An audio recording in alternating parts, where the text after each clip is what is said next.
robbers and the crooks. Well, actually.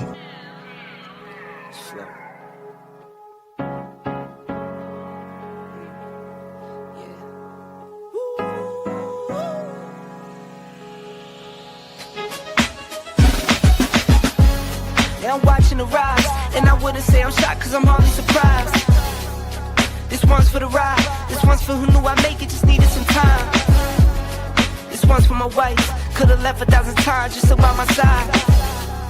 This one's for the grind, I knew it would happen, just had the strength in my mind. It's the Travel OG, and welcome to the Black Manosphere Conclave 5.0!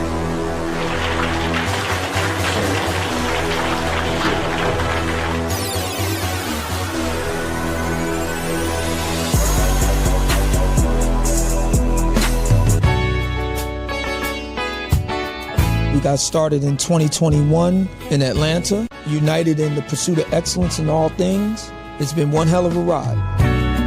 Can I tell you what's on my mind? Cause I've been thinking about it for quite some time. Hey, can you give me a moment to declare my love? Can I tell you what's on my mind? We're now focusing more on opportunities for men, in particular passport bros. Guys who go abroad, they want to have a different lifestyle, they want to have a different achievement abroad. Oh yeah, there's without a doubt the narrative has changed for us greatly. I just finished speaking and having a chance to tell individuals about how to live the American dream outside of America. And I was here to help so many men when it comes to understanding what they need to do in order to relocate. With the political climate, things that are happening worldwide, guess what? Nobody's coming to save us. So it is indicative that we all bound together, tighten up like a fist, and strike a mighty blow against everything that's fighting to stop us, man. It's nothing but good, positive people, good, positive energy with one goal in mind, and that is to make money, get the hell out the Matrix, and enjoy your life. You dig? So shout out to all of y'all. Theme music.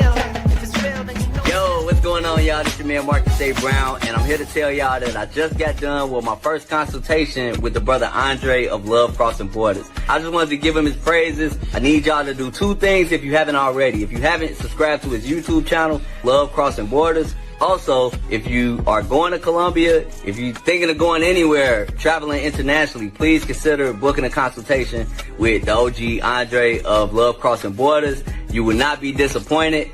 And y'all, get in tune with him if you haven't already. Tell him MAB sent you. Peace. Where are all the black men? And I'm not talking about the scammers, the drug dealers, the robbers, and the crooks. Well, actually. They're here enjoying Andre and Andre's Love Crossing Borders. Tonight's episode, gentlemen, it's going to be a good one. Over the last couple of months, I would just say basically month and a half, we've sat back and watched Anton Daniels not only attack Love Crossing Borders, not only attack men with passports. We've not only watched Anton Daniels go back and forth with Corey Holcomb, become buddies with the lead attorney, as well as other content creators. And we've also seen what's taking place with the young lady, Micca. We heard what Corey Holcomb said about her as they were leaving the show. Take that itch with you. But she hasn't said anything. She hasn't spoken out about it. She sat back and just let everything unfold so far. Until yesterday. This past weekend, actually. To where she sat down and had a candid conversation with a friend of hers, and she exposed everything about her relationship or business relationship with Anton Daniels, her husband, as well as her continuing to be on the show, whether she's going to be on the show or not, how much she was getting paid, and how she felt about the situation that took place with Corey Holcomb, including where she stands when it comes to President Trump. Now we're going to listen to what she has to say about Anton and all those things. And it may seem like all those things that we're listening to seem importante, very important. But this episode is not dedicated to Micca. So as you listen to Micca, I want you guys to hear something. There's a theme of this particular episode tonight. You're going to hear about Anton Daniels. Damn, Anton. This episode is not about Anton. If you're here to hear about Anton, I don't give a damn about Anton. Really ain't even tripping on Micca. Corey Holcomb, Corey gonna be Corey. So what's this episode about? This episode is about simp support. I said it, simp support. As you listen to how Micca carried herself with Anton, you can tell her husband was simp support. None of this wouldn't have happened if her husband wasn't simp support. She goes into details regarding what she told and what she didn't tell her husband. Many of us didn't even know she had a husband. You know why? Simp support. And if you think this woman is hiding her man, how many of you guys are in relationships back home in the States or in other countries where the woman is hiding you? So this episode is not about Micca, even though she's the one that's going to be interviewed. It's not about Anton Daniels. It's not even about Corey Holcomb. This episode is about all us men that dare to be simp supporters. We, instead of standing up in our masculinity and being honest and telling our woman that works for us and this doesn't work for us, we sit back, even if we have money, like simps, like wimps, and just let our women, even if you got money, even if you've got prestige, we still often let our women just run off and do whatever they want, and sometimes to their demise. That's why you got to be, as a man, two of the elements of being a man, of the four elements, men are judged by four elements. First element is provider. What do you provide? Well, actually 5 elements. Number 2 element of a man, problem solver. Number 3 element of the man, the penis, or the intimacy of the relationship. And let's just stick to 4 right now. And number 4, and one of the most important elements of being a man in a relationship, you must be the protector. Now, a lot of times when we talk about protecting men, quite often, or men that protect, quite often we think about in relationships, just in case somebody breaking the house or protecting her from idiots on the streets. But I beg to differ. Yes, it's your responsibility as a man to protect your wife, your girlfriend, your special lady, your situationship from the dangers outside of the house. But it's also your responsibility to protect your woman from the dangers inside her head. I'll say that again. The reason why this whole thing took place was not because of Micca, not because of Anton, not even because of Corey. The whole thing took place because too many of us men today are letting women dictate the whole thing. In other words, not protecting them from themselves. And then now you got a situation that's unfolded in her life. But a real husband, not only want to use the term real, but a truthful husband or honest husband or a spiritual husband or a focused husband would have known to protect his woman from bad decisions. And you're going to see this throughout the show. If you're wondering what the thread is going to be throughout this interview, don't get caught up on the Anton part. She's going to talk about Anton, Don't get caught up on the Corey part. Don't get caught up on her talking about Donald Trump. Don't even get caught up on how much she made. The common thread that you guys don't want to miss in this episode is where the hell was her husband and how could he have let this happen? That's what the thread is tonight as you listen to this interview. But shout out to all you guys that listen to my opening monologue. Appreciate you guys being here. Appreciate every one of you guys that are here. Yes, sir. Let's get some shout outs going. We got 49 people in the building already. Shout out to all you guys, man. Make sure you click that like button. We like you. Make sure that you like us too. Because you already know when you click that like button, Oprah coming next. Once I establish this as a place of truth, oh yeah. Oprah's coming next because we've established this as a place of truth. Thank you guys for supporting, and I really mean that. Thank you guys for supporting by way of Cash App, by way of PayPal, and by way of the Super Chats this evening. We appreciate that, guys. For you guys that support the channel, appreciate that. And the first support is our brother with the new member. Yes, sir. Yes, sir.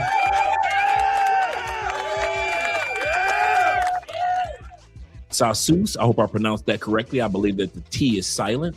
Shout out to you, Sasus, being here as a member. If I pronounced it correctly, thank you. If I didn't, blame it on my head and do not blame it on my heart. Thank you guys for becoming members, as well as my brother Will, who's always here showing some love. Yes, sir. Salutations, Andre and chat family. He says, smash that like button. Support by way of PayPal, Cash App, and Super Chats. He said, this is going to be another awesome show. It is. It really is. This interview was about an hour and a half. I chopped it down to 50 minutes because the first half was like politics, but then they got to the real meat. And I got to give a shout out to the interviewer. His YouTube channel is called Perspectives. He lives in Washington, D.C. with Micca. He's been a friend of hers and a colleague of hers on another show that they were on together. So Micca's been in entertainment in DC for quite a while.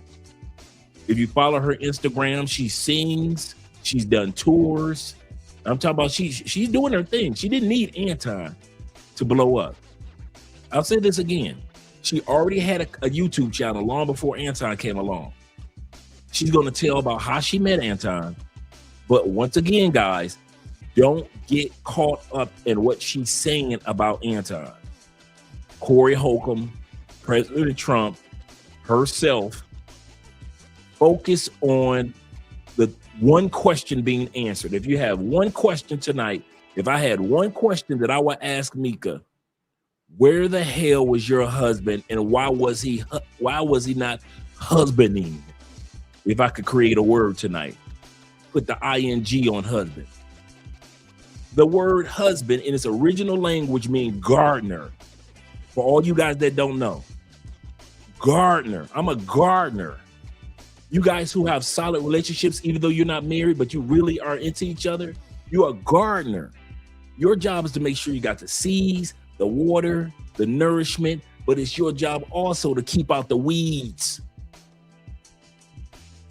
Keep out the weeds and the thistles. That's your job as a man.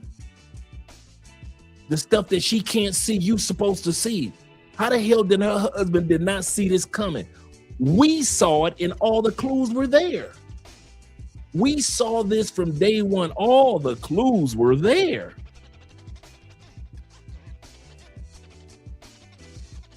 So, gentlemen, tonight, I kid you not, you're going to see the situation that unfolds with the simp symptoms.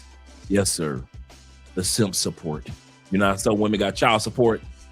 There are other women that have men with money and position and prestige, but these men give simp support. Yes, this is going to be an awesome show tonight. Shout out to my brother Kenny Peoples being in the building. Got your emails, Kenny. Appreciate you, especially with the chat GPTs. Yes, sir. Yes, sir. This is good. He said, good evening, Dre. He said, sidekick should have kept her dang mouth shut. Yeah, should have kept her mouth shut. But you know something? She gave a little bit more clarity And you're gonna see her kind of like scapegoat and duck and dodge the whole interview. Like I said, the guy that interviews her, hats off to him. He did not hold up any question that you had. This brother asked, and if she tried to skip past it, he was like, that's not what I asked. Several times she tried to skip past, and he was like, that's not what I asked you. I asked you specifically, did you have sex with Anton? Oh, this brother coming with it. This brother, I had to give it to him. Shout out to the YouTube channel Perspective. Yes, sir. Shout out to David Dice once again of the Dice family. Yes, sir, in the building. My man Nick being here. We got 47 in the building. Shout out to Nick being here. Good evening, brethren, to you as well. My man Simple Logic is in the building. Glad to see you're here, brother. Them VA boys are at it again. Yes, Maul. VA boys are at it again. Shout out to my man Stay Locked in the building. Shout out to you, brother. Glad to see that you're here, as well as salute to T-Mac, as he said, salute to all. Yes, sir. Glad to see that you're here, brother. Glad to see that you're here. My man Charles, Mr. the lover of Brazil himself. Shout out to Charles being here. Saying what's up. Dropping by to say what's up. He said, I hope y'all easy. Yes, sir. We're having a good evening. Let me scroll down a little further. We got my man Allen in the building, Mr. Richardson, that is. Glad to see you're here in the year of our Lord, 2026. He says, shady ass chick episode. Basically, yeah. That's why I want you guys to focus more on the husband than you do on Anton. The reason why I say that is because you're going to notice she wasn't just shady to Anton. She was shady to her husband too. Like I said, ain't no way in hell you hanging out with another man like that and don't nobody on the planet know, except for a few people in DC where she's from, know that you married. You've been on that show with Anton tonight's the late night conversations for almost 6 months to a year. We have never heard you talk about from all the relationship topics they had. No one has ever heard her talk about, well, me and my husband, we do this. Or my husband and I, well, my husband said. We've never heard her say this. I've heard other women on the panel talk about their husbands and boyfriends. But Micca, we didn't know until this dang interview. We didn't know that she was married. That would be like Andrea coming on YouTube. Andrea channel started in 2019. From 2019 to now, she's on YouTube, right? And you have never heard her talk about me or even being in a relationship at all. And talking about relationships as a topic of her channel. Just imagine my wife did that. She talked about relationships in Colombia with foreign men and how to do it. But yet she never talks about me, ever. And you didn't even know I existed. That's how Micca did this. She was shiesty with it. And she gonna come up with all type of slick excuses tonight, guys. Don't listen to those slick excuses. I kid you not. We got 61 in the building. That means I don't have time to give a shout out to everybody. Glad to see you guys here. Shout out to Dave. $10 love. Dave says, he said, I gotta own up to it as a man. He said, I missed the last live. It was over at Chick's house. Shout out to the chick. Was over at Chick's house. Single mom. She didn't put out. So I let myself out. It was more mad that I missed the live. I have been there, bruh. I have been there. Hey, we win some, we lose some. Sometimes we having a great batting average, and sometimes every once in a while, we just strike out. I'm with you on that one, brother. Yeah, her husband was absent, like Stedman, right? Like Stedman with Oprah. When was the last time you saw Stedman? I don't think Stedman is even. We don't even know if Stedman is still alive. Remember when Stedman when Oprah, like her first 4, 5, 6 years, Stedman was always out there. Look at what I got. I got a tall, light skin, bro, with the good hair, right? Then we saw Stedman hair turn white, and that's the last time you saw Stedman. And she talks like Stedman is still alive, but ain't nobody sing Stedman in Forever in a Day, Ever in a Day. Shout out to my brother Ronan and all you guys out there in Southeast Asia. Good morning. Good morning. We got 65 in the building. I don't want to hold us up on the interview. Shout out to Jay. Shout out to YouTube and Is a Habit.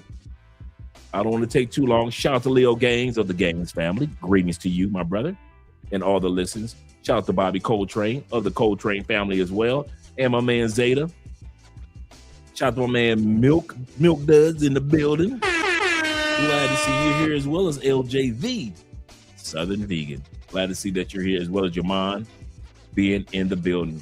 Appreciate all you guys that are here. Let's get ready to get started. Hope I didn't miss anybody. And if I did, blame it on my head and not my heart, gentlemen. Blame it on my head and not my heart. Let's go over here and bring the video up. Let me change the music for us. You know how we got to do.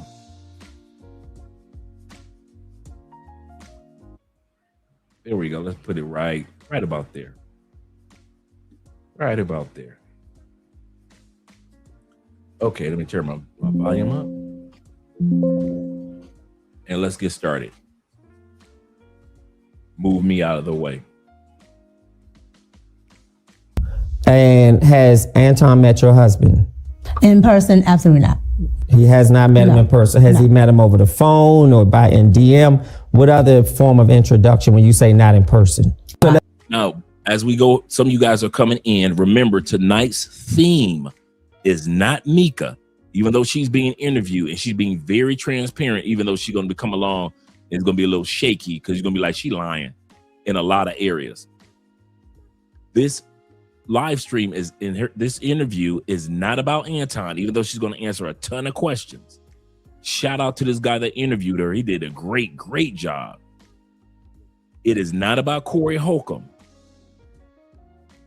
The theme of this interview is, where the hell was your husband?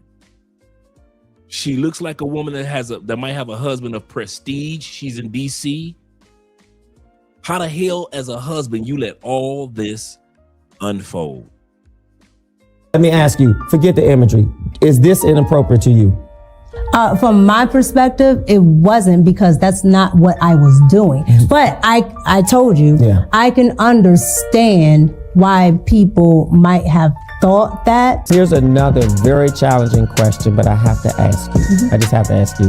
Have you and Anton ever had sex? Has Anton ever flirted with you? Flirted with me as a sense of what? Does Anton have you on an NDA? He does give out NDAs to a lot of people. What happened between him and Corey Holcomb? Have you met Anton's wife? Yes. Do you think you look better than his wife? Has Anton met your husband? In person, absolutely not. Now, I'll be honest, when I saw this picture, I was flabbergasted. Why? There's no way my wife would be physically touching, leaning on another man in a way that suggests, I'm feeling you, I like you. So which point was this? This is the second time. Oh goodness, the second time? I'm what's called a Trump Republican or MAGA Republican, right? So I tend to, because I'm a conservative, I vote Republican, but I am registered as a non-affiliate, because my whole thought process is, you want to make sure you listen to both sides, but in this day and age, liberalism has gone just far to the left. So there's no way I would, be able to vote for that. But I want to make sure that I'm not just voting, Republican just because it's a party that I normally agree with. Speaking of President Trump, I know that there was the White House took down a racist video today. By the time this show airs, it would have been much conversation about it. But the racist video was of the Obamas. Their heads were placed on an ape, if you will.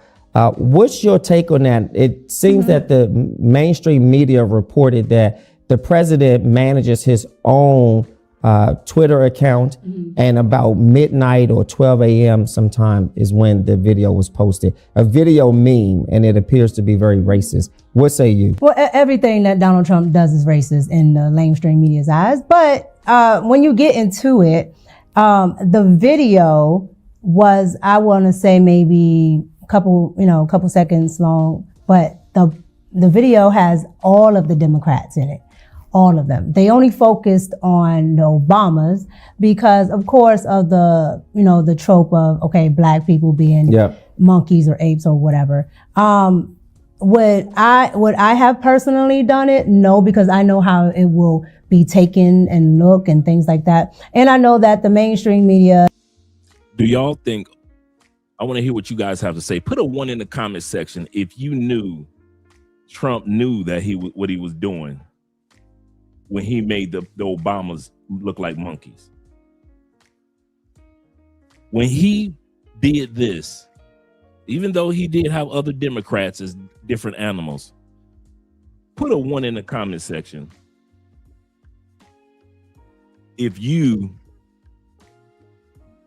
feel that Trump knew what he was doing by putting black people as monkeys. So this interview, we haven't even been listened to a few moments, and she's scapegoating, saying President Trump, well, they just saying that media will always say he's racist. Whatever happened to the term that we grew up with, gentlemen, if it walks like a duck, quacks like a duck, it must be, no matter how you vote for it, a duck. You can't vote the racism out of a particular man. I'll say this again. You can't vote the racism out of a particular person. Thank you guys for all the ones. So I'm not the only one that caught this on purpose. Did he make them giraffes? No. Because Michelle Obama is right now, she's skinny like a giraffe, right? He didn't make her into a giraffe. He didn't make President Obama the other lion in the Lion King, the one that got defeated, Scar. He didn't make him Scar, did he? Nope. He could have made him into Scar. What did he make him into? Primates. And he posted it. So all who support Trump that's here, this channel is not for or against Trump. I kid you not. I'm a conservative, but I'm a conservative independent. I'm like Bernie Sanders. You got to show me something to get my vote. And I'm more of a grassroots voter than the national voter. Even though I vote national, I care more about the Senate, the House, my mayor, the alderman, city council. That's who I care about. I don't get too caught up on presidencies as much because I know all presidents are nothing but corporate puppets. But yeah. Yep. Dems and Republicans are the same, just different strategies. Absolutely correct. Let's get on with the video. You guys didn't come to hear me. You came to hear what she had to say. Let me make sure I didn't miss anybody on the super chat. Shout out to my brother Black Nubian, the Canadian brothers that are here in the building. I told this guy where I was from. He said, oh, Canada. Shout out to you, brother. Let's continue on. Because, of course, of the trope of, okay, black people being monkeys or apes or whatever. Would I have personally done it? No, because I know how it will be taken and look and things like that. And I know that the mainstream media doesn't allow for nuance. I know it doesn't allow for certain variations. And I would know that they won't play the entire thing, and that would be the focus. So I wouldn't have done it, but I do understand the video in its context. It's like he's the Lion King, he's the king of the jungle. It's just when you're already hit with the racist trope, even if it's not true, which is, I can understand that because I'm hit with something and it's not true. The perception, you don't want to put out more. It implies the trope. It implies. Right. It implies that that's what you were going for, even if it wasn't. Correct. So don't let that term slide by. He said, even if you put it out there, it's the perception. She said, even when you put it out there, President Trump, I wouldn't have did it because of the perception. Yet, she hid her husband, not realizing the perception. She was all over Anton,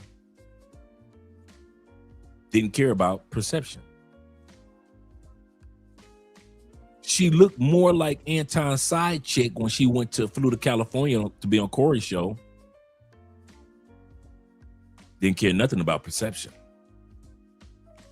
What's my point? She knows better, but doesn't show better.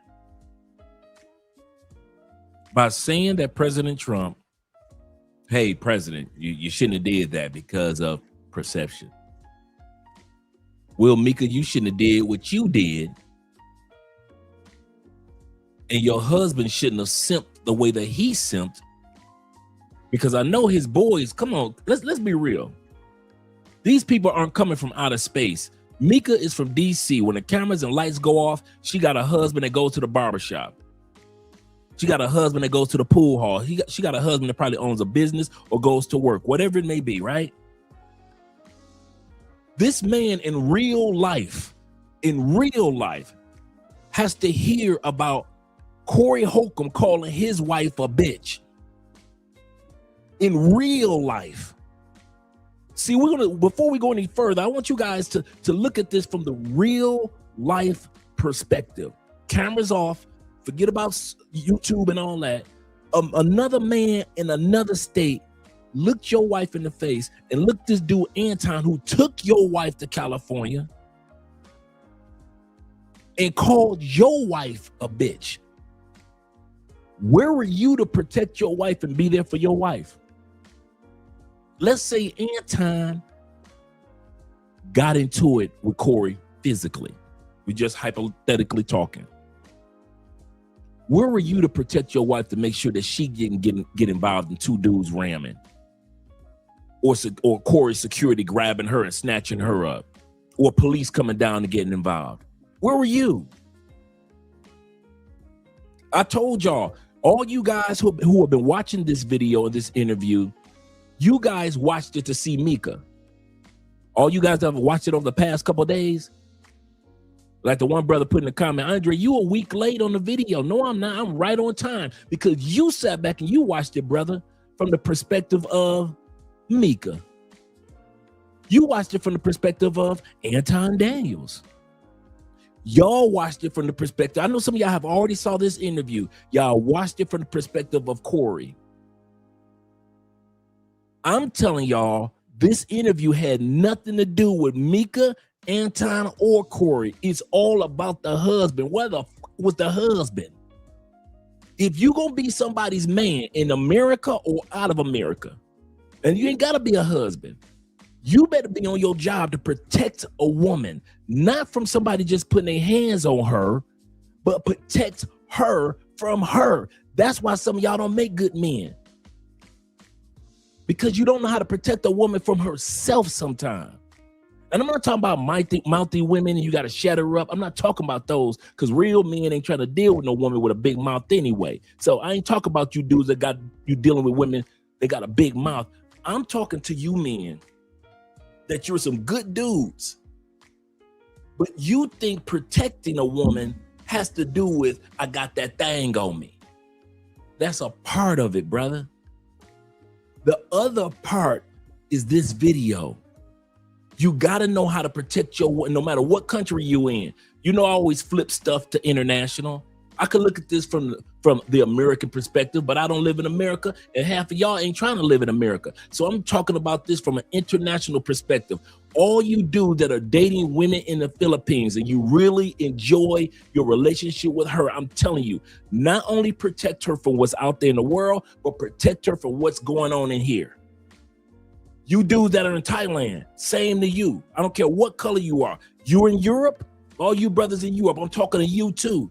If you got a serious relationship, it is not your job just to protect your woman from a dude pulling them things. That's one of your jobs as a protector. Your other job is to protect her from walking into stupid-ish that she don't realize is stupid-ish, like Micca did. That's what this interview is about. So as you're gonna watch this interview, look at it from the perspective on a global basis from what I just mentioned.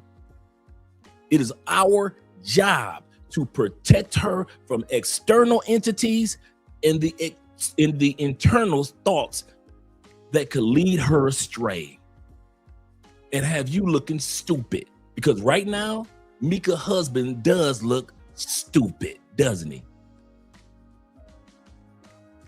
So kudos to all you dudes that already saw this interview. Now watch it again from the husband's perspective and how he effed up. I wouldn't have done it, but again, anything Donald Trump does is going to be under a microscope. Let's call a thing. Is Donald Trump, President Trump, a racist to you as a conservative Republican, Afro-Latino woman? Is President Trump a racist to you? No. Okay. By evidence of what that he isn't? By evidence of his track record. All right, so let's get into Anton Daniels. Here's my thinking. With your vast erudition or knowledge in politics, was that the connection or bond? Because as I understand, he's a conservative and much of his rhetoric, if you will, is political. Correct. Is that fair to say? That's fair. That is fair. Was that the bond or the connection between you and Anton? Absolutely. So I was a watcher of Anton's content way before, I actually knew Anton. How did he know? How did he establish connection with you to know to email you? Well, from what he told me, somebody sent him my work. And so he wanted to work with me, so he emailed me. Okay, so someone sent him your information and then he decided to reach out to you. Somebody sent him my content and... So she don't know who this person is. So just a total stranger. Like I said, she is a content creator. She has been following Anton, watching his show like she just said. Out of all the people in the world, somebody chooses her to send her information to Anton. Anton sends her an email or a DM, however it is. She's going to explain that. She's been following him. I'm trying to understand. This doesn't make any sense. Out of the thousands upon thousands of women that watch his show, who was the person that sent this email to Anton about her? Most of the women on Anton's show that watch Anton's show, whether it be the morning show or in the evening, are conservatives. So who randomly decided, I'm going to send an email of Micca to Anton? I'm not getting this. We're not getting the whole story. We know thy smashing for real, but she's doing a good job deflecting. Seriously, let's continue on. He decided to look me up. He got my email. Send me email. And if you can be transparent, what did he say in the email, or what did he say that established your interest to move to the next step? Well, when I got the email, I already knew who Anton Daniels was because I'm watching Anton Daniels. Yeah. So he asked if I would be interested in doing an interview. I said, sure. Okay. Especially and what was the interview about? everything. Anton asked me stuff from relationships, like my thoughts on relationships, because Anton does relationship panels and all of these things. So from relationships to politics to whatever he can come up with. So it wasn't really a targeted subject, if you will. Nope. It was just, I want to have you on and I want to interview you about whatever comes to mind or whatever he is interested in talking about. Correct. Some people would say that's a cake bake. Do you feel it was? And what's a cake bake? A cake bake is when I have. Before he goes into the cake bake, let's talk. Let's bring this back for a second. Don't let her slide by with that.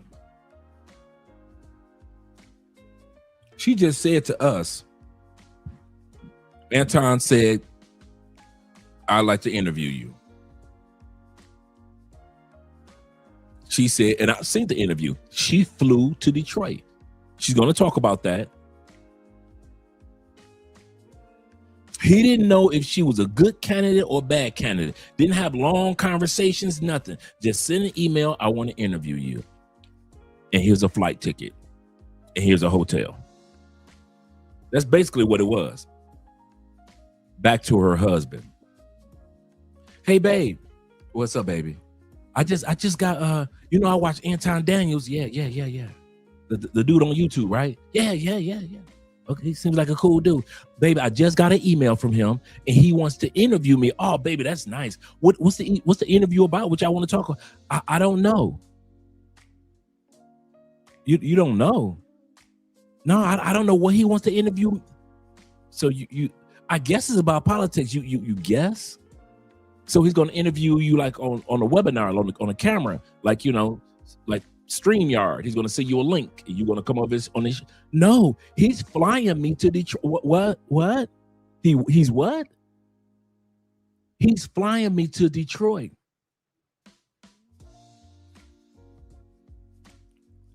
What Detroit?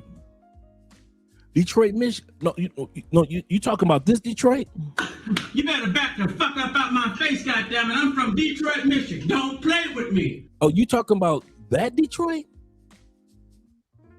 Yeah. And you don't know what the interview is about? No. Okay. You see how I said this interview is about the husband? Stop listening to this interview while you sit up there trying to just looking for some Anton gossip. Fuck Anton. This interview is about us men. This whole fiasco is about us men. Because if one man can do it and be this dumb about his wife, how many of us are flying to other countries? Like I said, I don't give a damn about. Let's do a public service announcement. This channel is not dedicated to whatever happens to you dudes that's still stuck in the States. This is an international channel. Just like when women go on lead attorney's channel, or when they used to go on Kevin Samuels' channel, no matter how often they were on there, lead attorney and Kevin Samuels will always tell women, this is a man's channel. I'm here to let you guys know. I know a lot of American guys that watch us. Shout out to you brothers and guys in other countries. But this channel is dedicated to those that may be thinking about, if only thinking about, living in other countries. So when I talk tonight, I'm not just talking to guys that are living in the United States. Shout out to you guys. But I'm talking to the guys that are dating women in other countries.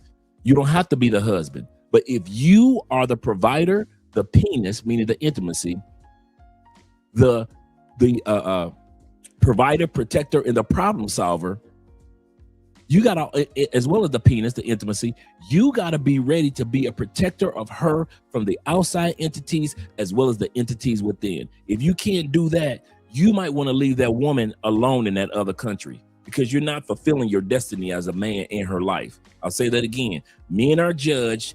Our 4 elements are this. You are the penis, the intimacy. You are the flowers, cards, candy, and sex. One of your elements is your sexual relationship with your woman, your intimate relationship with your woman. The second P or second element is the provider.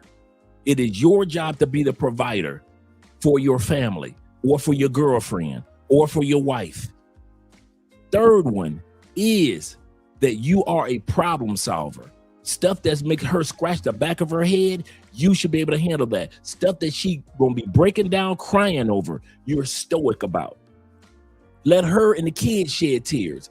You are stoic because you're thinking about solving the problem and not focusing on the problem. And the fourth element that you are judged by as a man throughout human history is the protector.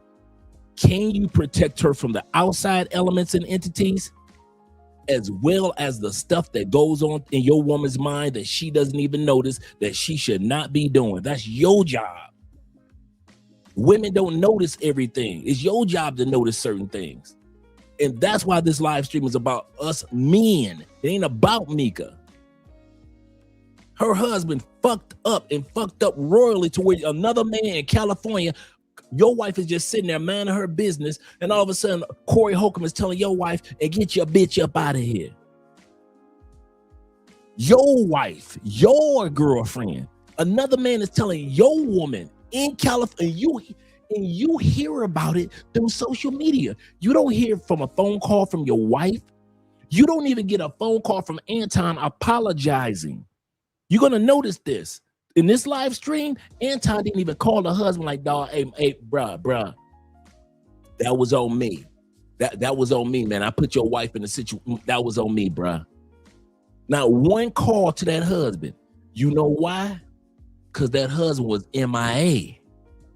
Why was this husband MIA? That's the question. Now, mind you, the deeper she gets off in the interview, she's going to talk a lot about her husband. And the guy that's interviewing her is a guy that used to work with her. So he's met her husband several times. So if you think that she's lying about being married, she's not. She's not. The guy in the interview is going to confirm several times, I know your husband, blah, blah, blah. We went out to lunch, da, da, da. Why didn't you do this with Anton? If you did this with me as a co-worker and somebody you were working with, why didn't you do this or do that with Anton? Anton never even called that man and was like, hey, dog, hey, I know you saw Corey Holcomb live. And you thought your wife was going to be on the show, and you at home in D.C. and you eating popcorn, and you think your wife going to be on the show because I told her she flying to California with me and she going to be on the show. And you sit up there watching Corey Holcomb 5150, and all of a sudden the dude that you that you allow your wife to fly to California with almost breaks off into a fight with Corey Holcomb on his show. You wondering like, what the hell? Where's my wife? Where's my wife? You wonder where your wife at. And the next thing you know that comes out of the Corey Holcomb's mouth, take your bitch. Not a bitch, take your bitch. While you sitting up, you in DC watching 5150 and Corey Holcomb calls your wife another man's bitch. You gotta learn to protect your wife by protecting her from herself sometime. Not all the time, but you gotta know when to protect your woman. Yes, he exists. He exists. That I can attest to. He does exist. This guy right here he's thorough with the interview. He's been knowing her for years. So he knows her husband. So this is the funny part. He knows her husband, I guess, so well that he's even pissed during the interview. The deeper we get off into this interview, the more pissed you're going to see he gets, because he's like, because if you was my wife several times, if I was your husband several times. So he puts her in check as a friend. I don't think if anybody else would have interviewed her, it wouldn't have came across with the care that, that she knows that he cares about her from their track record. But I kid you not, this brother in the blue suit is stern. So let's continue on. Sort of a hidden agenda, if you will, for reaching out to a specific person, sort of making you believe that it's one thing and it could be something else. I may have insidious characteristics, and then once I'm able to lure you in, if you will, I sort of cake bake that situation, meaning that now I have your attention and I have you a part of my space, if you will. Well, I've never heard of that, but I mean, that's why there could be people that can lure you in, if you will. Correct. Some people would say that's a cake bake. Do you feel it was? What's a cake bake? A cake bake is when I have a sort of a hidden agenda, if you will, for reaching out to a specific person, sort of making you believe that it's one thing and it could be something else. I may have insidious characteristics, and then once I'm able to lure you in, if you will, I sort of cake bake that situation, meaning that now I have your attention and I have you a part of my space, if you will. Well, I've never heard of that, but I mean, that's why there could be people that can, but I can tell you right now, Anton was always like straight on for it, professional. Like there was really no. I'm not questioning his character.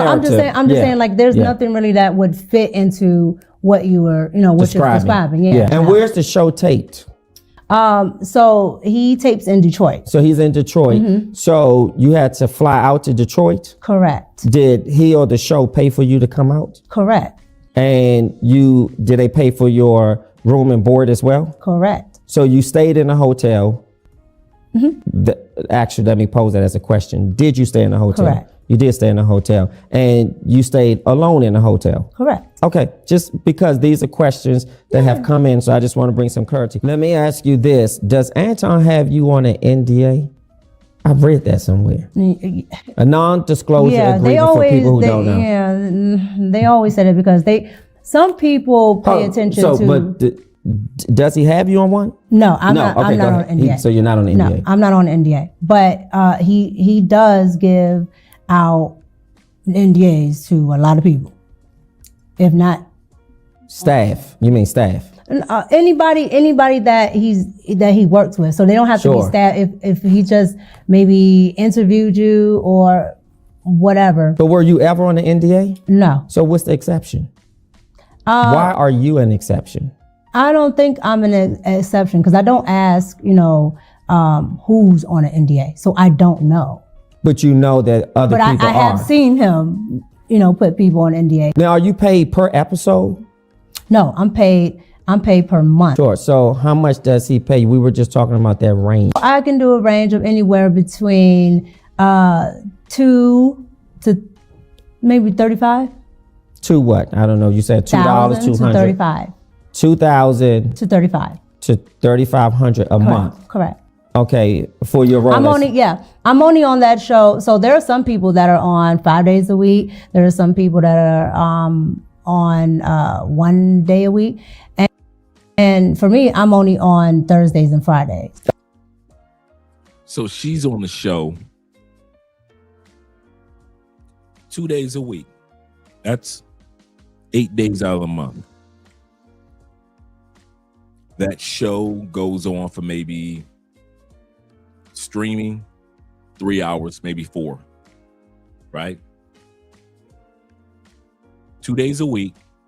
Let's say it streams for 3 hours, maybe 4. Let's say 4. That's 8 hours. 4 weekends. 16 hours. I'm sorry, 32 hours, right? 32 hours in the month.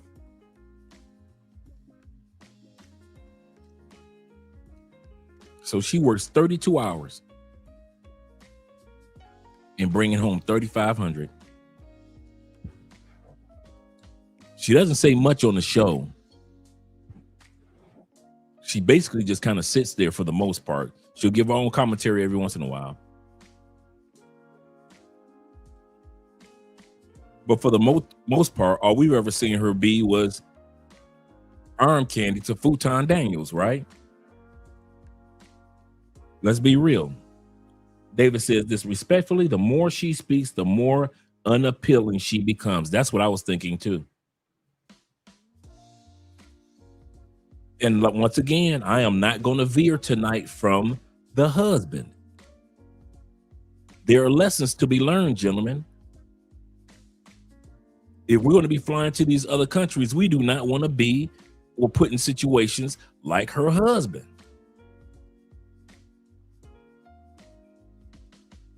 Let's continue on. Good point. Good point, Dave. Okay. So Thursdays and Fridays, you make a good amount of money just for Thursdays and Fridays? Correct. Right. Only 32 hours a week. If the show is, 32 hours a month. Think about it. The show is let's say it's 4 hours, 2 days. That's 8 hours for 2 days that she's on the live stream. 8 times 4 weeks, 32 hours. She's getting $3,500 for 32 hours worth of work.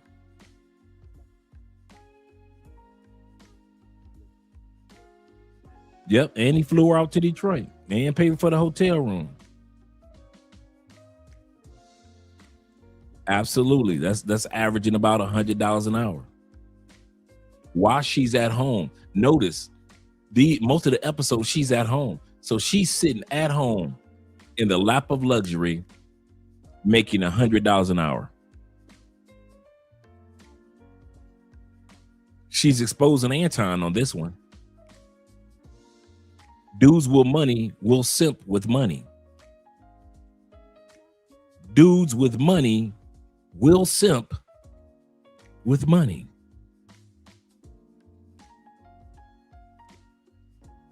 My boy Will says this. He says, this woman is dishonest, and I can see that, and has no respect for herself. Therefore, she doesn't have respect for her husband. Good call, Will. Good call, Will. Right. She's going to talk about that. Oh, let's continue on. She's going to talk about that basketball game being courtside. Yeah. Let's get to the meat and potatoes of what's been out there. Mm-hmm. So I understand that Anton is married. Is that correct? Correct. And you're married. Correct. Correct. Have you met Anton's wife? Yes. How would you describe her? She's when I say probably one of the nicest people I've ever met in my life, that lady is probably one of the nicest people I've ever met. Mm-hmm. Yeah. And has Anton met your husband? In person, absolutely not. He has not met him in person. Has he met him over the phone or in DM? What other form of introduction when you say not in person? Because a lot of people spin it. She's about to spin it. She's about to spin it. He asked, has Anton ever met your husband in person? She says no. I like how the interviewer lured her in. Have you ever met Anton's wife? Yes. What do you think about her? She is the nicest lady. He didn't care nothing about that first part. He was just using that to lure her in to make her comfortable. Has Anton ever met your? You see how he did that? Like a double dutch. Just jump on in there.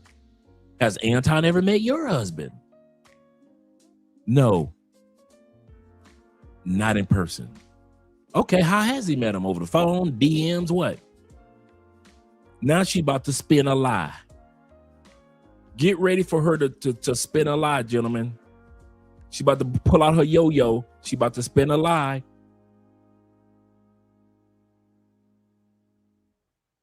You're flying to Detroit back and forth. You're going to basketball games. You're being interviewed with the dude. The interview that you said you don't even know anything about what the topic is. You didn't know what it was going to talk about. You just knew this guy wanted to fly you out. This the same dude that flew you to California has got another man calling you a bitch. I mean, let's be honest, guys. This for tonight, for a second, let's turn these cameras off. I'm talking about real life relationships. All you guys that are in relationships, your girlfriend, your wife, your chick, your main chick. You telling me that you're gonna put your main chick in Germany in a situation like Micca, and you think that's cool? You dudes that's dealing with women in Brazil. You telling me that it's cool that your woman can fly to the other side. She ain't got to be in Rio. She flying to Sao Paulo. It's cool. She don't know why she flying. She don't know if she gonna be in a hotel or Airbnb. She ain't never met the person who she's gonna be flying out to see. All she saw was him on YouTube, You telling me that you gonna let your woman fly from Rio to Sao Paulo? That's what you telling me. Ain't never met that man in Cali, Colombia. Ain't never met Andre. Just because your woman saw Andre on YouTube, you telling me if I was a shiesty dude, even though I'm married, let's say I'm a shiesty husband like Anton, you telling me you gonna let your Paisa chick fly from Medellin to come see me, and I'm shiesty? She don't know what the interview was about. I just say I'm gonna interview your girl from Medellin, and you gonna let her fly out by herself, and don't let her be one of those women that's never been to Cali, because this woman probably had never been to Detroit by herself before either. So you letting that's why I'm saying this whole thing is not about Micca or Ant. This is about us not doing the same stupid shit that her husband is doing. You think her husband got a monopoly or a monopoly on stupid manhood? You think he the only stupid mother? No. This live stream is about none of us being as dumb as her husband. That's what this live stream is about.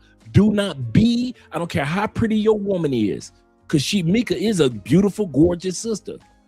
Afro-Latina. I don't care how fine your Dominican chick is, your Asian chick is, your Mexicano chick is. I don't care how fine she is. Don't be a dumbass because you got a fine woman. That's what this episode is about. So anybody that want to watch this episode and just focus on Anton only, you're doing yourself a disservice. Do not let somebody do something.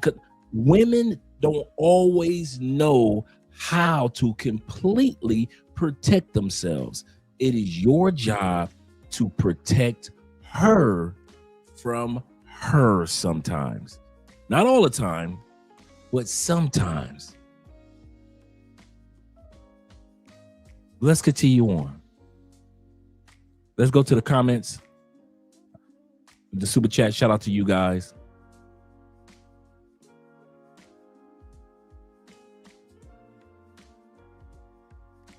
Let me make sure. Okay, we got growth. Shout out to Kofi being in the building. He said no. She said absolutely not. What the? Right. I caught that too. I thought it was just me, Kofa. Did your husband meet Anton? Absolutely not. No, they haven't met yet. Ain't no way in hell my husband's gonna meet another man. She do that. I'm gonna bring it back. She brought the absolutely not to the table. Absolutely not. So my man say so. No DMs, no phone calls, no nothing. So to this day, even after this man called you a bitch, Anton didn't call your husband to apologize to what Corey Holcomb said about your wife. So Anton still to this day ain't never had one conversation to respect your husband, but yet you met his wife and you said his wife one of the sweetest people you ever met. We're gonna run that back. He said the interrogation we get, we get a lot of people. Oh, in interrogation, we get a lot of people though. He said the love of family theory gets them every time. Every single time. You see how I caught that, Will? You see how I caught that? I mean, he lured her in with that one. Have you met Anton's wife? Well, tell me, how is she? Well, has Anton met your wife? That's all he wanted was the second part of his question. He didn't give a damn about her meeting Anton's wife. He already knew the answer to that. We all knew the answer to that. But we did know the answer to, did Anton ever meet this or even have a conversation with this woman's man? And no, to this day, no. Shout out to Farty being in the building. Shout out to you, brother. He said all this shows is that she is for a good time and not for a long time. These Trump supporters deserve each other. It looks that way. It looks that way. My man Gypsy being in the building. Shout out to you, Gypsy Cat. He says this. Well, she says this. Shout Out Gypsy Cat. He said, she said, absolutely not. Hear how her voice sounds. We're going to bring that back. That's a good point that you just made. We're going to bring that back and hear how her voice sounds when she said that. Good point. Shout out to all you guys for the support. Let's bring that beat back. The meat and potatoes of what's been out there. Mm-hmm. So I understand that Anton is married. Is that correct? Correct. And you're married. Correct. Correct. Have you met Anton's wife? Yes. How would you describe her? She's very, when I say probably one of the nicest people I've ever met in my life, that lady is probably one of the nicest people I've ever met. Mm-hmm. Yeah. And has Anton met your husband? In person, absolutely not. He has not met him in person. Has he met him over the phone? You guys caught it with the tone as well as with the absolutely not. Whenever we as humans use, at least us English speakers use the term absolutely not, we're putting a stamp on something. Andre, would you smoke marijuana? Absolutely not. I've never smoked marijuana a day in my life. No use of starting at 38. I mean, at 58. Right? Andre, would you move back to the United States? Absolutely not. Right? Absolutely not. I'm putting a stamp of confirmation on it. Micca, has Anton ever had a conversation? Has he met your husband? Has he? Notice the question. Notice after all this is notice it's not the question only, but notice the timing of the interview and of the question. Micca has been on that show almost a year. Has Anton met your husband? Basically, he was saying in this year that you've been dealing with Anton, has he ever met your husband? From going to basketball games, has he ever met your husband? Going to business meetings, has he ever met your husband? Getting on flights, have you ever met your husband? Flying to California, have he ever met your husband? Going to Corey's show, all the way through the timeline. So you're telling me in this whole timeline, Micca, when you sit down at this interview and this man says has, past tense, has in all this time, Anton ever, the term ever, we're going to bring it back, met your husband? Absolutely not. Stamp. No effing way Anton and my husband will ever have a conversation. Stamp. When you are protecting your woman from certain situations, gentlemen, there is no way in the world your wife should have friends or colleagues that you can't meet. True story. Andrea, when she was doing a lot of, now she does part-time accounting work now for companies around Cali, Colombia. But when I met her, Andrea was working hard in the firm. And so she was always working, doing the bookkeeping for this company and that company and this company and that. So she would always have to go to their location. The wives would see Andrea. The wives would be there at the business. And so the wives would see Andrea come in to do the bookkeeping. And the wives would be like, who is this young pretty thing in here? She's the bookkeeper. Oh, no, she ain't. You know what Andrea would say? Or the business owner would say? Calm down, babe. Her husband is an American dude, really nice. They're a great couple. Blah, blah, blah, blah. And the wives would calm down. Several times Andrea told me that the husband or she would have to say, and then there were times where the business owner say, would love to meet your husband. She didn't hide me. Actually, she used our marriage as a tool to make the other women in Cali, Colombia, the wives of these business owners, feel comfortable. Okay, she's happily married. Okay, now she can work on the books for our business. But if she was one of them single, sexy Colombianas, no, she could not work for this company. So being married helped Andrea to have people here see her serious. So we're looking at the business. We're not looking at her. We're looking at the business. When it came to Micca and meeting her husband or talking about her husband, absolutely not. Absolutely not. Yeah, this interview, we're breaking this down like Johnny Cochran. I kid you not. Let's bring this beat back. Miss Absolutely Not. Okay. So Thursdays and Fridays, you make a good amount of money just for Thursdays and Fridays? Correct. Yeah. Let's get to the meat and potatoes of what's been out there. Mm-hmm. So I understand that Anton is married. Is that correct? Correct. And you're married? Correct. Correct. Have you met Anton's wife? Yes. How would you describe her? She's very... Did you see that energy that she had when he said, "Did you meet Anton's wife?" It was kind of chipper. It was a millisecond. She said that was like, yeah, sure. Oh, wow.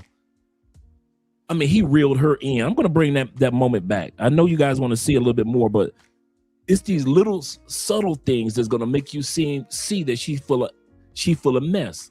It's the subtle things that you're going to see on this interview to let you see that she is full of F.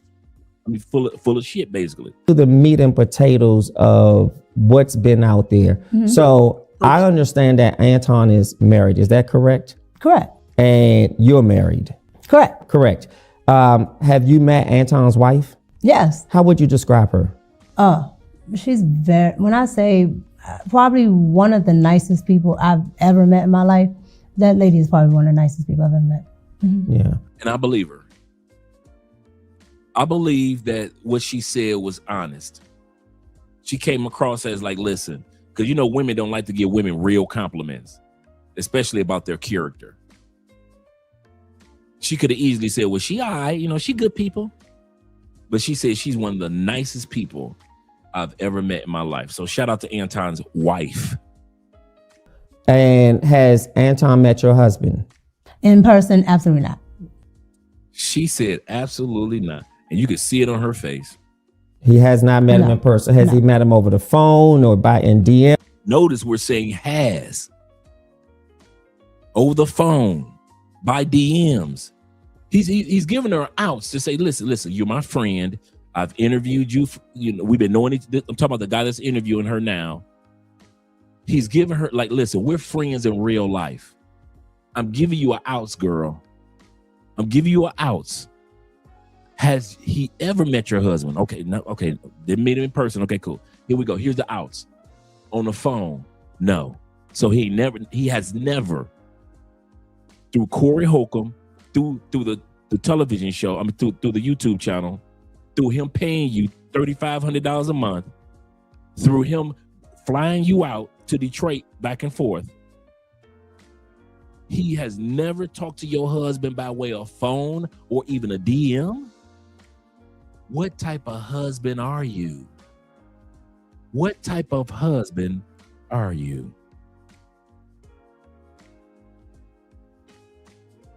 What other form of introduction when you say not in person? Because a lot of people assume that. And I notice she's not going to answer the question. The question is, okay, if it wasn't by in person, if it wasn't by DMs, if it wasn't by telephone, because he said all three of those, then what way has Anton met your husband? Watch how she spins this. When you have to see people, it has to be in person, or that if you don't meet them in person, then it's something or whatever. So I'm saying, what's the form of communication? That he met your husband? They don't have a form of communication where they talk back and forth. Yeah. So he didn't say back and forth. He said what form of communication that was used that he met. He just said the one incident met. Did this man meet in any capacity over the phone, message, email, in person, meet your husband? He gives her another out. He says to her, okay, cool. I got you, girl. Is there any way that Anton met your husband? No, he's not invisible. I'm going to say this again. He's not invisible. And what confirmed it, and you're going to see this through the video, because I thought that she was lying about her husband for a minute. Here's the part that you guys are going to see on the video. The guy that's on the screen right now, he knows her husband personally. As the interview goes further, you're going to see how pissed he personally gets, the interviewer, because he's like, wait a minute, I've been knowing your husband and you for years. That's why she allowed him to be the only one to interview her, because he's a friend of hers and her husband. That's the only reason this brother was able to interview her only. She hasn't done an interview and don't have any plans for interviewing with anybody else. So now she's like, okay, there's a friend of the family in DC. He's interviewing me. He knows my husband. And this guy that's interviewing with her is going to get more and more pissed at her in a respectful way, because he's like, I know your man. I've been out to lunch with you and your man. I've been out to dinner with you and your man for lunch-ins. How is it that I know your man and I ain't flying you out and I ain't doing all this other stuff, and you ain't never even let Anton talk on the phone to your husband? And so that's what pisses the dude off right here. I know your husband. I know what type of dude he is. I know what he's about. And for you to sit back and be sneaky behind your husband's back, and this guy that's interviewing, he's going to say this several times. If I was your man, ain't no way. If I was your man, I would have this. If I was your husband, you're going to hear this all throughout the rest of the interview. So she's not lying about being married, because this guy literally knows her husband, and this is why he gets pissed. Because what the hell are you doing? What are you doing? My man James says this. He said, shout out to James being in the building. JC says this. He said, excellent analysis on human mindset, the different aspects of understanding behavior. Yes, sir. Yes, sir. Glad to see you here, Jay. Let's continue on, gentlemen. Yeah, but you said he did not meet your husband in person. No. Is that to imply that he met him virtually? No. So he's never met your husband? No. And why is that? No particular reason. Sure. Just I've never had to actually do anything where my husband was there, and so if he's there, like if my like when we work together, is here, so my husband's come here. Okay, before she started telling this barefaced lie about the reason why they didn't meet or they haven't conversed over a phone, because you don't have to be face to face with each other to be able to at least converse over the phone. I want to say this now. Any woman that I deal with professionally in Colombia, Andrea knows. Now, I have a few Colombiana friends, but we just, chop it up when we see each other type of thing, right? They're just friends, right? And we just cool. So it's not somebody I talk to all the time. But the women I do business with, Paola in Medellin, shout out to our girl Paola. She knows Andrea. Tours by D, she knows Andrea. Maya Afro-Waida, she knows Andrea. Our girl Kizzy down here in Cali, she knows Andrea. Even though with each one of these women I have a business relationship with, whether it be a phone call or a video chat or whatever it is, every one of the women that I deal with on the business side if this is Andre and Andrea's love crossing borders, ain't no way in hell Paul ain't gonna know Andrea. D ain't gonna know Andrea. Maya ain't gonna know Andrea. Like I said, I've got a few Afro-Colombian colleagues, but I might see them like every, at the sports bar every few months and be like, hey girl, how you doing? Oh, how's your family? I got one friend from the States. She's married to an Afro-Colombian guy down here. They just had a baby. Real cool. Real cool. You don't get too cool with too many stateside sisters, but she sweet as bear meat. Her husband, I know her husband. Great guy. So for Micca to come up with these BS excuses that she about to sell us, I'm just letting you know there is no way in the world for her to say absolutely not regarding her husband and Anton Daniels. And though the host or the interviewer has been out to lunch several times in different business events with Micca's husband, that's the problem. But when we first met and worked together, we were in person as well. Your husband came. Yeah, but we were here. We were here in the DC area. Yes, my husband came. Yes. So again, if he was here, then yes. How long have you and Anton been business partners or friends? We're business partners, and so you're not a friend, because I don't want to provide language that's inaccurate. That's why I changed it. Yeah. We're business partners. Absolutely. You're not friends. No. Okay. Friends would imply that we hang outside of business. Do you notice she never answered the question? What was the question, gentlemen? How long you and Anton have been business partners or friends? She veered away from that. She decided to answer the question that she wanted to answer in her way. We're not friends. I just want you guys to, we're not friends. She never answered the question. I believe it was important at some point for you to introduce your husband to Anton. Yeah, because I'm sure his wife thought it was important to meet you. So I can't speak on what his wife thought. Correct. But the one time that I would have is when we had an event here, but he had to work. So wait a minute. Pause. They had an event, Anton and his crew, because remember they went on that tour to where they were doing meetups across the country. You're telling me, Micca,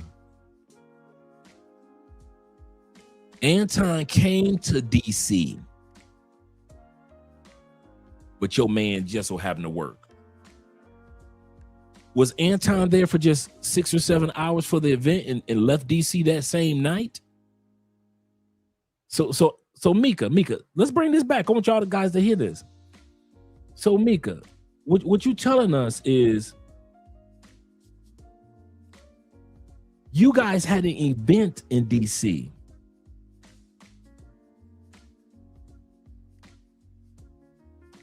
Your husband is in DC. The guy interviewed telling you, he said, listen, when you first start working with me, I met your husband. She says, yeah, because he was here. You met my husband because we're all here in DC. He like, right. Okay, right. Good point. Then she says, we had an event, meaning her, Anton, and the rest of his crew had an event in DC, but my husband had to work that day. Let's say he had to work. She doesn't seem like the type that has a husband that works shifts. She comes across as the type that has a husband that's a white collar guy, right? Let's be real. DC isn't famous for its blue collar workers, right? White collar in many cases. Not saying that they're not blue collar workers that are doing their thing there in DC, but I'm just saying DC is not famous for blue collar workers like Detroit or Chicago the Midwest.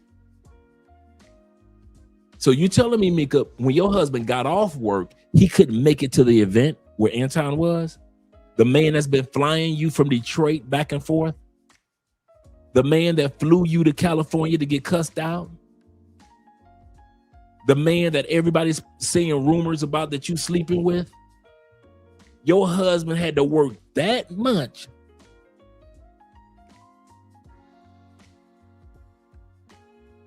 to where he couldn't make it to an event that Anton was having in your city.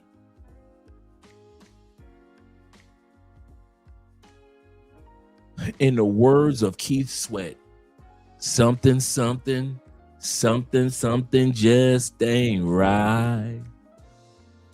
Something just ain't right, gentlemen. But let's continue on.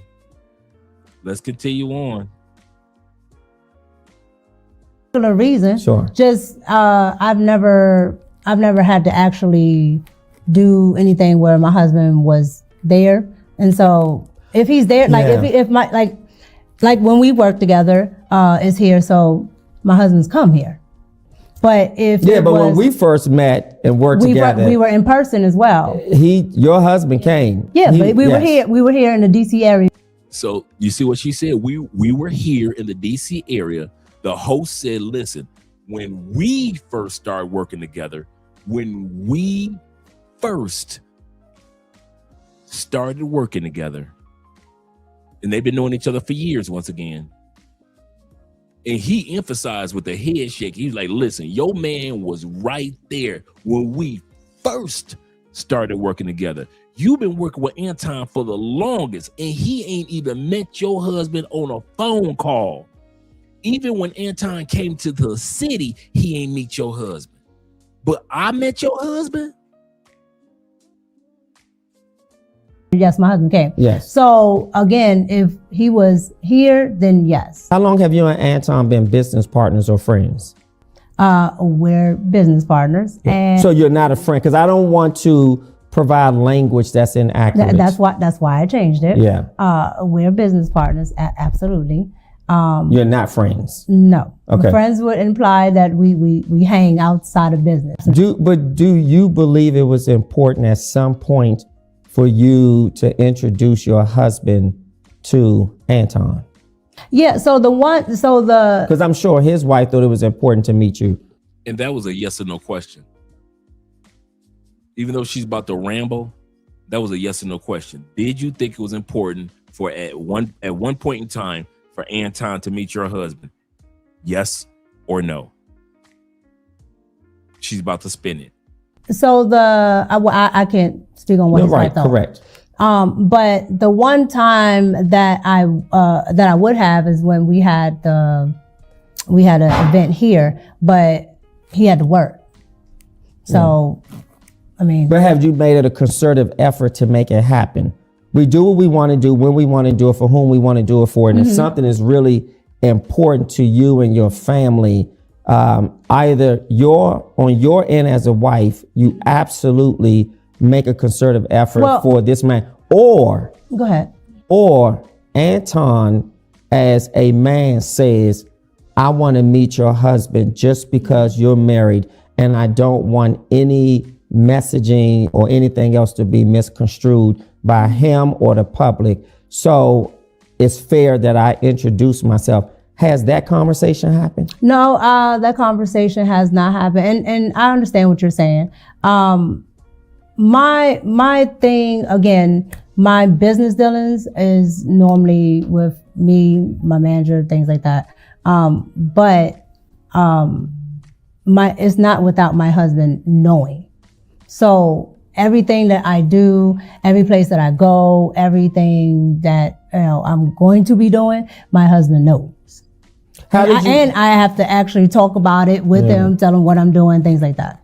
How did you reassure your husband this was strictly business? Like, if my wife is flying to another state, because of at some point I'm going, or I need to meet this person in person.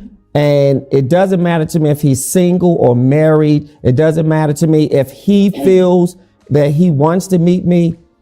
I want my wife to be very committed and loyal to the idea of her business engagements I should be comfortable with. Absolutely correct. Absolutely correct. Absolutely correct.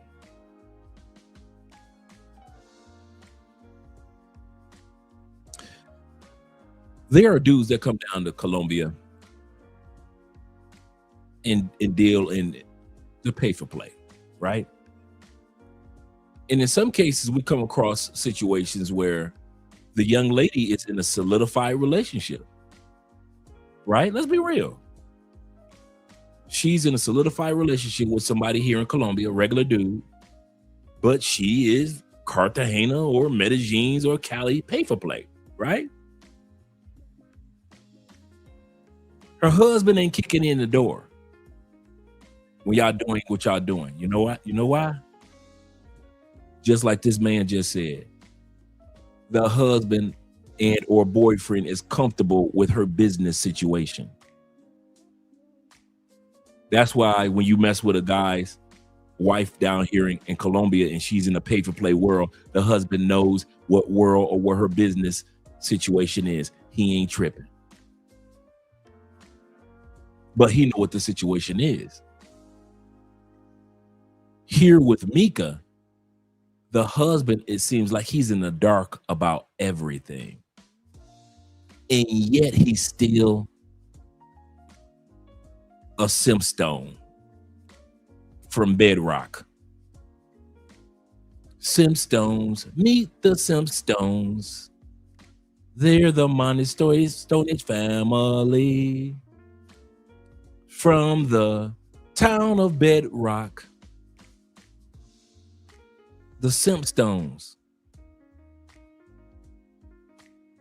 And some dudes, married or not, successful in business or not, doesn't matter how great your bank account looks. If you're a Simpstone in real life, the husband doesn't. This dude is just flying your wife everywhere, taking your wife. Dudes to just call your wife a bitch in front of 12,000 people. Call your wife a bitch, and it ain't no big deal. It's just Corey Holcomb show. What type of husband is this dude?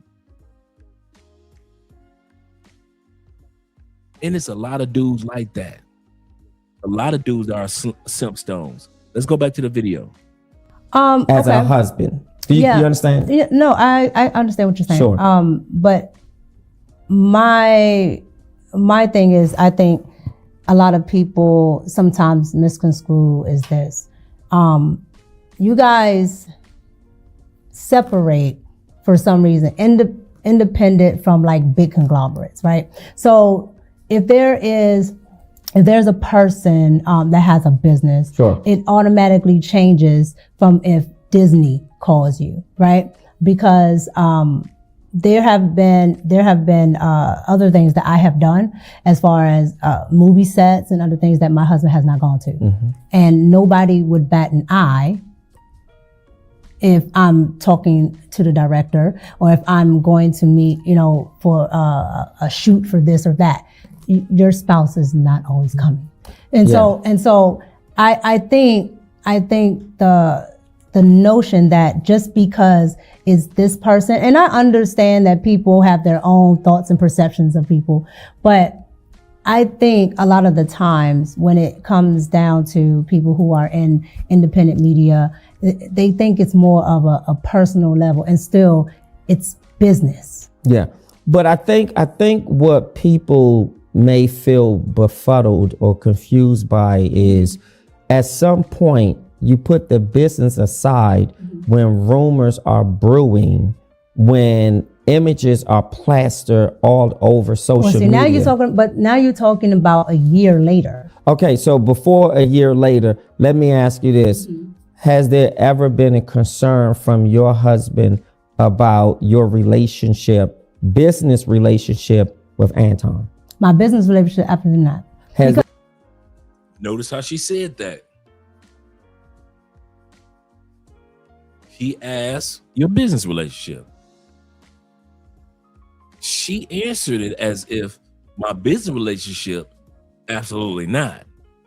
Now, how he's coming at me, my husband has put me in check a couple times. That's how she said it. She didn't say it like the business relationship was the only relationship he would have or wouldn't have questioned her about.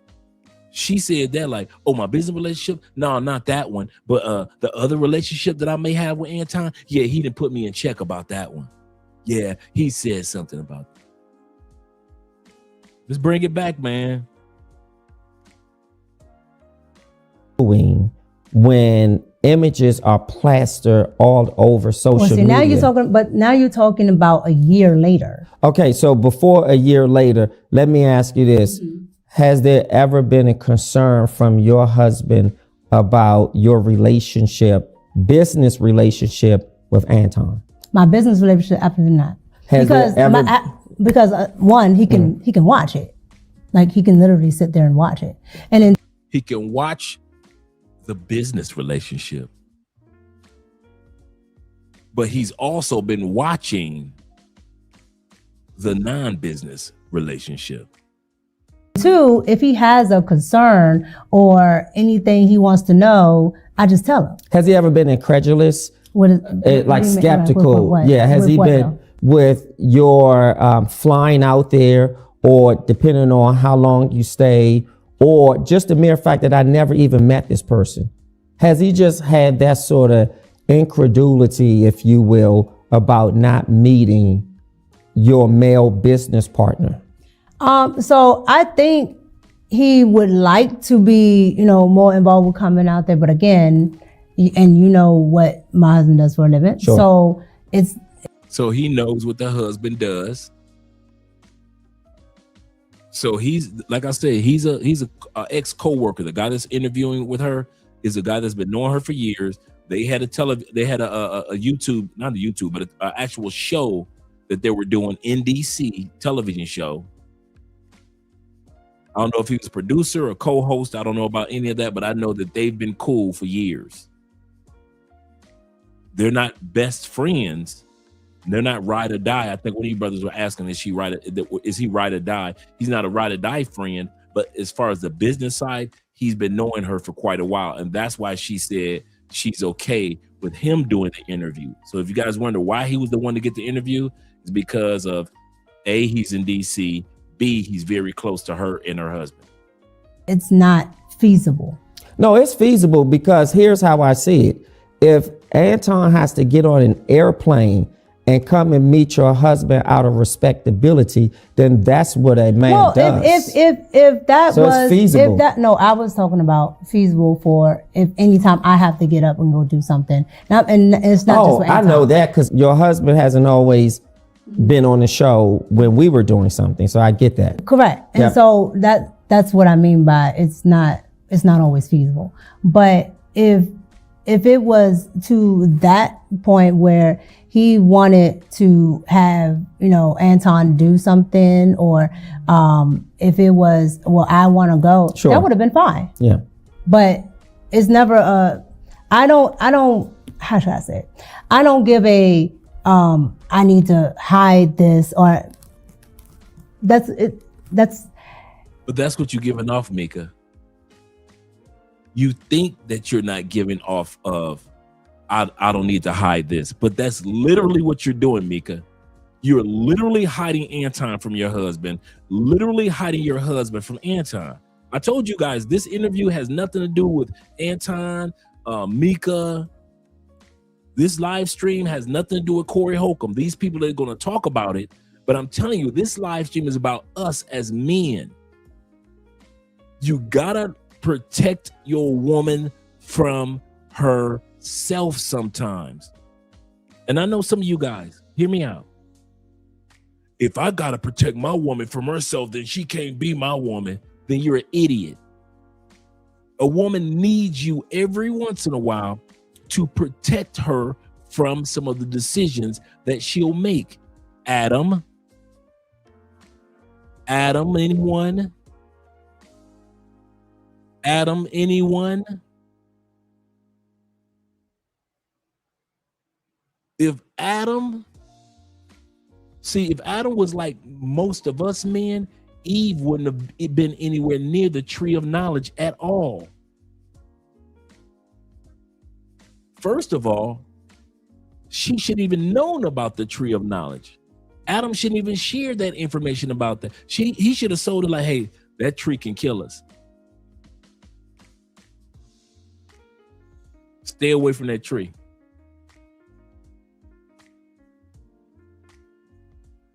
But what did Adam do? Same thing Micca husband do. Hey, you can go with the serpent. You can talk to anybody. It don't matter. It's all right. I'm over here working. I'm working in the garden. I'm over here walking through the garden with God. I ain't got no time to focus on my woman. I got responsibilities over here. See, some of you dudes would just let your woman, I ain't got to protect her from her. Who told you that? I'm gonna tell you something. All you dudes that's in decent relationships, I ain't talking about these dudes that's you just dating. That's one thing. I understand that. Or you're just having fun. That's another thing. I understand that. I'm talking tonight to us men that are in serious relationships in all these other countries, including the United States. If you're gonna be in a serious relationship, there will come times, not all the time, not most of the time, but every once in a while, you got to protect your woman from her damn self. And if you can't do that, you might as well move out the way, because the days will come where your woman going to need your advice and need your direction, Adam.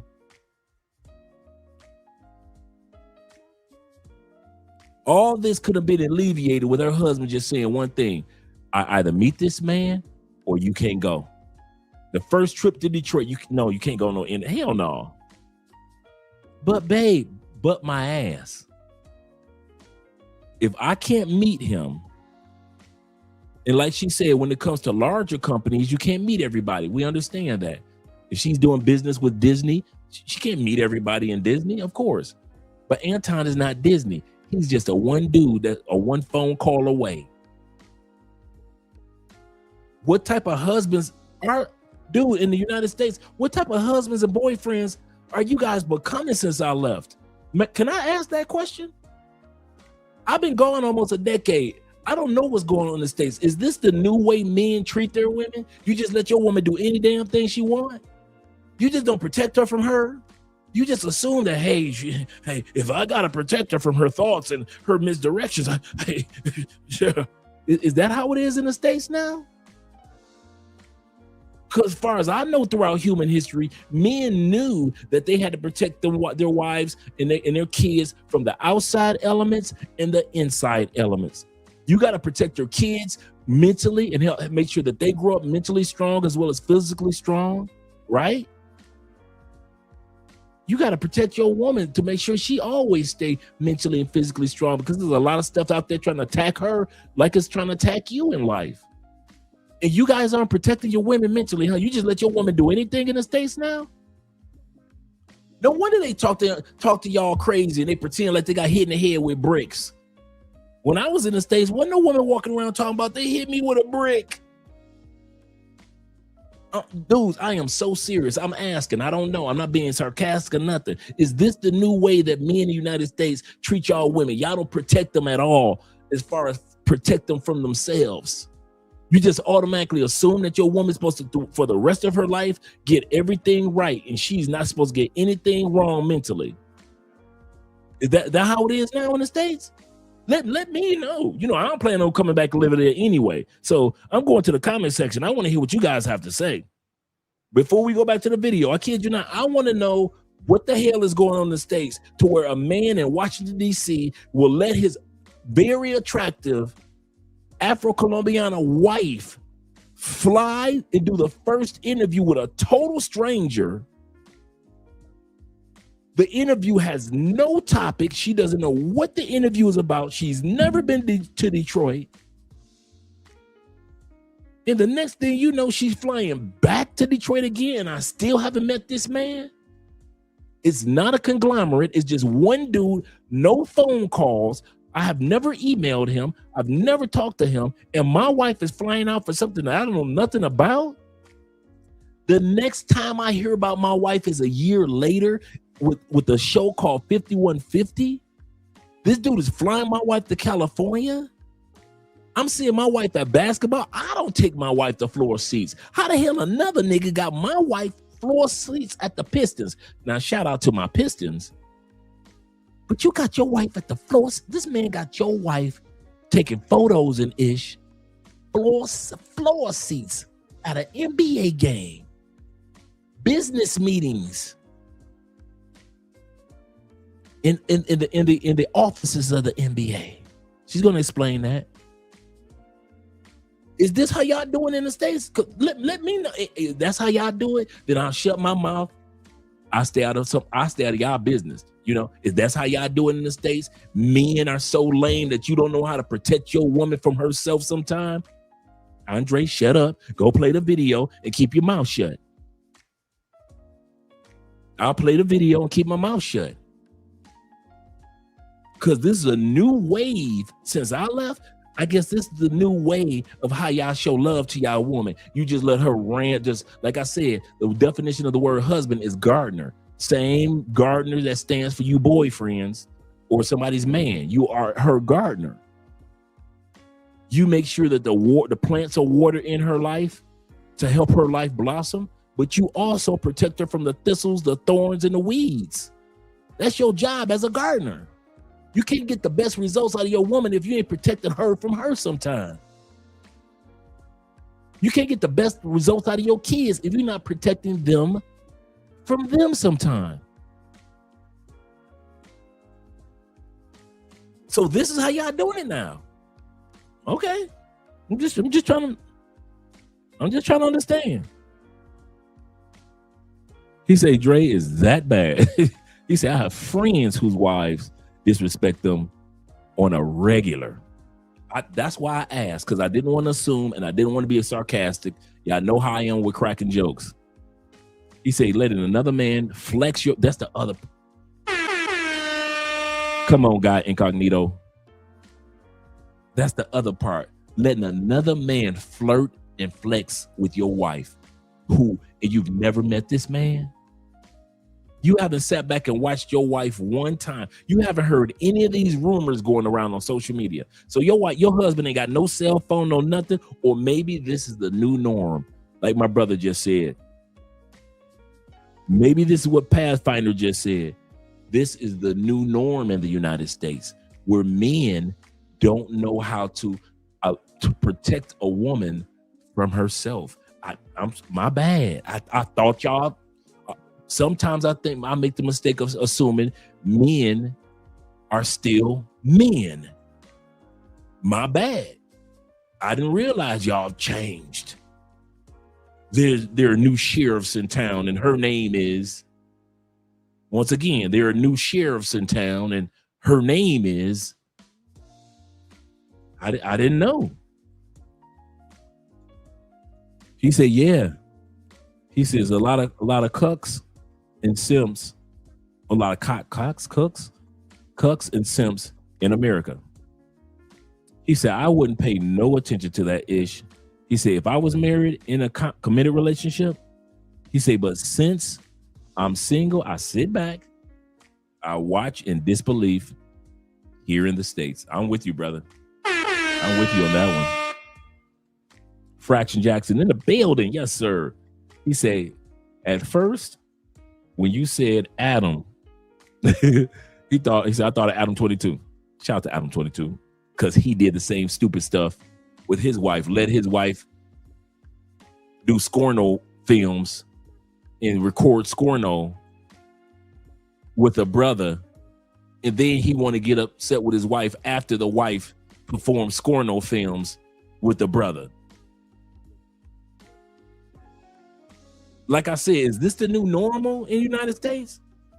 Y'all letting y'all wives do Scorno? Y'all letting y'all wives fly and get flexed? This man flexed, fabricated, and flirted with your wife. Dude, I'm a Midwest guy, like a lot of you guys. Us Midwesterners, we're used to working a lot, right? Right? I don't care if I work 2 double shifts for a straight month. ain't no way in hell my wife flying to another city to meet a total strange dude that I have never met. She does not know what the interview is about. And the next time I see my wife, she's plastered all over social media at the basketball game. Now, mind you, she was the one that posted the photo. The photo is from her Instagram when they were at the basketball game. But my question is, how the hell you even get to the basketball game in the first place? You told me you was flying to Detroit for an interview. Next thing I see you putting on you ain't even got no photos of me. If you go to Micca's website, Micca's Instagram, ain't no photos of her husband. That's why we didn't even know she was married until the brother on here said, I've met your husband. I've had lunch with your husband. Why you ain't tell Anton about your husband? Next time he sees his wife, she's at a basketball game and she got photos of this man who I have never met on her Instagram. On her Instagram. Is this the new dating rules for the fellas? Can I ask y'all a personal question? I'm being nosy. Did since I left the United States, did the coochie get good, better than I thought it was? I thought it was some decent coochies in the United States. It's the sex game and intimacy was pretty good with a lot of the ladies. Since I left, did it get that good to where y'all got that stupid? No, I'm being so serious. Is the sex game that good, in the head game, in the gook that good in the United States to where y'all done got this stupid to let y'all woman just do any old thing? Is the gook that good now? Did I miss out? Should I have stayed in the States and the gook would have been?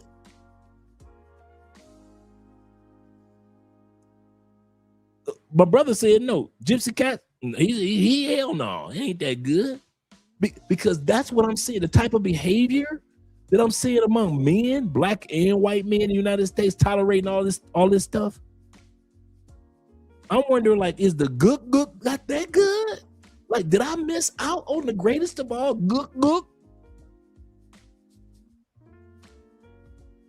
He said this is straight Willie Lynch, where a master separates the wives from the absolute correct from the husbands, except that now feminism 304-ish or ism is the new massa.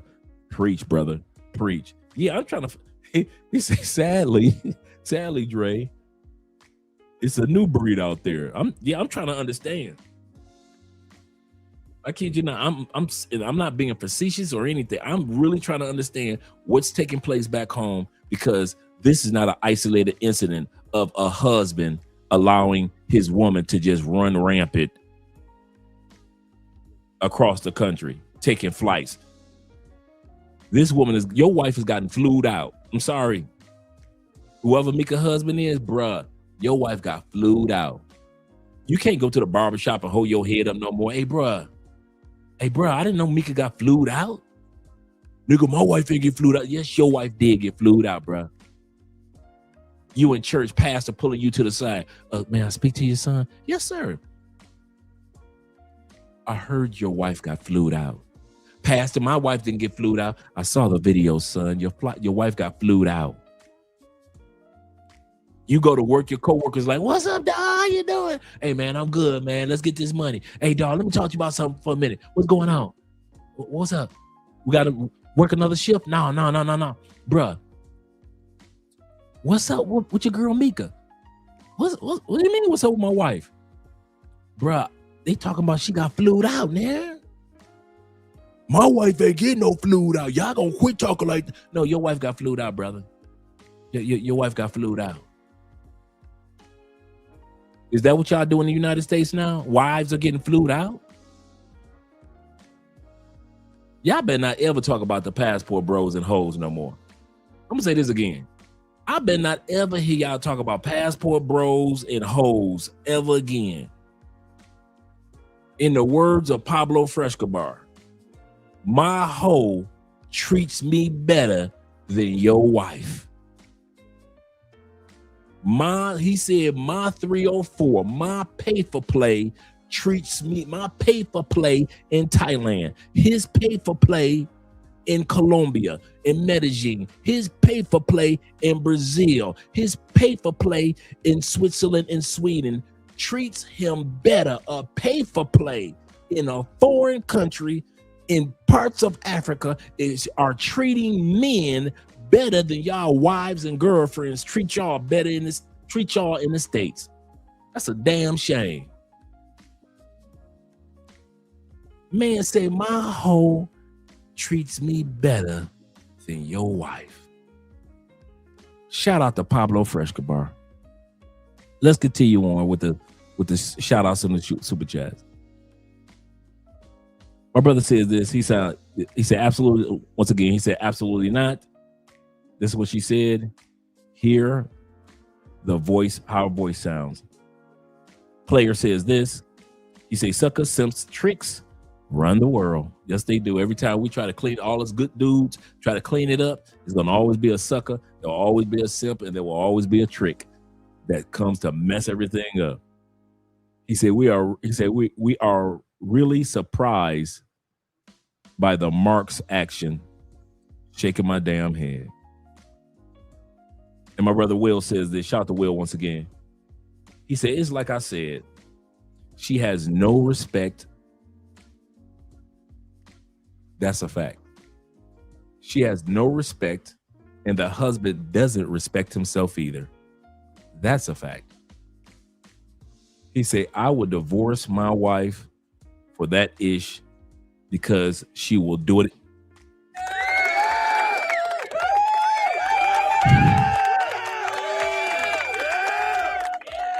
You cannot stop this man. He is not lying. She will do it again because the husband will let her do it again. Some women, let's be honest. Some women marry suckers, simps, and tricks, or date suckers, simps, and tricks because they're suckers, simps, and tricks. If anybody thinks Sierra was stupid when she and didn't know what she was doing when she married Russell Wilson, that woman knew he's gonna be a sucker, he's gonna be a simp, and he's gonna be a trick. Travis Hunter, the wide receiver, the young kid that went first round draft pick last year, right?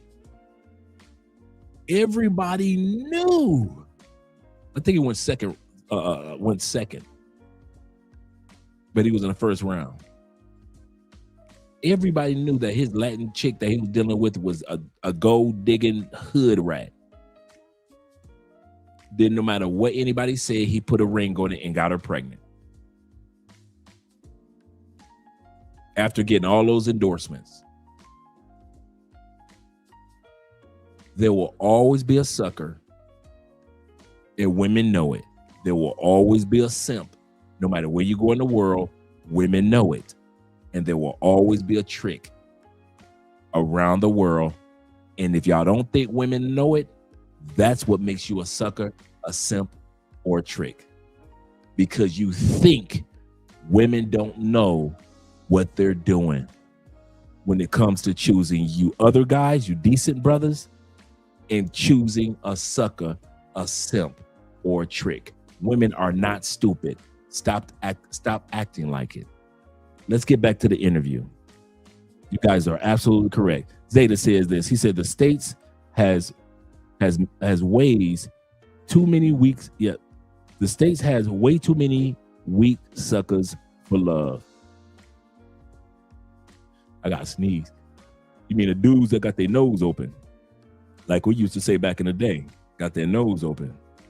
Let me shut my mouth and let her talk.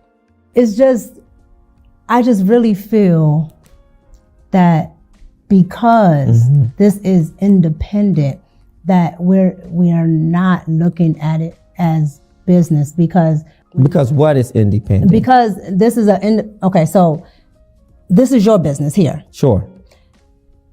I can talk to you directly instead of having to talk to 1,001 people to get to you. Oh, I see what you're saying. With that, it's still a business, but I can talk directly to you. That's right. Okay. If he could talk directly to you, why couldn't your husband talk directly to Anton? Because it's not a large conglomerate. Shout out to all you guys that are here. Yep. Now it's a different notion. Well, this must be for this, instead of looking at it as business. So let's call a thing, if you will. And I want to really drive it home. Mm-hmm. Has Anton ever flirted with you? Flirted with me as a sense of what? Here we go. I'm tired of women playing stupid. Well, what do you mean by this flirt thing? Flirting in a way of, what do you mean? Is he touching me, groping me? Is he befriending me?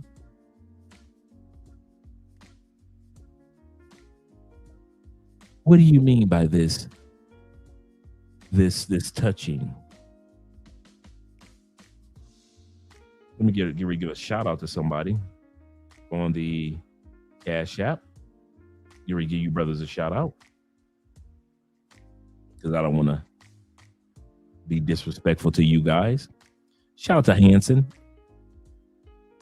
Appreciate you, brother, for the $10 love, as well as my man my man James. Shout out to you, Jay, with the $10 love as well on the Cash App. Appreciate you, brothers. I'm glad you guys enjoying the show. We got 142 people in here. Make sure you guys click the like button. I'm going to drop the link for Andrea's channel in a second, so we all can subscribe and support what she's doing. And like I always say, we use Andrea's channel as our backup channel, because we know how YouTube is these days, guys. So just in case anything ever happens to Love Crossing Borders, we're all connected to continue to do shows for you guys over on Andrea's channel. So we're going to drop the link to that. We're going to continue on with the video. Just naturally, like we're sitting here, or because I'm gonna explain. Well, I don't want to get into. Oh, I see what you're saying. With that, it's still a business. Yep. But I can talk directly to you. That's right. Yep. Now it's a different notion. Well, this must be for this, instead of looking at it as business. So let's call a thing, if you will. And I want to really drive it home. Mm-hmm. Has Anton ever flirted with you? Flirted with me as a sense of what? Just naturally, like we're sitting here, or because I'm gonna explain. Well, I don't want to get into wordsmithing. No, there's no wordsmithing. Okay. The reason why I'm asking, because then I want to talk about some pictures too. No, yeah, okay. I got you. But the reason why I'm asking is because there's two different things, right? So Anton does things for content, and then there's things that Anton would do if we're just sitting here. Okay. So if you're saying personally, if me and Anton was just sitting here, no. Now, if you're talking about for content, when we're doing the virtual rooms and things for the show, Anton has said multiple things. So let me hear a few of the multiple things that he said that was a flirt. What people would consider if he's, saying. Not people, what you considered as a flirt. I would say probably if he's like, oh, Micca, you're so sweet, or you're so cute, right? But Micca, when this man is Micca, you know what gets me mad about this scenario with Micca? Once again, I'm dropping the link with Andrea's channel. Make sure you guys subscribe and support her. And once again, this is our backup channel. So if you guys really enjoy Love Crossing Borders over the years, this will be our 7th year, April 9th. You realize how important it is to have a backup channel when it comes to YouTube. And so Andrea is going on 5,000 subscribers. But the most important part is that for us to be able to keep in contact with each other, if anything ever happens, we'll all be able to keep in contact with each other by way of Andrea Wallace TV. So make sure you guys subscribe. And my brother Will says this, and we're going to come back to how Micca playing dumb. She playing stupid. I hate when women try to insult our intelligence, gentlemen. He said, Dre, true story. My ex-wife father died that she didn't tell me. And she didn't even tell you. I found out through the newspaper. And then when they asked why she didn't tell me, She said, no worries. You will have the paper waiting, or the divorce paper waiting. Goodness gracious. She on a whole nother level. Goodness gracious. But we're going to come back to Micca. For America. Let's put it like this. For America. Micca's an attractive young lady. For America. Now, you know, you drop Micca off in another country, she just look like a regular chick. Drop her off in Brazil.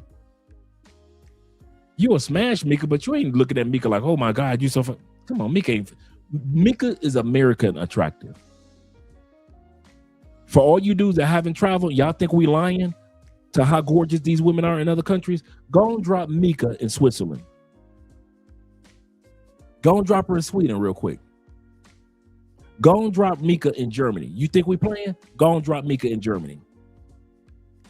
You'll never see her again because you'll never look at her again. Some of the hottest women y'all think that are fine, them Colombianas that y'all see in Miami, go and drop them back off in here in Colombia if you want to. Go and drop them off in Medellin. I'm talking about the finest chick that you see, the Colombianas, them sexy Mexicans in Puerto Rico. Go and drop them off in Puerto Rico again.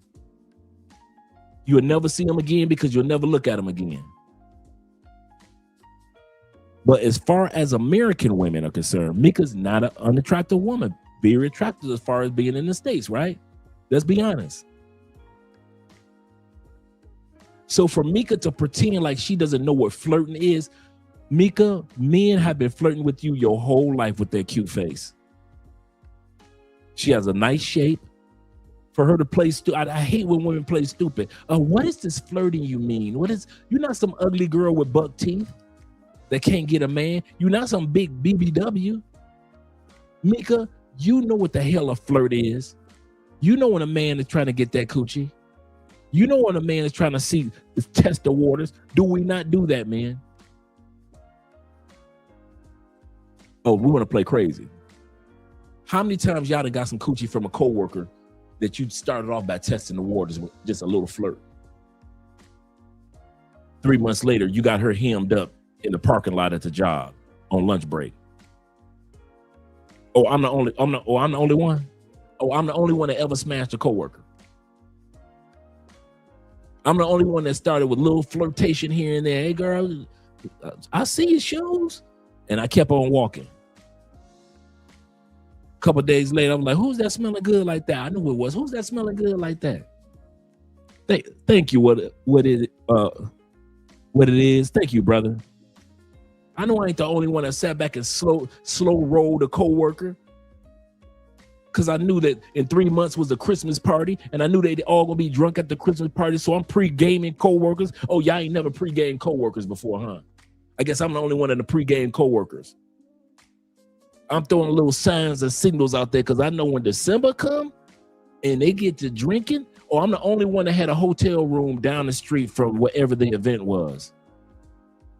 Because I know if one of them coworkers I've been flirting with, we ain't driving all the way back to the other side of the city where I'm from. There's a hotel that I got right every time we got a Christmas party.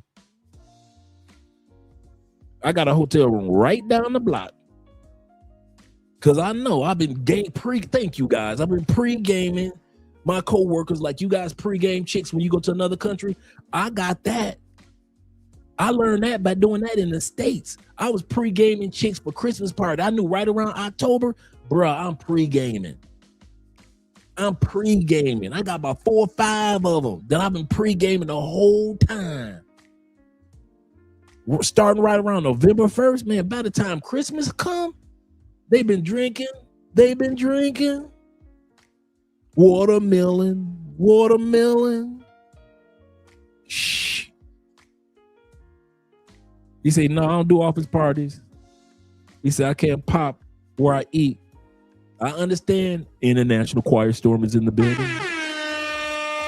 But as for me, I was dastardly. I was going to Christmas parties twirling my mustache. I knew what was going to happen that night. Twirling, that is. Twirling. What's my point? My point in all this is, let's get back to the video. My point in saying all that is, Micca knows when somebody is flirting with her, just like our coworkers know when we were flirting with them.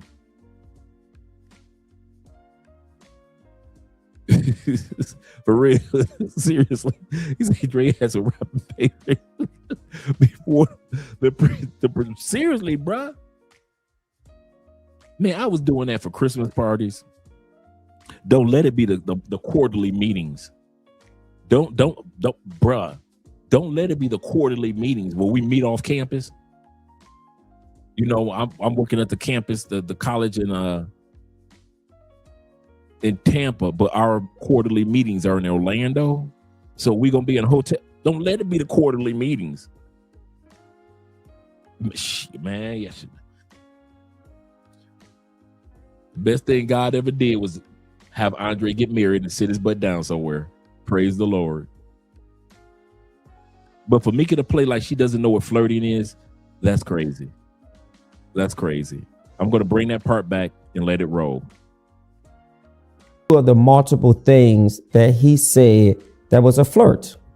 What people would consider if he's, you know, saying, not people, what you considered as a flirt.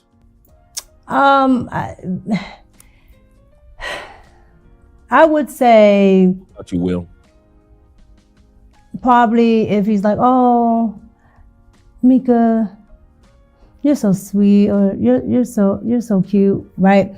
But the problem that I have with it is because I know he's doing it for content, right? And he's not actually talking to me. However, I will say what I probably should have paid more attention to is the fact that people take content as real life.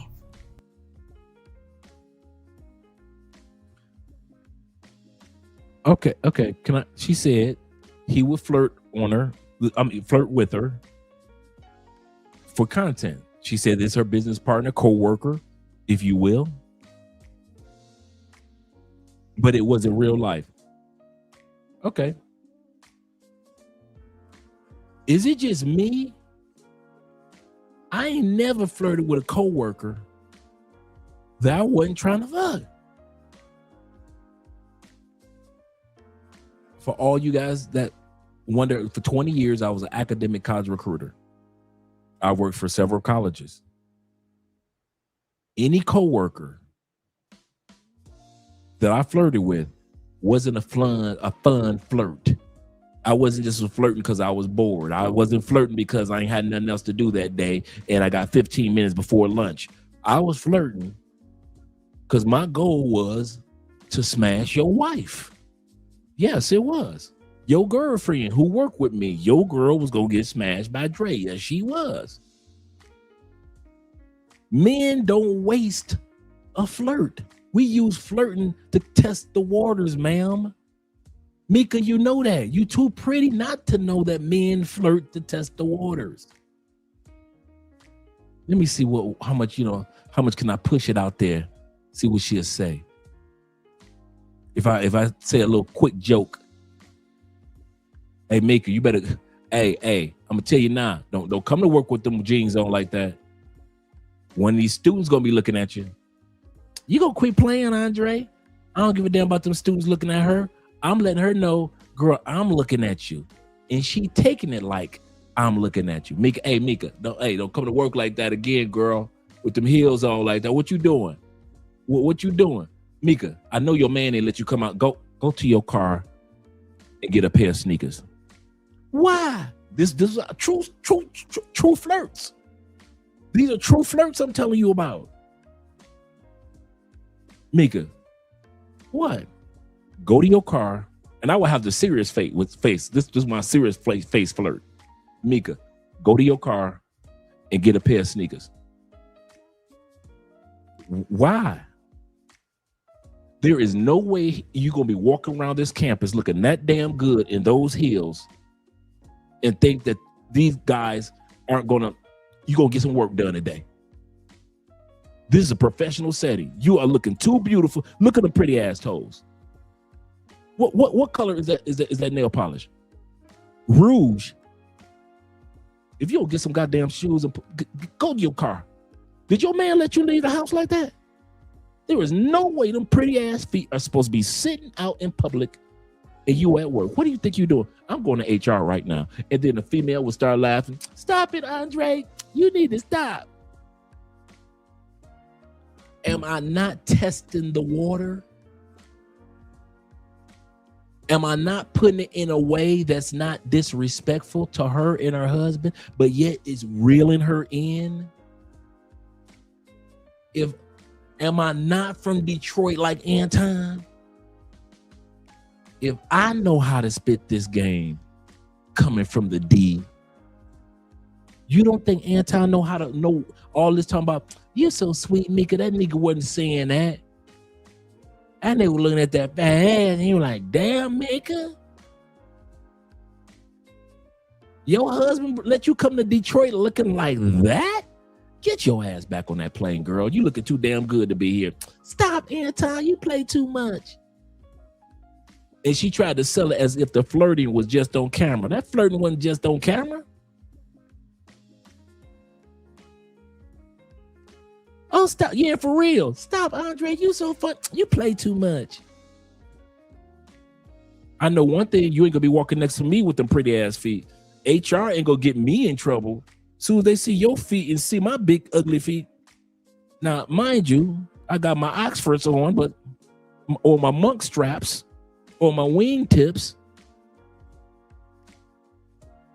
But I do not need my feet to be, if we walking down the hall together, I'm not walking with you today. Why? Not with them pretty ass feet. Ain't nobody gonna be. I'm not about to lose my job because people gonna see me walking next to your pretty feet, and they gonna start assuming things and spreading rumors about me and your pretty feet. No, girl, go put some tennis shoes on. If you want to go hang out with me for lunch, go put some tennis shoes on. Go to the trunk. I know you always go to the gym. Ain't no way in the world you got that body like that. Ain't no way in the world you got that body like that after having 2 kids. How's the kids doing, by the way? Are they good? After having 2 kids and that body looking like that, so I know you go to the gym and I know you got your gym and your exercise shoes in the trunk. During lunch break, go to the trunk because you are not going to be walking around this job with them pretty motherfucking feet walking around me all day. You think I didn't say that to them coworkers? Shh. And you didn't think they wasn't laughing and kiki cat? When was the last time their husband told them that she had pretty feet?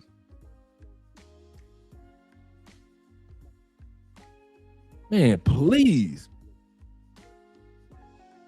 Seriously, you guys, see, you know what I like about some of you guys? Some of you guys know exactly what, some of y'all think like, I'm gonna use that one tomorrow. The pretty feet, I'm talking about that one tomorrow. Seriously. I'm not black, I'm OJ. Okay. Shout out to my brother Uranus Dude 22. He noticed my feet. My husband, absolutely correct. So for her to pretend like she doesn't know what flirting is, that's a lie. Let's continue on with the video, gentlemen. But I just want to lay the foundation of women that are trying to sit up here and lie to us, insult our intelligence, and pretend like she didn't know. And remember, gentlemen, this particular episode is dedicated to husbands or boyfriends that don't know anything about what's going on. And she's trying to pretend like the flirting only happened for content on the show.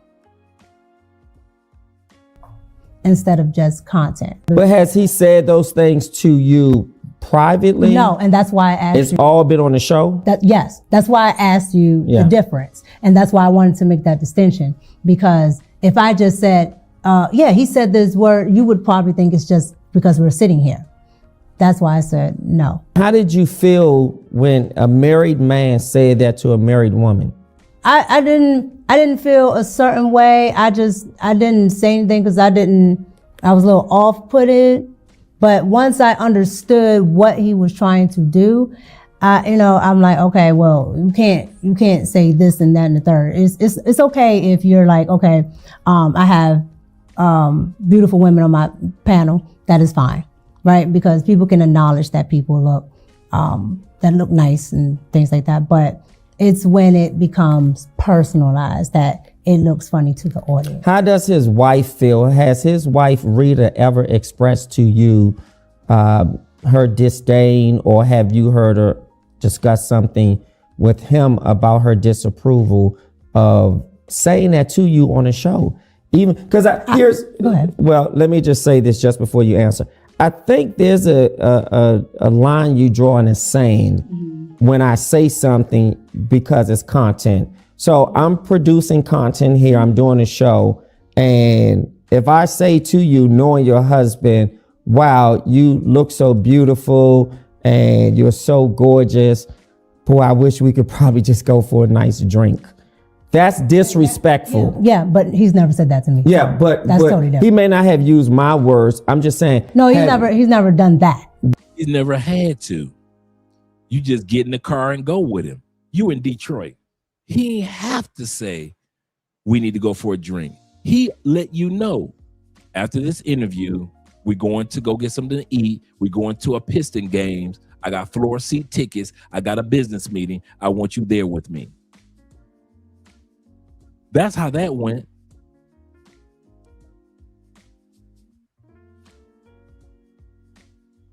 My number one flirt line, just a small sentence. Y'all ready? I have never, I probably could say in the last 20 years of my life, I've never asked a woman for anything. As far as, can we go out for drinks? I like to take you out for drinks. With a question tone, like she has a choice. I told a brother the other day, my number one line is, here's what we're gonna do. If you ever wonder how that dude Dre get all that coochie, here's what we're gonna do. What you doing right now? Nothing? Here's what we're gonna do. Because that's how Anton played her. Here's what we're gonna do. There are dudes like me and many of you do, you don't ask. Here's what we're gonna do. We're about to head to the pizza shop, get some pizza, and we're gonna chill, and we're gonna laugh at some jokes. Here's what we're gonna do. We're going down to the mall. Here's what we're gonna do. We're gonna get on this plane. Here's what we're gonna do. We're going to this basketball game. Here's what we're gonna do. I don't ask. I don't ask. That ended probably in my 30s. I discovered with women, when it came to an asking tone, just the tone of you asking was not a turn on. And one day I discovered, here's what we're gonna do. And women just fell in line. And I didn't have to come like mean, oh, here's what we're gonna do. I didn't do that. What you doing right now? Nothing? Well, here's what we're gonna do. Even in a disagreement, like, well, you know what? Here's what we're gonna do. I'm walking out the door. That's what we're gonna do. I'm not gonna sit up here and argue with you. Here's what we're gonna do. If you ever want to know my number one get 'em line, all in any country, any woman. Now, I'm not saying that it was 100% guaranteed, but I promise you this: no woman can ever say, Andre asked me for some coochie. I ain't never asked you for nothing. I told you, here's what we're gonna do. Here's what we're gonna do. We're gonna exchange numbers. I'm gonna give you a call. I got the best of Frankie Beverly Mays over at the house. What's your favorite wine? Oh, you're a Pinot woman. You like yours white? Okay, cool. Blanco.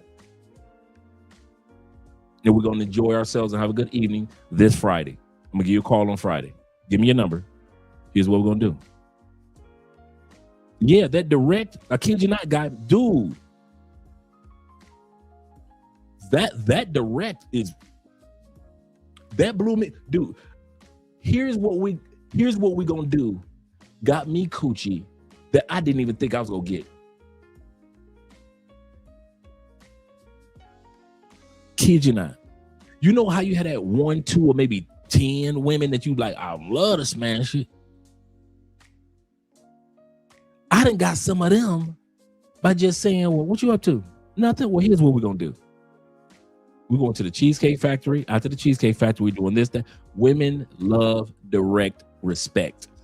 Notice how I said that. Direct with respect.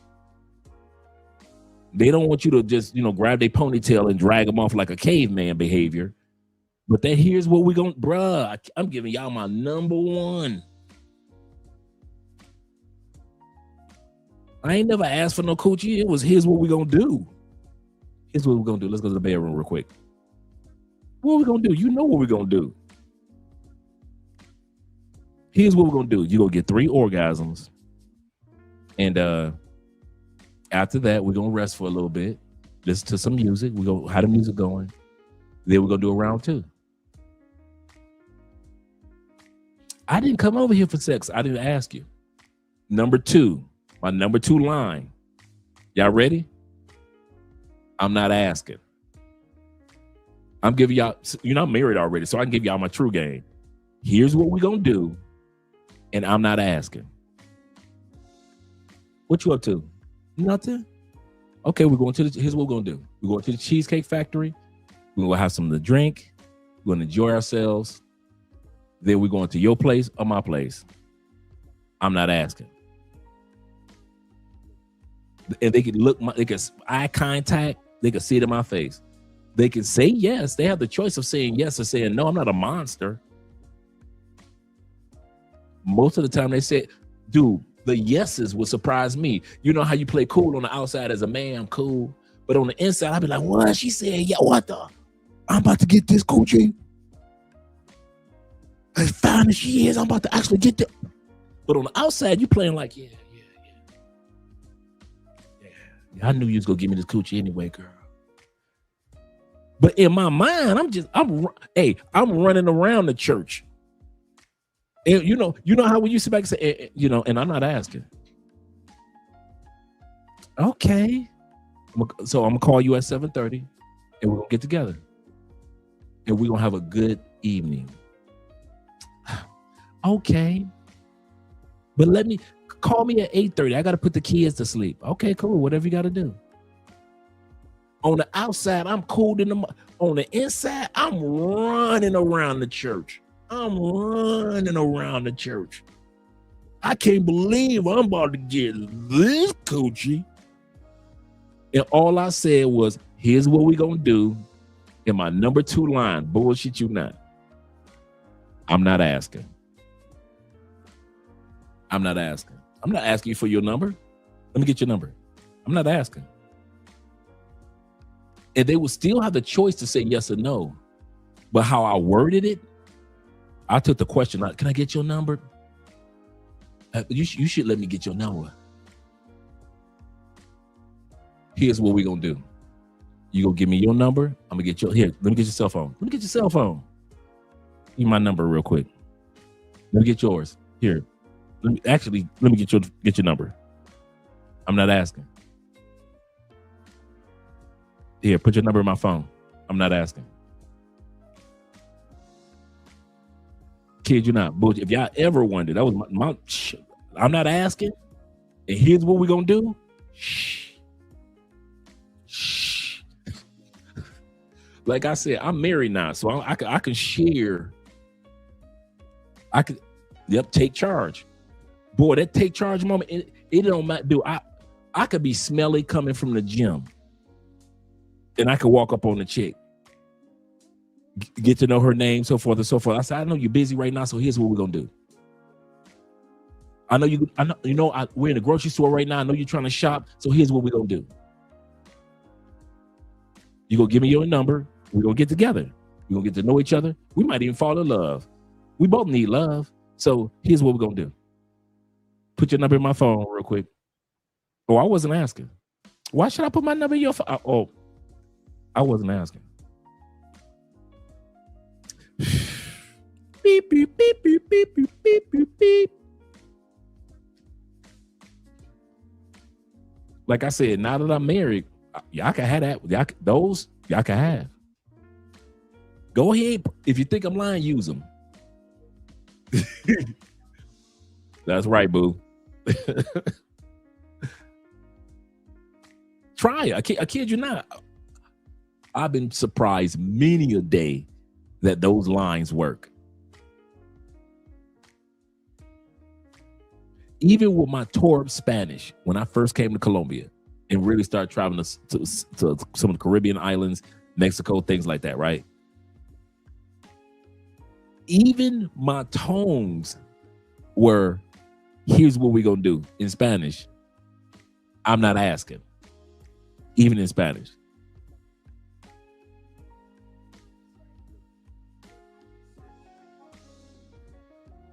Oh, I didn't? No, I did. I'll grab it afterwards. All right, sexy boo. Yeah, man. That direct, like I said, it's not being domineering and, well, here's what we're going to do. No, I'm not saying like that. But what I'm saying is all that I got to flirt back and forth with, here's what we're going to do.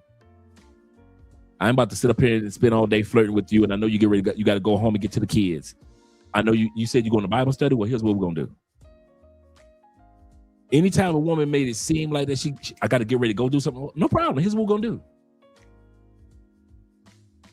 I don't know. I wasn't asking. Why should I give you I wasn't asking. Straight face. I wasn't asking. So here's what we're going to do. I can't do nothing, bruh. Y'all got, okay, let's go back to the video. Period. Like, oh, well, let's go for it. But he's called you beautiful. Oh, yes. And gorgeous. Yes. Yes. Yes. On the show. Yes. And to you, that's not a problem. Because it's happened more than once. Correct. And I'm not trying to make it a problem. Notice he's never said that to any of the other women on the show. That's what makes it a problem. He Island Girl Q, she's a cutie too. He's never come at Island Girl Q like that. Or any of the other he's had a few ladies on the show over the years that were attractive. He's never said anything beautiful, gorgeous, sexy. He's never talked to them like that. Why is it, Micca, that you don't see that you're being set up to see what he can get? No, that's what I'm saying. Sure. Let me answer your question. So yes, he said beautiful, gorgeous, whatever. But there's not like, well, I want to take you to the whatever, or let's do this and this and that. And it's just, well, he's taking you somewhere. Let's look at this picture. You guys were at a game when you said he wanted to take me somewhere. Now, I'll be honest. When I saw this picture, I was flabbergasted. Why? You know why? Because he knows her husband in real life. Because wait. Sure. So go back to what you were saying, because you can't intertwine the two. So you were asking, sure, was he expounding on flirt, on the certain type of things that he says, and we were talking about him saying beautiful, whatever, but not expounding in that way. Yes. Now, what is your question that you're asking now? Because I think I asked was it disrespectful? Did you feel that it was disrespectful? And I think you answered it by saying no, because you realize that it's content and people do these shows and they say things. And you also clarified it by saying outside of the show, that has never happened. So let's go to the picture. Okay. Tell us about this. How did this happen? So this was the day that we did the interview. So the show did an interview, or just you and him? This was my interview day. The first day. Oh wow. The first day. This man don't know her from a can of paint. Right? She's in DC. Somebody sends him, based off what she said, an email about her. Her husband doesn't talk to Anton, barely knows anything about Anton other than YouTube. She flies out. She doesn't know what the interview was about. Next thing you know, her Simpstone husband is seeing a photo posted by her. Once again, she doesn't have any photos of her husband, but now here's the kicker. Y'all ready for something? You go to her Instagram, because I went to it yesterday. How come she took this picture down? This picture was one of the main photos on her Instagram. You know me doing content, especially with this Anton situation, I've had to look at her Instagram at least 10 times over the last month doing content, right? I went on there yesterday.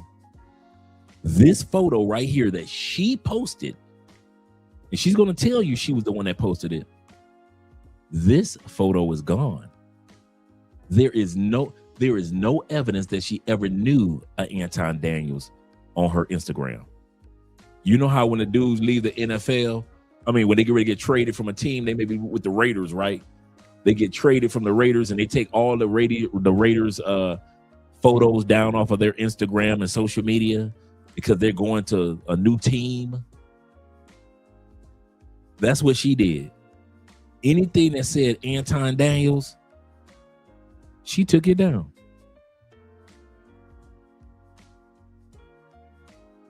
Yeah. Yep. Trying to showboat. We do too much. You know what this photo reminds me of? Y'all ready? It's like when dudes come to Cartagena and they overpay for play. Okay, we playing stupid tonight. Okay. Dude come to Cartagena. Pay for play chicken, DR, Cartagena, Phuket, whatever it is, wherever you are, right? Cartagena, she tells you 100,000 pesos. That's $25. She's sexy. $25 for 40 minutes, hour, whatever it may be, right? Here you go. Now you've already said agreed handshake, 100,000 pesos, right? Right. Thank you. But I can save her. You give her 300,000 pesos. That's what this photo is. She came for an interview. That's all she flew in for, an interview. She did what was required of her, an interview. Here your ass go. Floor seats. You know he probably the best hotel downtown Detroit. Taking her to the Rooster Tail Hotel. Rooster Tail restaurant, which is one of the best ones in Detroit. Doing too much showboating. Let's not get mad at Anton. Day one, first day. How many times have we seen dudes come to Colombia and overspend on the first day? Go to DR and overspend on the first day. Go to Thailand and overspend on the first day. Go to parts of Africa and they overspend on chicks on the first day. Anton ain't doing nothing. With this photo, it just says, I'm a simp. Can you be a simp too?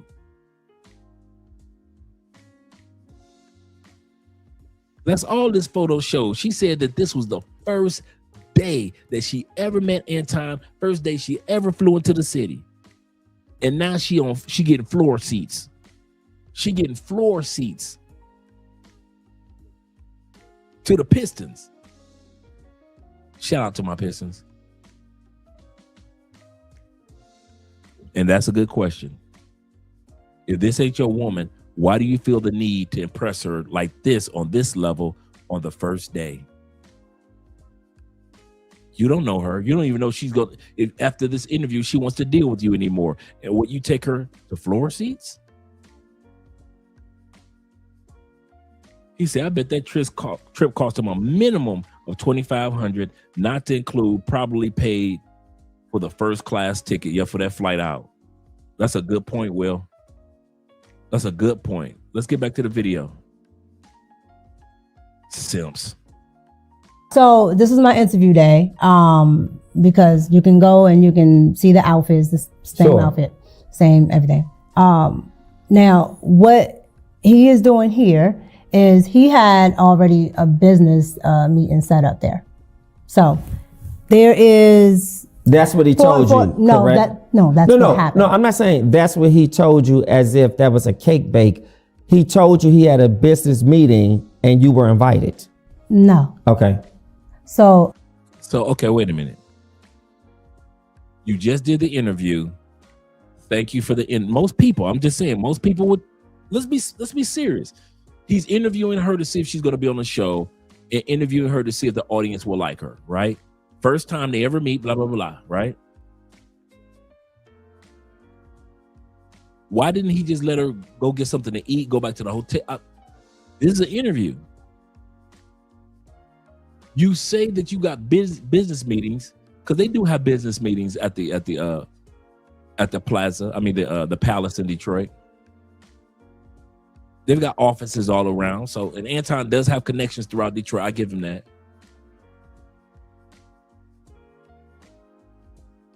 So why bring Micca? Now, don't get me wrong. He's taken Carlton White to basketball games. He's taken Angry Man to basketball games. So I'm not surprised that he took her to the basketball games. But here's the part. When he took Angry Man and Carlton White, there were no meetings going on. He could just enjoy the game with the brothers. But being with her, everybody knows having an attractive chick on your arm during business meetings is a plus. Can we all be real with that? If you got a nice, attractive woman on your arm when you're having a meeting, or even on your way to a meeting, it's a plus. Let's be real. That's how we men are. We kind of look at each other like, okay, I see what you're working with. He brought her there as a flex. Crazy. Again, back there, probably like on the first level there is a area where if you have, your high roller seats and things like that, you, I don't know what they call it there in Detroit, but here in DC, they call it maybe the Ultra Club and things like that, where all the people that have club seats, things like that. Yeah, you have, of course, conference rooms, other things up there. And back there is where he had his meetings.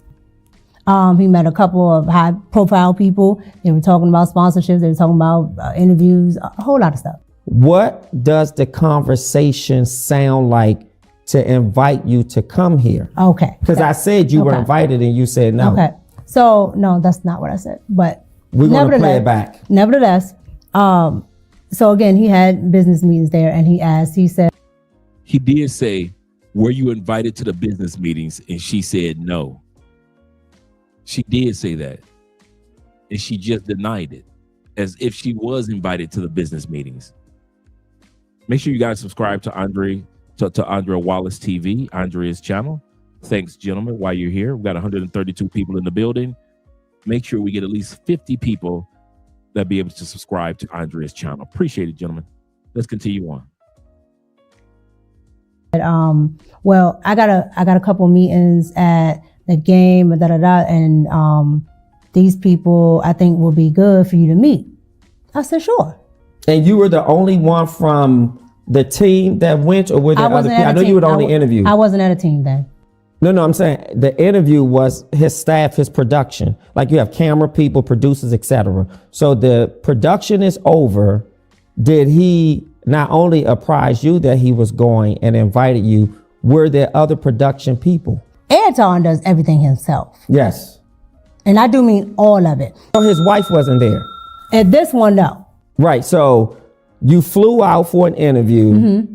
You went to his studio or place of production. Mm-hmm. Y'all did an interview, and it's just you guys. Got to the studio. His wife came past the studio. That's when I first met her. Sure. But she did not stay. Okay. Let me ask you this, and I'm not trying to be too investigatory, but it gives foundation. Mm-hmm. How far is the hotel from the studio?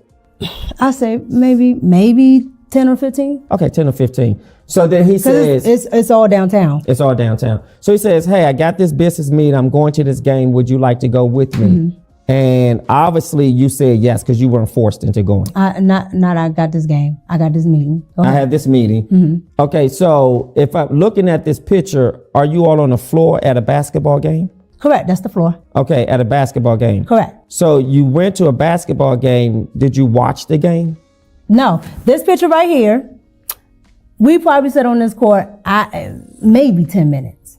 Oh, we I were see. in the back. So a meeting, and then y'all just went on the floor to take a picture. No, we just went on the floor, and we sat there maybe 10 minutes, and then they had their, Sat there 10 minutes to watch a game for 10 minutes? He wanted to see a little bit of the game. Sat there maybe about 10 minutes. The quarter ended, went right back to the back. Okay, and was his wife invited with you guys to the business meeting? I don't know if she was invited or not. Was she there? If she was there, no. She was not there. Okay, in that moment, did you feel awkward? No, because I was there for a meeting. So, but you had nothing to do with the meeting, right? Let me finish. Sure. I was there for a meeting. But she said, and that's what his point is, and that's why I like this interviewer. I think he knows her well enough, and he's been around her enough to know how she talks. Another person that would have interviewed her would have not have picked up on a lot of things, but since he personally knows her, he's listening intently. She did say that she was going to that meeting and that she was not invited to it. That's what she said. Now she's trying to talk as if she was invited to the meeting by Anton. And that meeting had nothing to do with her. He's absolutely correct. Here's the difference, and you know this because we work together. I go back to how critical it is for the male that you're working with, particularly when it's sort of independent and we are being seen and these sort of pictures come about. It's important to meet and know your husband. And I'm not saying he isn't a man of character because I don't know Anton. And I'm not here to vilify him. I'm just going based off how things look and what the concerns have been in the public. I can understand, but that's why I don't mind. That's why I don't mind talking about it, because there's nothing nefarious that I ever had going on. It is, and that's the part that she can't see. She thinks that because nothing publicly shows her being intimate with Anton physically, that she's innocent. And that's the mistake that she's making. She really believes, I don't know how young this young lady is, but she's either plain dumb, young, and full of cum, or she's just a good actress trying to lie to us, but it's not working. Yeah, she sounds stupid. She doesn't just sound dumb, she sounds stupid. She knows exactly how men think, how men are. Woman, I could, once again, if Micca looked like an average chick, I could give her some grace, right? For American Beauty, she's a cute Afro-Latina. If you go to her Instagram, she has a really nice body. She's got that short little, for all you guys that like the short 5'1" chicks, she's got that going on. All her hair is hers. No weaves. You never see her with fake eyelashes on. She's a very attractive young lady. She's been like that, from her teens on up. So for her to pretend like she doesn't know when men are flirting, when men are doing that, I didn't know when he invited me to the yacht. I didn't know it was I loved Diddy for Diddy. When he was telling me to go to the freak-offs, he said, Cassie, go to the freak-offs. I didn't know after my 5th freak-off there would be a 6th. I'm tired of women just playing stupid, like they didn't know and like they're so innocent. Well, I never gave him oral sex, so I don't know what you're talking about. You've been flirted with men your whole life as far as your adulthood. Don't tell me you don't know what the hell a flirt is. Don't tell me you don't know when men are laying foundations. Before you got married, woman, men have been putting you in some of the most expensive vehicles in DC. You've been invited to this event and that event and this. Don't tell me that men in tuxedos haven't walked up on you, seeing you in them. Okay, we want to play stupid. I'm gonna let this roll. I'm about to pull up her Instagram. And again, I never do anything unless my husband knows. So your husband knew that you were going to this business meeting. My husband knew that I was where I was. No, that's not. Let's be very clear with language. So I want to be clear with my question. Okay. Did your husband know that after the show, the interview was over, you were going to a basketball, not a basketball, you were going to a meeting at an arena where a basketball game was? I don't remember if I told him before or after, but I did tell my husband. Mm-hmm. Okay, you told him, but of course. When you say you don't remember meaning before or after, is it fair to say you told him after? No, it's not fair. Because how do you not remember that? Because I don't remember everything about that day. No, but you're a married woman who goes, and I want to be fair to you, but I want us because to me, everything that I'm doing is business.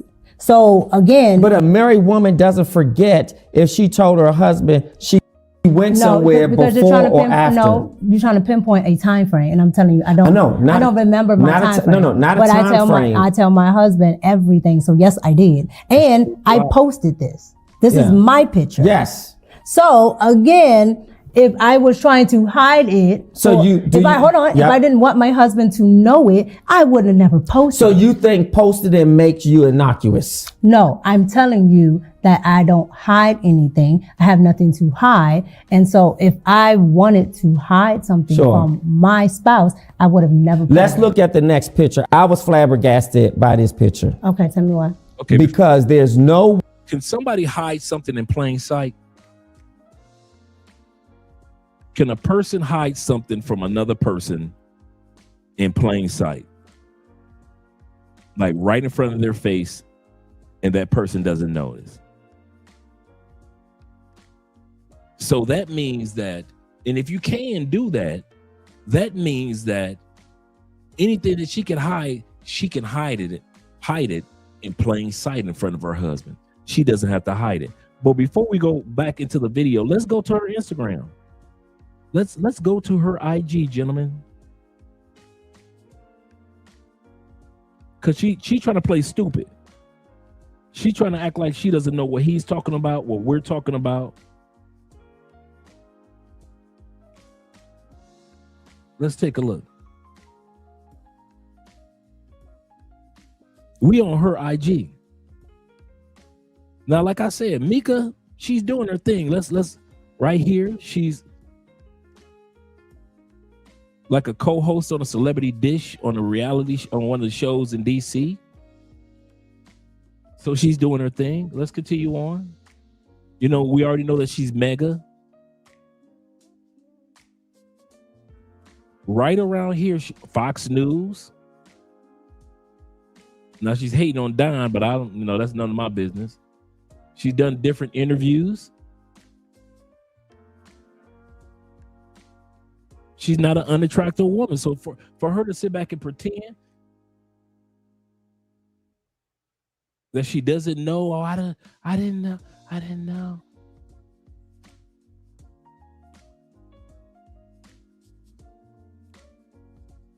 See what I'm saying? I didn't know. I'm just posting it. If y'all looking for a husband, he ain't on here. If you're looking to see her husband, he's not on here. He's not on her Instagram at all. She's not an unattractive woman. We're not stupid. Where's the ring at that we've been seeing all day, fellas? Where's the ring at? As we go through her Instagram, where's the ring? So there are times when she has a ring on and times that she doesn't have a ring on, yet she's married.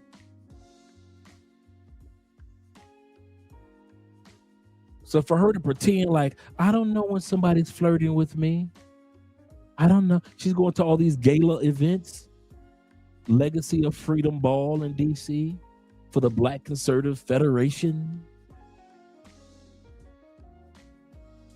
This is not her husband, by the way. All this, bruh. I'm so innocent. I don't know what you guys are talking about. What do you mean by flirting? Like right around here is where the photo with Anton Daniels used to be. Like I said, she took that photo down. The moment that Corey Holcomb called her a bitch, that photo was taken down. Here's a photo of her open hands. Where's the ring at? There are no ring lines, no ring at all. Where's the ring at? I could blow this photo up for you guys. I didn't mean to put the heart on there. But I can see if I could blow this photo up and make it a little larger. No, I guess I can't. No, nothing. She's been, like I said, she was doing her thing long before she met Anton.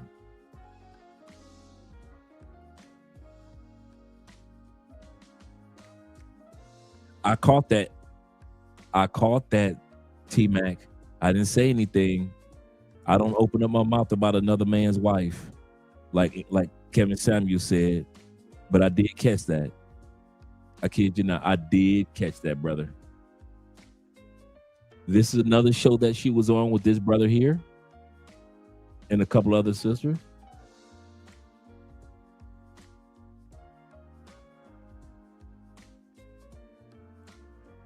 Very attractive young lady. So for her to say, I don't know what flirtation, I don't know when a man is flirting with me. I don't know.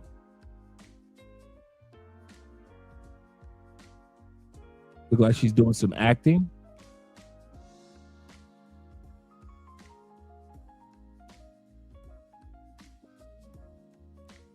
So she doesn't know when dudes walk up to her in the $3,000 suit and she got that body on and nobody knows. I mean, she just doesn't know.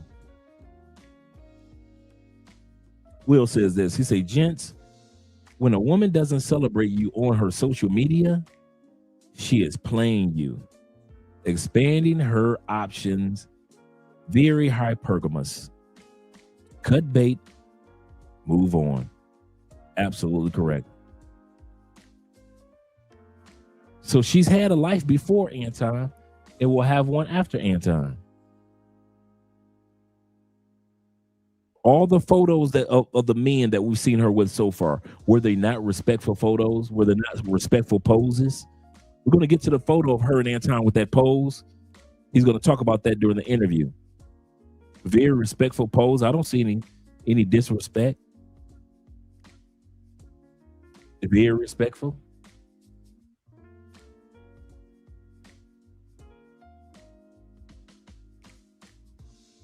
Even this was not bad. Looks like she's got a microphone, so she was just interviewing the guy. This is not a bad pose. This doesn't seem like she belongs to him. This was doing the DMV Summer Jam 2023. Right before she got with Anton. So she's been doing her thing for a while. Another photo, another pose, very respectful. Looks like all the men that she posed with and she's with respectful.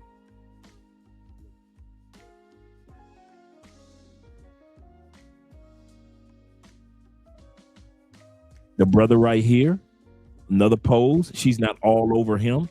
Now, one photo have we seen her all over somebody, except for the photo with Anton. You notice that? We're going through her whole Instagram. Every pose that she's had, every pose the men have had, very respectful. Then when you see the photo with her and Anton, that does not look respectful. Like once again, for you guys that are just coming, Any photo with Anton, she took it down.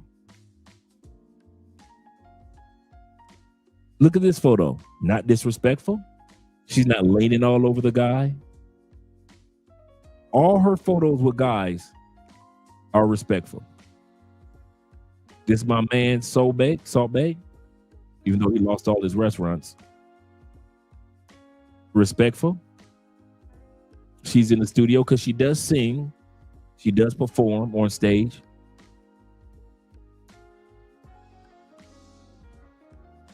Shout out to my man, Dick Gregory. Respectful.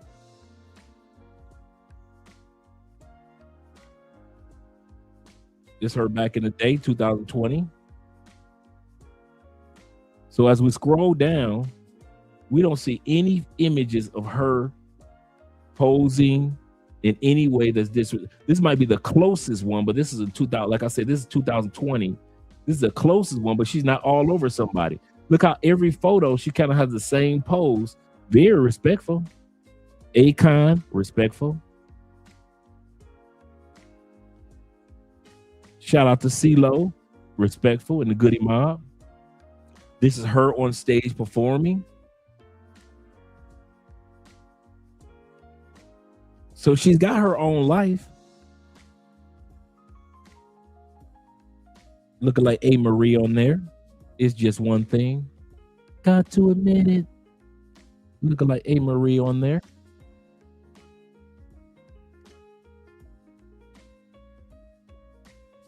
Afro-Latina queen from DC. Jamie Foxx, respectful. Chantel Simone. Chantel Moore, Shantae Moore with her golden voice. Respectful. Respectful. All these poses, respectful. Yo Gotti. Respectful with these gentlemen here. Every single photo is respectful. Like I said, she's taken down all the photos that she had with Anton, gone off her Instagram. So there are two men that are off her Instagram. I'll say this again. There are two men. He say, nah. He say, A. Marie was yeah, for real. A. Marie was that one. That's true. Good call, Dave. Good call. Yeah, she's shorter. Yeah, she's really short. Yep. She's what I call one baby away. She's what I call one baby away. She's one of them chicks that as soon as they have one baby, woof, it ain't gonna take two babies, it ain't gonna take three babies. We all know, we've all got those women in our neighborhood that we grew up with that was fine as can be, and their body said one baby gonna blow them up. I tell you, like I always say, a perfect example of one baby away is a woman that's had a few babies, but the thing that's saved her is trainers and being on tour all the time. Beyonce. Beyonce's got a body that if she was not touring all the time, and she did not have the trainers and the dietitians that she have, Beyonce would be woof.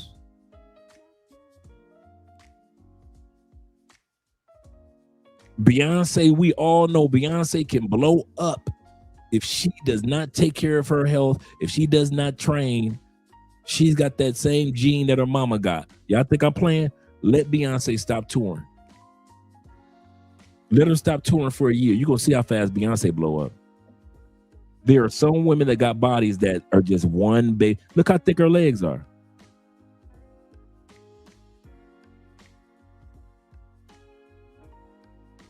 She looks good in this right here, but I'm telling y'all, man, there are women that are just one baby away, one shorty away. Seriously. So let's go back to the video. Now that we've seen her posing with other men, That's what my point is. That's why I came here, not to mock her. This is all about her husband. This episode tonight, we're talking about her husband who allowed all that with Anton. You see how she's respectful with every man that she's posed with.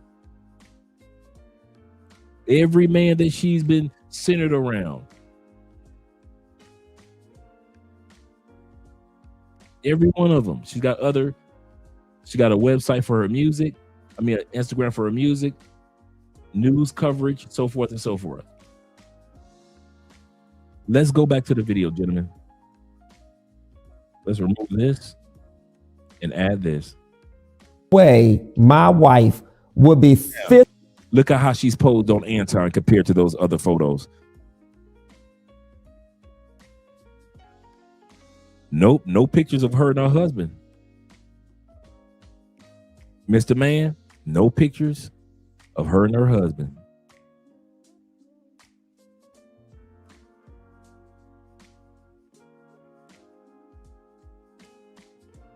She's got to really be short because Anton is a short dude. Anton like what, 5'9", 5'8", like 5'7". Anton's a really, really short brother, man. I think Anton's like 5'7". So she's got to be all of like 5'1", 5 feet.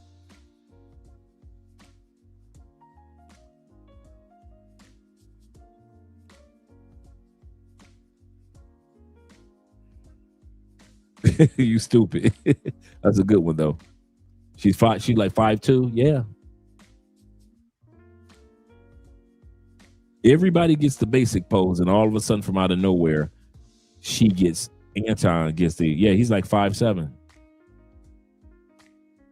A lot of people don't realize that. He's a really small dude.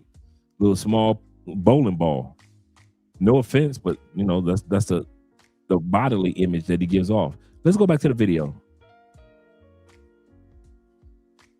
Physically touching, leaning on a married man, leaning on a single man, leaning on another man in a way that suggests, I'm feeling you, I like you. This is really some sort of. Why do you think that says I'm feeling you? Even if it doesn't say I'm feeling you, I don't want my wife. Why do you think? Yeah. Why do you think that suggests that I'm feeling you? Because okay, let's hold on. The reason why I'm asking you, the reason why I'm asking you is I have tons of pictures of our former co-hosts. Yep.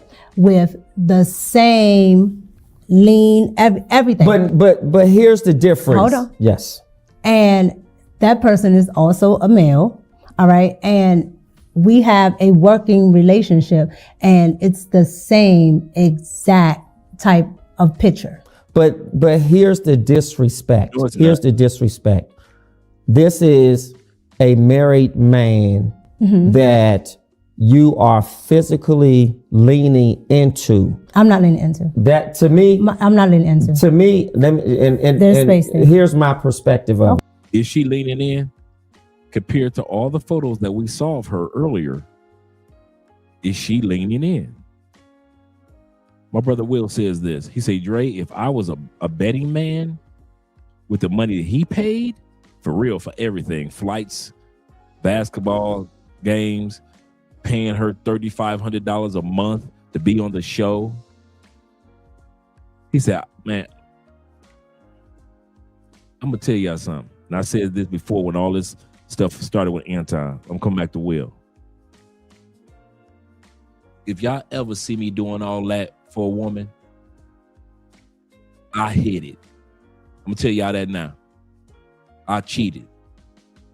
If you ever see me doing all that, if y'all see me flying a chick from the States to Colombia, or flying a chick from Medellin to Cali, or from Cartagena, if y'all see a chick up under me, we doing shopping sprees, because she had photos also on there of her going shopping with Anton. Now, of course, his wife and Island Girl Q was there too, but she had that. All the photos with Anton taken down. If you see me on a shopping spree, if you see me flying some chick to meet somebody that's well known like Corey Holcomb, If you see somebody say, and take your bitch with you, that's my bitch. Ain't gonna be no pretending. I ain't about to sit up here and pay. If you see me pay, if somebody's my co-host, other than Andrea, and I'm paying that person $3,500 a month to be on this show, other than Andrea, oh yeah, I'm fucking her. Oh yeah, y'all ain't got to question that cheating. That ain't nothing to hide. Don't worry about it. I'm fucking her. I ain't flying nobody out, and I ain't going through all that. Andre cheating, you ain't got to ask. You don't assume. I'm not going through all that. So for Anton to sit up here and lie, or her to sit up here and lie, dude, if you didn't hit, you a sucker. If you didn't get that coochie behind that man's back, and she purposely, remember they asked earlier, has Anton ever met your husband? What did she say? Absolutely. She might as well put the motherfucker in there. Absolutely motherfucking not. That's how she said it, didn't she? Right? Come on, fellas. That's exactly how she said it. So you like, okay, that's how she said it. The guy interviewing her asked, okay, did you meet her by way of, did he talk to your husband by way, okay, maybe not in person, maybe by phone, or maybe a DM or email? No, he hasn't. So you've been around Anton for a year, and there is, and you say Anton runs everything. He does the editing, he does everything for his show. So it's not a bunch of people you need to go through a HR department to get to Anton, right? So how was it, and Anton even came to DC, and based off of what Ronan Travelers was telling us earlier, that Anton had businesses in DC too. And your man still ain't met Anton. And Anton, you still ain't get that pussy? Dude, Anton, come on, let me bring this up here. Anton, what do we got to do? You're flying the chick out everywhere. She finding a mother. She shorty toss up. That's one of them shorties you can just toss up in the air and go come down with crystals. You flying her to California. You're taking her to basketball games.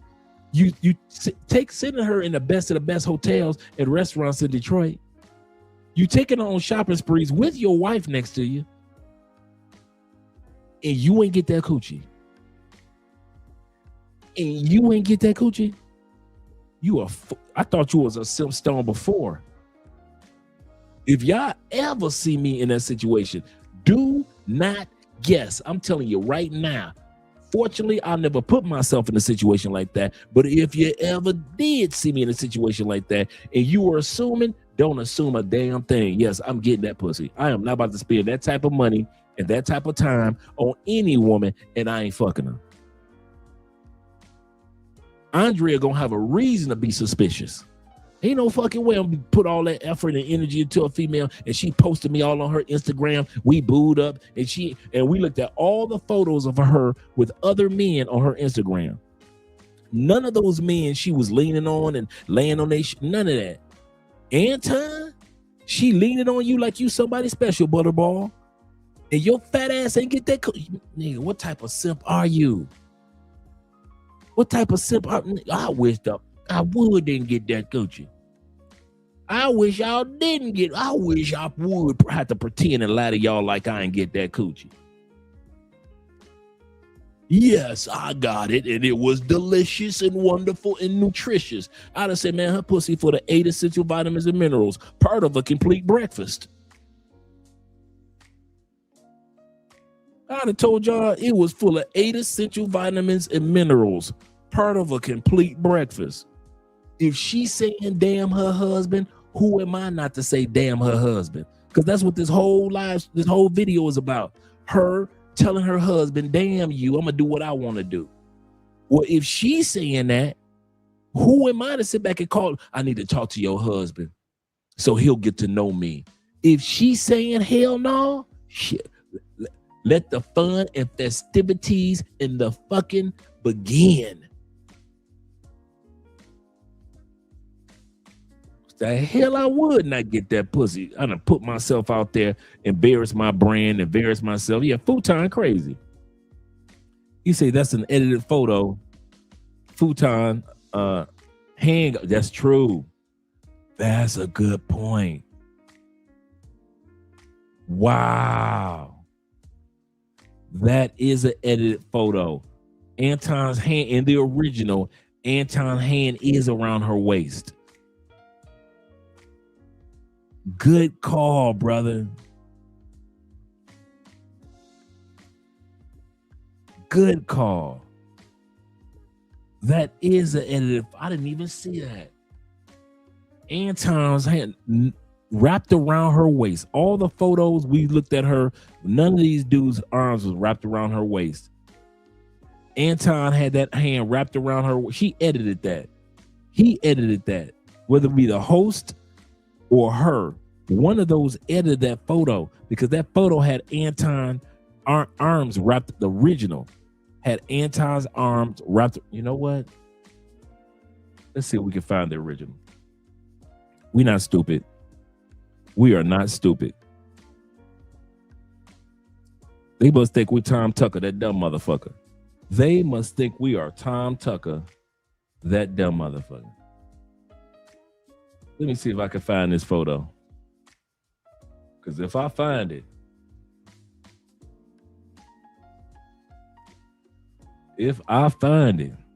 the original, and I had it too.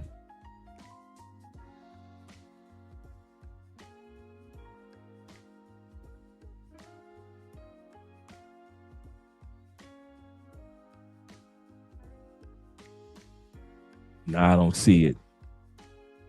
Now I don't see it. But you are 1000% correct. I've seen that original one so many times. I've seen that original photo so many times that you're correct. His hand was wrapped around her waist.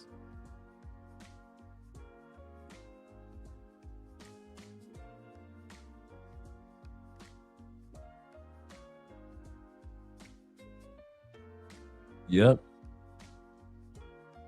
And then I noticed he's on his thumbnails for that late evening show. Remember his thumbnails used to always have Island Girl Q on there? He took Island Girl Q off and started putting Micca on there. I'll give you an example of what I'm talking about. Give you an example of what I'm talking about.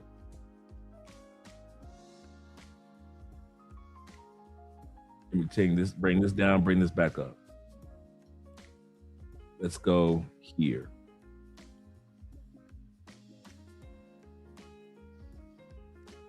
Give me a second. I got a point that I'm going to prove for you guys, to you guys.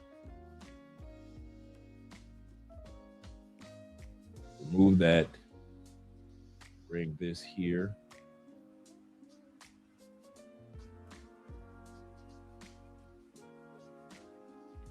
On his thumbnails, right here, used to be Island Girl Q in the corner right here for about a good 6 months to a year. Remember this? These with the breastises used to be Anton's thumbnails. Remember that? Almost every video, no matter what interview they did, that was Island Girl Q and Anton on there. Once Micca came, all his thumbnails, notice this, had Micca on there.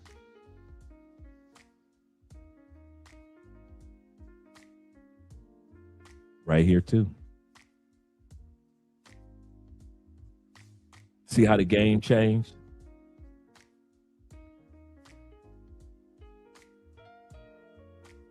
Well, I wish I could find that original image.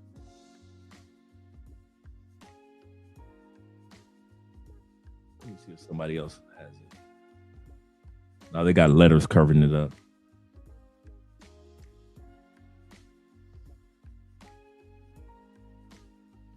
because you can barely see the hand right there. The hand is right there, but you can barely see it. Let me see. Okay, here we go.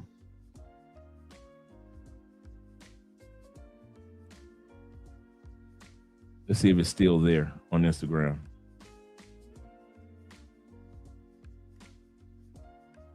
Because you can see his hand right there at the bottom part of her waist, right here at the bottom on this photo. I'm just trying to get it to blow up.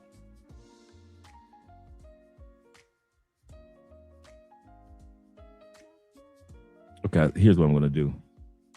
Thank you guys for your patience, by the way. I'm just trying to prove a point. We'll do a screenshot and we'll blow up the screenshot. That's what we'll do.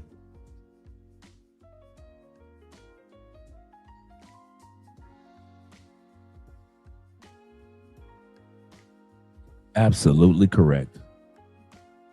You called that one, brother. The hand was right there. Save.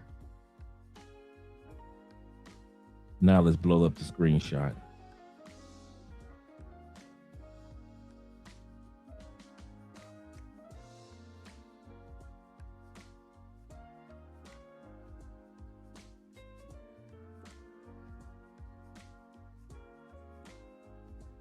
All right, let's take a look. Let's take a look. You made an excellent point, bruh. Want to take this down. Then I'm going to pull up the screenshot.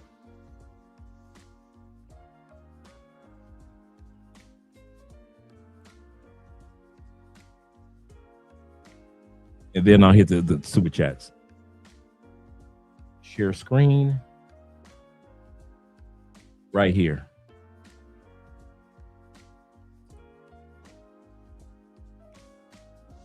Let me move this over here. Here we go. You see that right there? How his hand is right there on her waist. The photo right here. There's a gap between it, but you see that? Let's go back.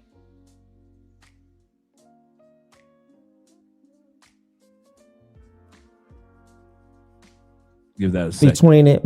There we go. You see how the hand is taken away? That brother is 100%. So he had his hand right on the bottom of her waist. And now they took it away. Now they took it away. This is some old boy. They try to play us like we used to. Hey, Anton, once again, if you didn't get that pussy, I would've. After all this hell you going through, I would've. After dealing with Corey Holcomb, I would've. Dealing with these ups and downs of these rumors and your brand, and everybody coming out with the truth about your brand and letting the truth be known that you wasn't rich before YouTube, I would've. Not meeting her husband and she hiding her husband from you, I would've. Taking her to basketball games and floor seats and she eating at the best restaurants in Detroit, I'd have hit it. We flying to California, I'd have hit it. I'm flying out first class from DC to Detroit all the time, I'd hit it. My wife didn't care, nigga, I would have hit it. Y'all ain't got a question if Andre would have hit it. I wish y'all would sit up here and try to question. I'm doing all this for a female, and you think I ain't hitting it? You motherfuckers crazy. You evidence.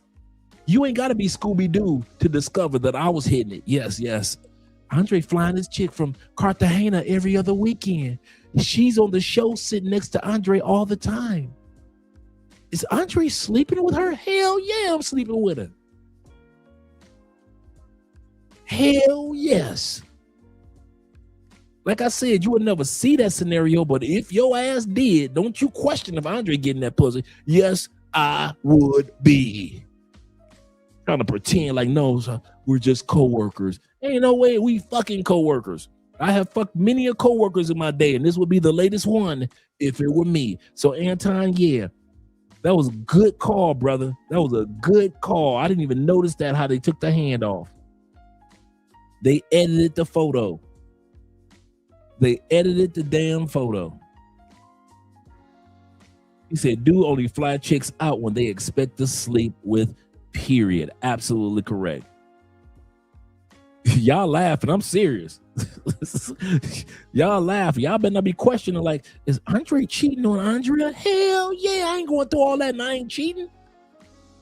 Man, listen, I was cheating on my first wife and I was getting pussy for free. If you think I'm gonna have pussy and I'm flying it out and I ain't sleeping with it, shit. Yeah, Christina Anton didn't try to meet her husband. Seriously.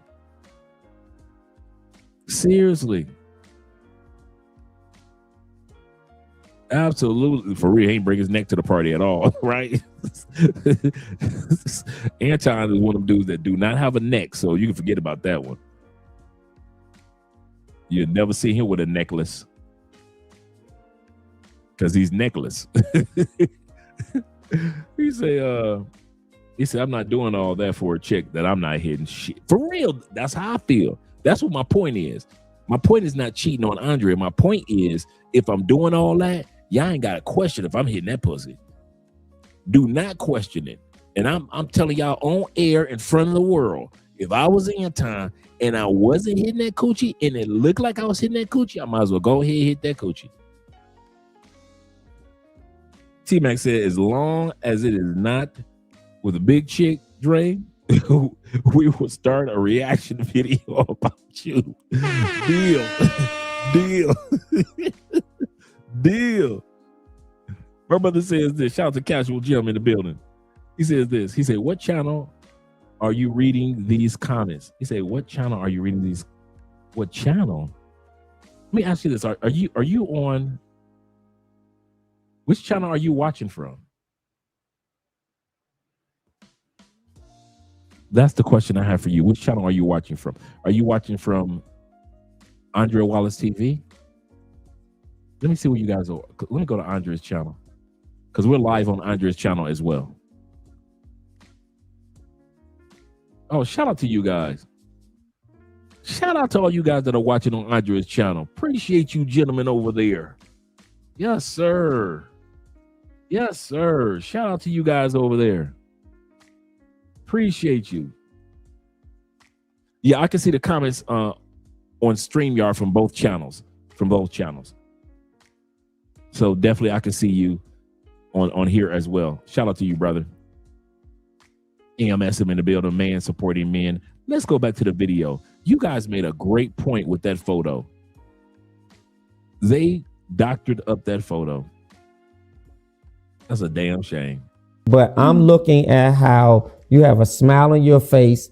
This is just my perspective. Your eyes look seductive. Just my perspective.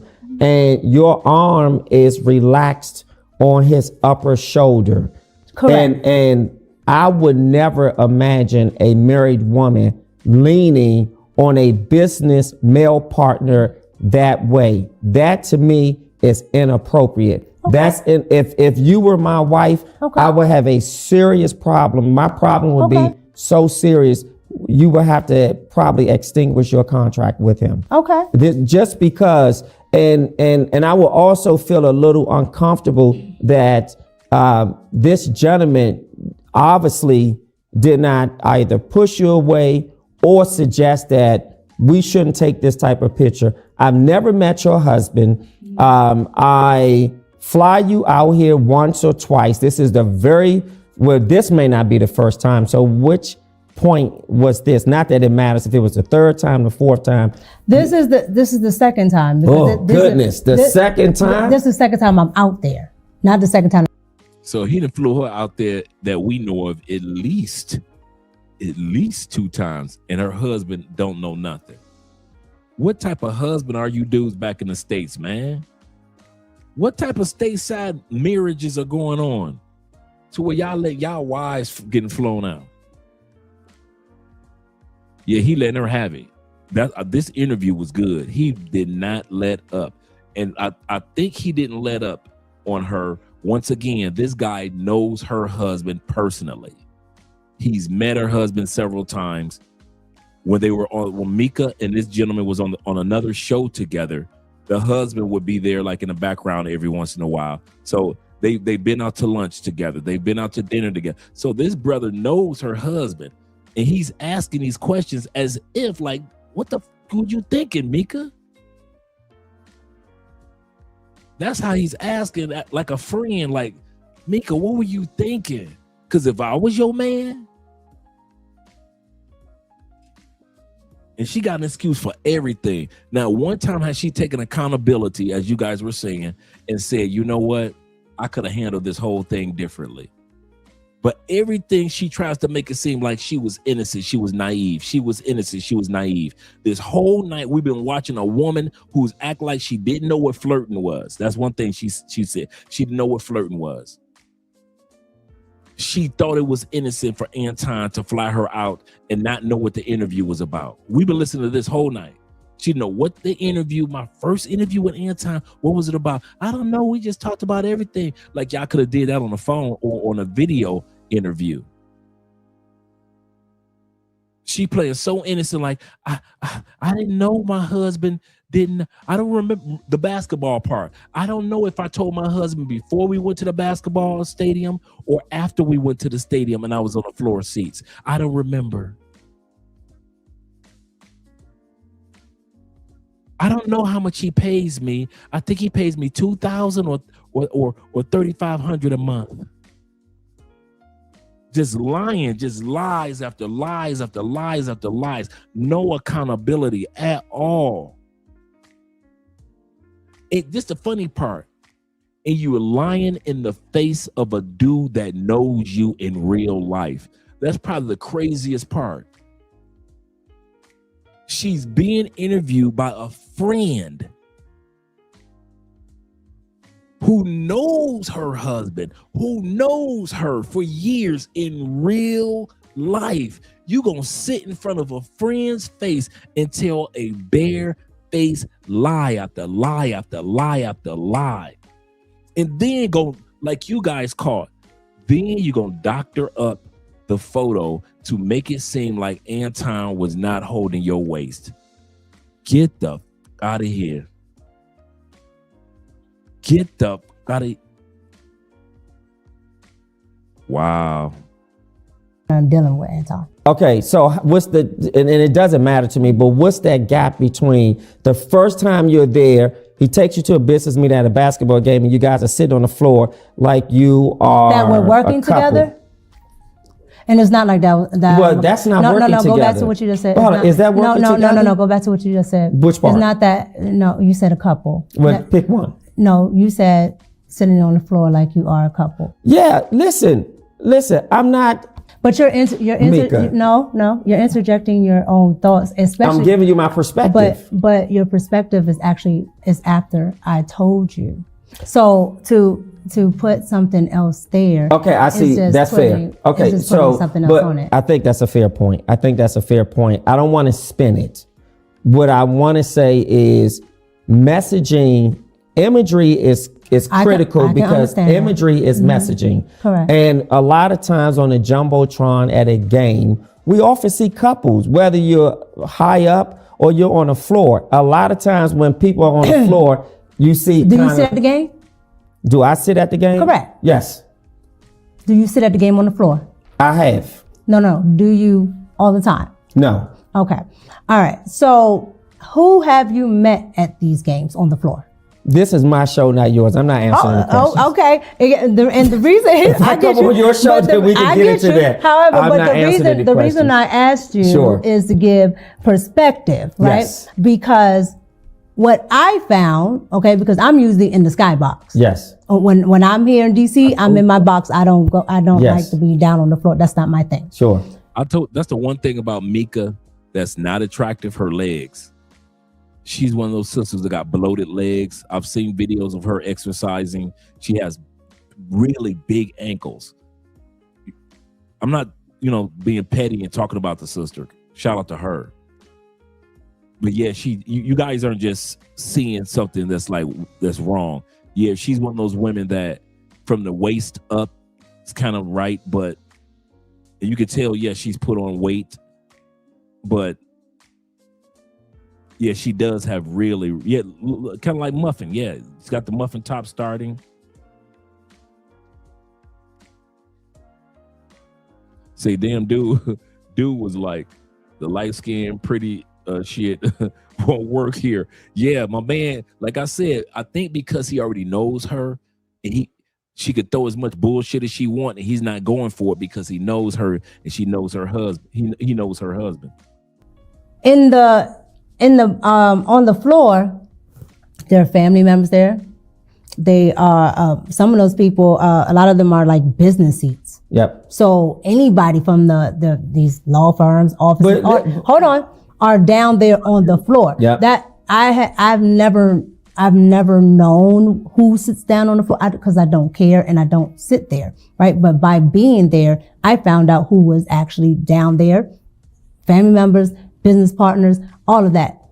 That's what I meant. Listen, hold on. Yes. So again, I'm not disputing your perspective as far as people that don't know. Yeah. Right?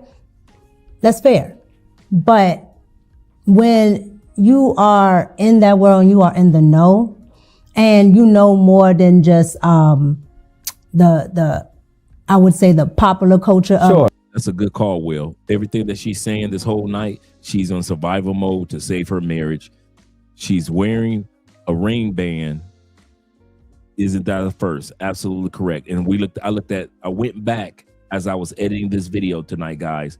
I went back to look at all the times that she may have worn a ring on Instagram. I think maybe once or twice, and none of them were as big as this ring that she has on now. That ring, I haven't seen that ring on any of her Instagrams, on her on a part for her music, her interviews, politics. Never saw that ring on none of them in Instagram. Now she got the ring to make sure y'all see that she's married.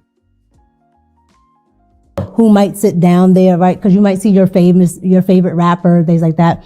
But all those people that are sitting beside the rapper, you absolutely don't know why they're there. But two married people shouldn't be sitting together without their spouses. No. Now, see, and here we are again with you going back to something that's not, because you are essentially saying that I cannot do any business dealings with somebody that is in business because that person is married. No. Okay, here we go. How many times have we seen two entertainers walking down the street together or speaking to each other at a gala event? In social media, take it as those two are now dating.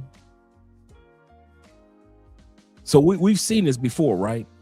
We know that perception is everything. If Leonardo DiCaprio single, if he's single, and he's standing in a particular position next to one of the younger actresses that's coming up, does not the media try to take it and spin it? She's being in the industry of entertainment. If we as mere mortals recognize that perception is everything, why is it that she's trying to spin and say, well, it's families on the basketball court? He was right, ma'am. If they would have put the Jumbotron on you and Anton, they would have thought, and everybody who's watching the Piston game would have thought that you were a couple. Why can't you just sit back and say it for what it is? If they would have put y'all on the Jumbotron, would not most people would have thought in that stadium and the people watching on television would have said, kiss her? Why? Because most of us see on the Jumbotron, we think that those people are a couple, and people looking at you would have said that you were a couple. Shout out to my brother that's in Peru right now. Shout out to you, brother. Let's continue on with the video. What I'm saying is somebody who's never met your husband. Because if I go out with you or anybody and else, I met your husband. Okay, but the former host has met your husband. We've already talked about that. Yep. But what I'm saying is, you're saying because you don't know when you're looking at that picture. You don't know if he met him or not.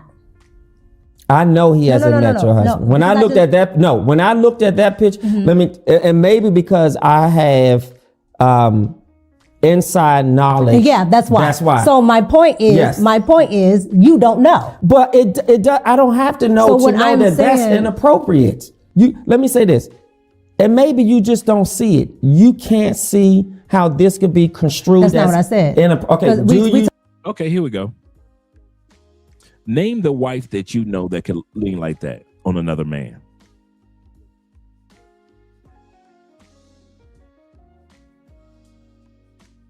Could y'all see my wife leaning on another man like that? No. And it still be respectful. What about Michelle Obama? Can you see her leaning on another man like that?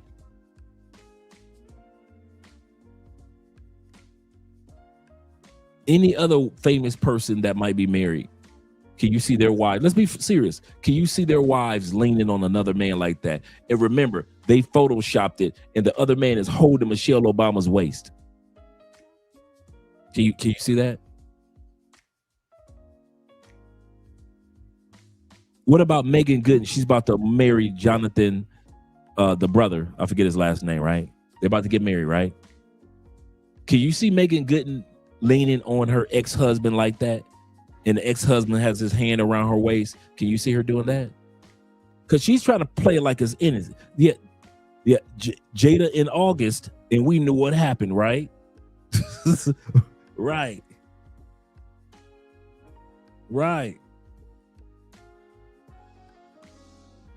We knew what happened. Not at all. There's no wife that we can think of. Can you see can you see one of the ladies in church leaning on the pastor like that?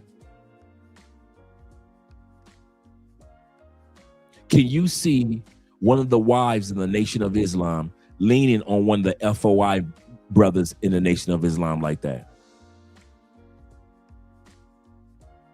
Could you see a female wife that's a Sunni Muslim leaning on one of the imams like that? So the Sunni Muslim sisters can't lean on their religious leader, the imam, can't lean on him like that. Our Nation of Islam sisters can't lean on the FOI military brothers in the Nation of Islam like that. My wife can't lean on another man like that. The women in church can't lean on the pastors. Some of the young, sexy, attractive ladies, let's say she's 25 and she in church and she lean on the pastor like that, and the pastor got his hand around her waist like he can't do that. Think, where can a woman get away with that pose with another man? Nowhere. There is nowhere. Micca, there is nowhere. So you're the only woman that can get away with that pose, huh?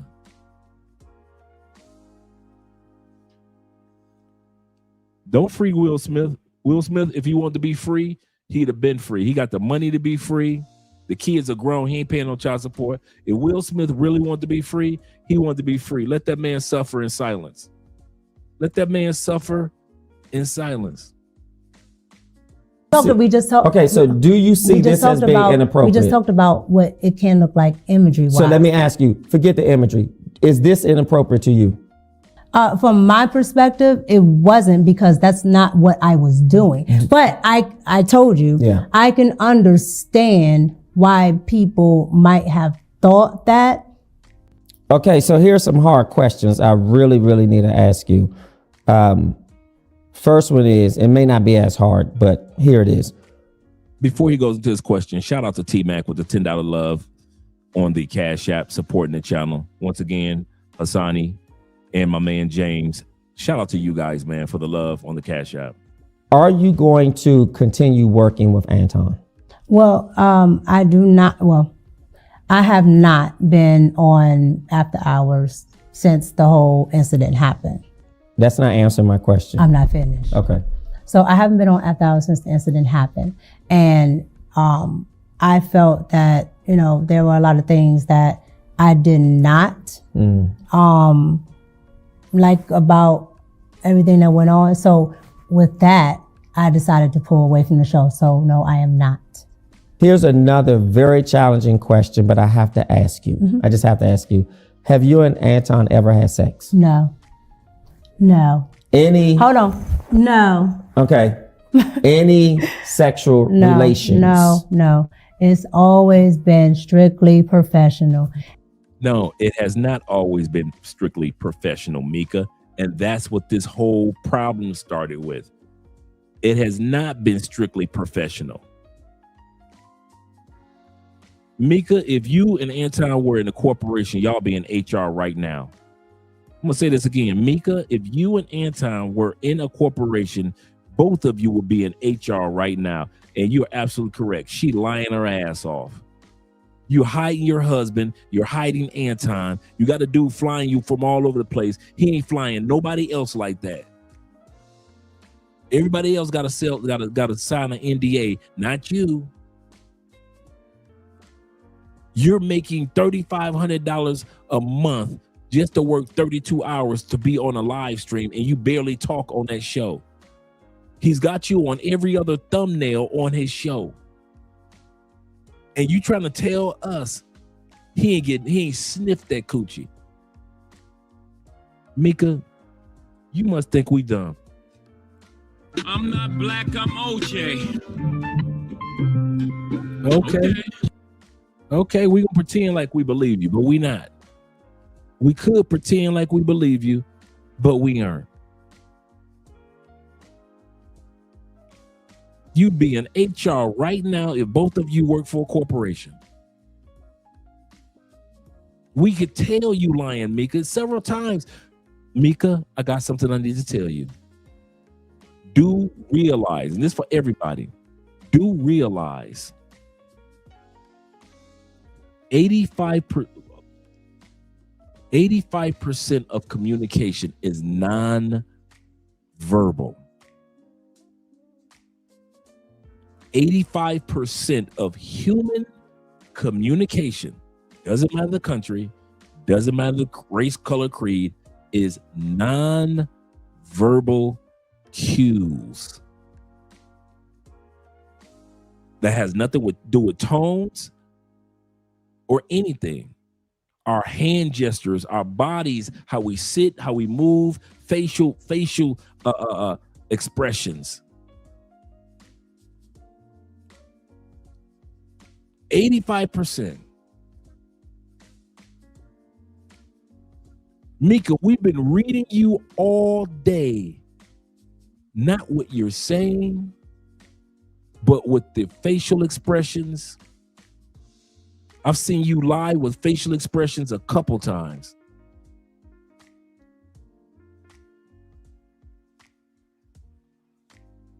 Dang shame. And and this is the funny part. She gonna ride these lies out until the end of this interview. That's the part. The only part that she didn't lie about on this whole interview is A, her love for Trump, and B, that she kept her husband in the dark on purpose. She ain't lie about that. She ain't lie about her love for Trump. And she said early in the interview, and I just kind of cut that out because it was just too much talking about Trump. Not about Trump, but we want to get to the meat of the interview, which we're in. She said, I'm a MAGA Republican. MAGA Republicans are Republicans that if Trump wasn't president, they may not have been voting for a Republican. They only decided to become Republicans because of Trump. She didn't lie about that. That's neither here nor there, but she didn't lie. And when she said she was hiding Anton, and I'm paraphrasing, from her husband, because these men have never communicated to this day.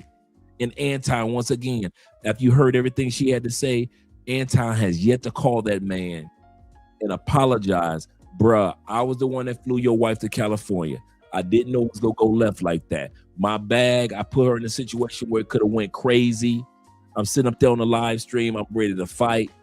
I forgot your wife is sitting over there in the corner. My bad, bruh. And the fact that Corey Holcomb called your wife a bitch and he said your wife was my bitch, my bad, bruh. Your wife is not a bitch. She's not mine.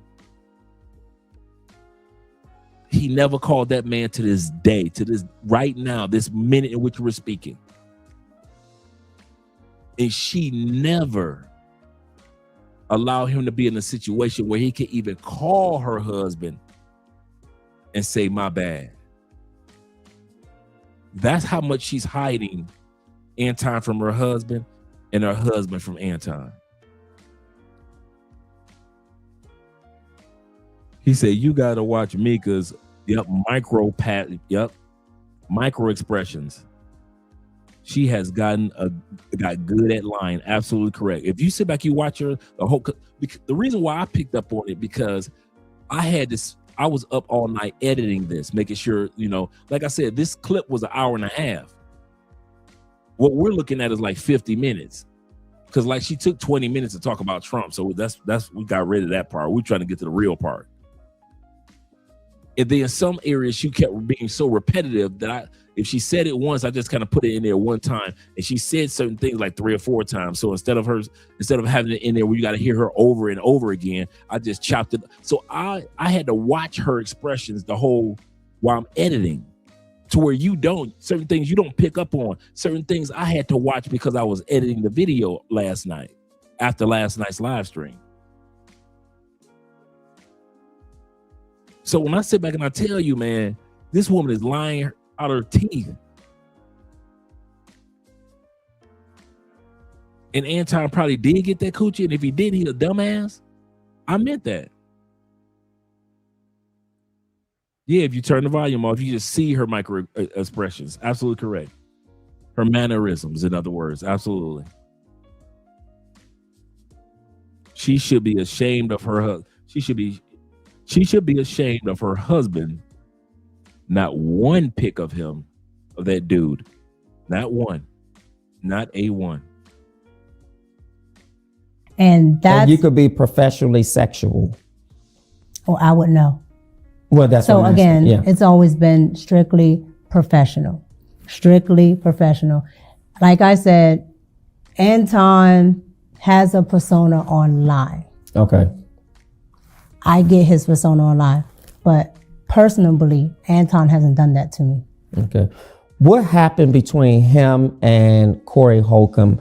Because the 5150 show, from what we all saw, you were there with Anton, correct? Mm-hmm. We didn't see you, but clearly Corey said your name. And I even saw a video that he said Micca can come and do the show. We got to the studio and let's back up a little. Okay. Again, here's another invitation, correct? It's another invitation from Anton. An invitation. No. Well, no. Corey, did Corey invite you? No. So this is how this rolled out. Sure. So Anton decided to put together a podcast tour that he was going to do, and that he's still on, actually, that he was going to go. It's kind of, I'm sorry. My bad, gentlemen. Sean said this, and I thought about this when I was editing. I kid you not, Sean. That's the only reason I'm pulling it up. When I was editing this video last night, literally what you wrote is what I thought. I just didn't mention it, but since you mentioned it, Sean said, she says, everything is business to her. Prostitution is the oldest profession. If he gave her money for sex, she wouldn't see it as sex. She would see that as business. I thought literally the same thing last night.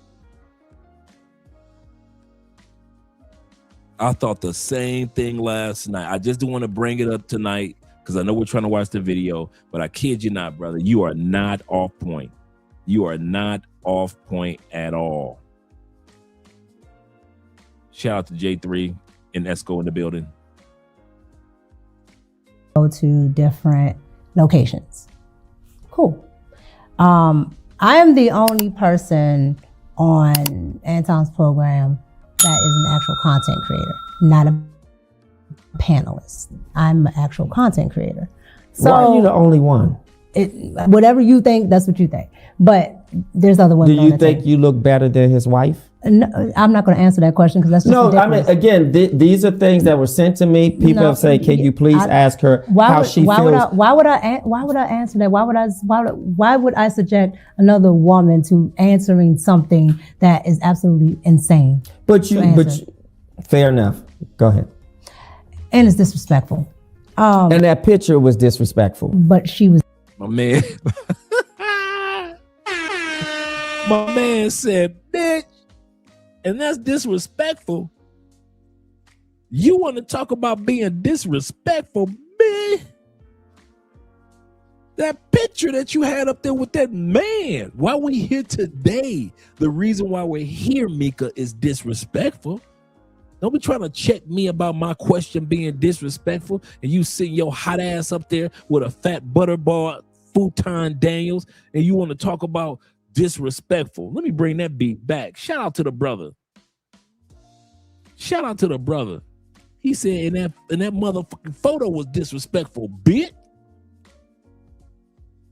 Things that were sent to me, people have said, "Can you please ask her how she feels?" Why would I answer that? Why would I subject another woman to answering something that is absolutely insane? Fair enough. Go ahead. And it's disrespectful. And that picture was disrespectful. But she was there. She was there at the second one? Yes. That second picture? Yes. Did she take the picture of you laying on her husband? I sent you the video. Why play that?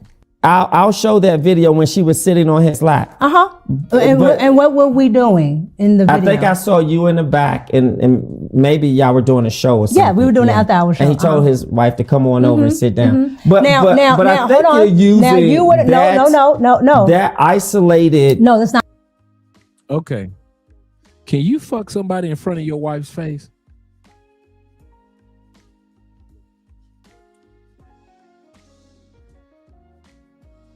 Y'all know I got a story for everything. You want to hear it? Here you go. I'm on a cruise ship. I'm married at that time period. Carnival Cruises. Shout out to Carnival, and Carnival wasn't ratchet. Me and my beautiful ex-wife. Ex-wife, right? She was nice. You know when you get on a cruise, you know, and you kind of like mingle the first day, everybody's meeting everybody because you're not going to if you've ever been on a cruise, you're not going to your cabins because your luggage hasn't been separated yet. So while your luggage is getting separated, everybody's kind of like walking through different parts of the ship. Oh, wow, beautiful, beautiful. And you're eating. You're going to eat on the cruise and eat, right? True story. Me, my wife, a couple other couples, we went and we met this other couple of sisters. So we met a few sisters there, but we met this other couple. One was tall, sexy. Another one was kind of like shorter, and they both were married. I'm with my wife. We all hanging out together doing the excursions and this and that. And when they get off the boat, we all hanging the whole trip. We're going to the club. We all clubbing. The whole dude. I was fucking the dog shit out the tall sister. The whole cruise, day one to the last day we left, was fucking her. Once again, she married. I moved down to Florida from Indiana because we're separated at this time. I mean, by the time we separate, we're separated, right? Maybe like 6-7 months. I think a year later, we're separated. I moved back down to Tampa. The tall chick flies down to Tampa from her husband to get some more of this. Don't tell me you can't fuck somebody right in front of your spouse. That person will smile, giggle, go on excursions with. Don't tell me what you can't do. That's the story that I told some of you guys a while back, that the first time I hit it, it was late at night, club night. Wifey had went back from the club. She was, I'm tired. I'm going back to the cabin. Like, you go. We all still partying. Next thing you know, old girl said, I'll meet you upstairs in my cabin. While her roommate, which was the other chick who was married, was still downstairs at the club. I said, cool, bet. I ain't had no condom. I'm like, damn, I need a condom.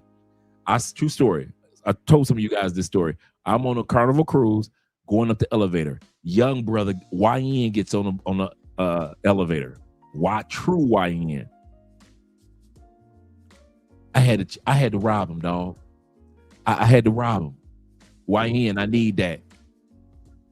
What's up, Unc? I need that condom, dog. Oh, Unc, all I got is one condom, dog. I ain't asking.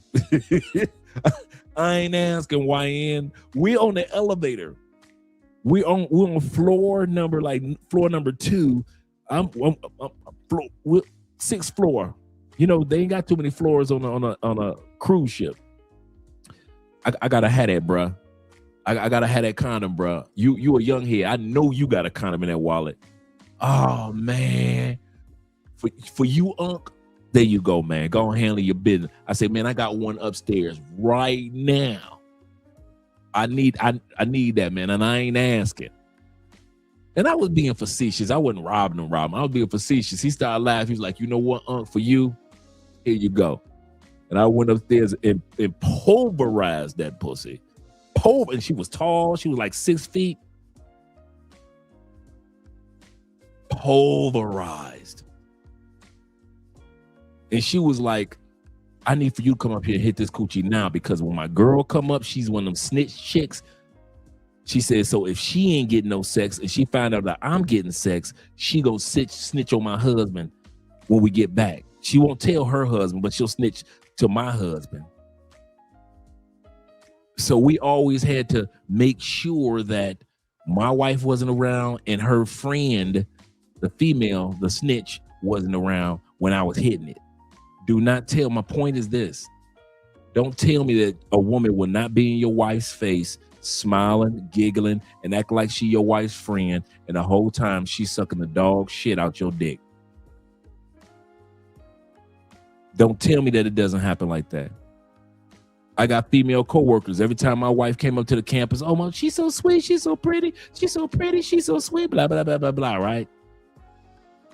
Then the same female coworkers smiling in her face was the same ones I was smashing in the parking lot on lunch break.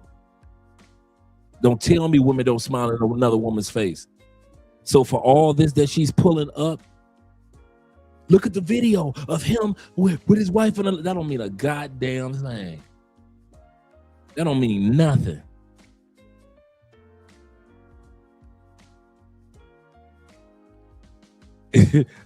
Andre said that like he's a short dude. I know, right? I know. And she was a 6-footer. Andre, come on now. No, I'm not sticking up. Yeah, I had to stick him up, dog. I did. The East Side Detroit came out. I think that was my last robbery. True stories. Now that I'm thinking about it, I said that's the last time I robbed somebody. Hey, young Blur, you got to come out that dog. And he can kind of tell being facetious. I said, man, I got one right up. I said, man, my wifey down there. I said, I got one upstairs before her people come. I say, young YN, I gotta have that, and I ain't asking. He was like, oh, come on now. All I got is one. I said, you about to go fuck? No. I said, man, well, hey, check that in, dog. Let me get that. For you, I'm gonna go ahead. He opened up his wallet and he pulled out his condom. He was like, damn it. As if he was like, man, I just want to get on the elevator to go to my room, man. I'm getting robbed for a condom. That was my last robbery. True story. I didn't realize it, man. That was my last robbery. I'm used to going, you gotta check that in, dog. Now it was kind of like, he saw my face like I was serious, like, okay, let me get that. Yeah, I know. I didn't think about it. You know, it's 1-2 o'clock in the morning. Everybody leaving the club. You half drunk. And you know, on a cruise ship, where do everybody go after they leave the club? To the top floor for the pizza, for all the pizza up there, right? Because everybody hungry. So the pizza, if you ever been on a cruise, they always had a pizza area open late nights, like 3-4 o'clock in the morning, right? And so in the cafeteria area, so they got pizzas upon pizzas. So instead of going to the pizzas where everybody else were, old girl said, Dre, I'm going to my room now. Come on down. I'm like, damn, I ain't got no condoms. And I'm on the elevator riding up, and I ain't got no condoms. I'm hoping that she might got 1 or 2 condoms with her.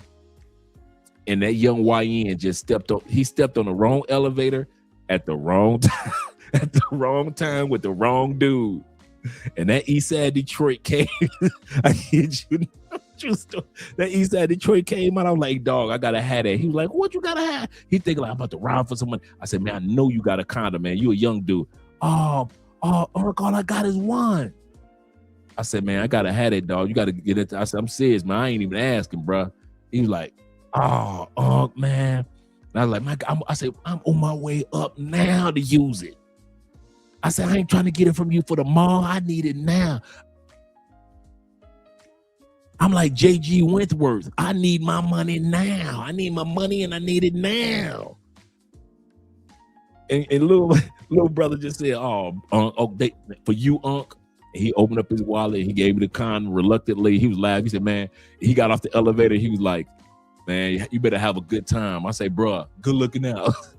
Good looking out, young brother. Good looking out.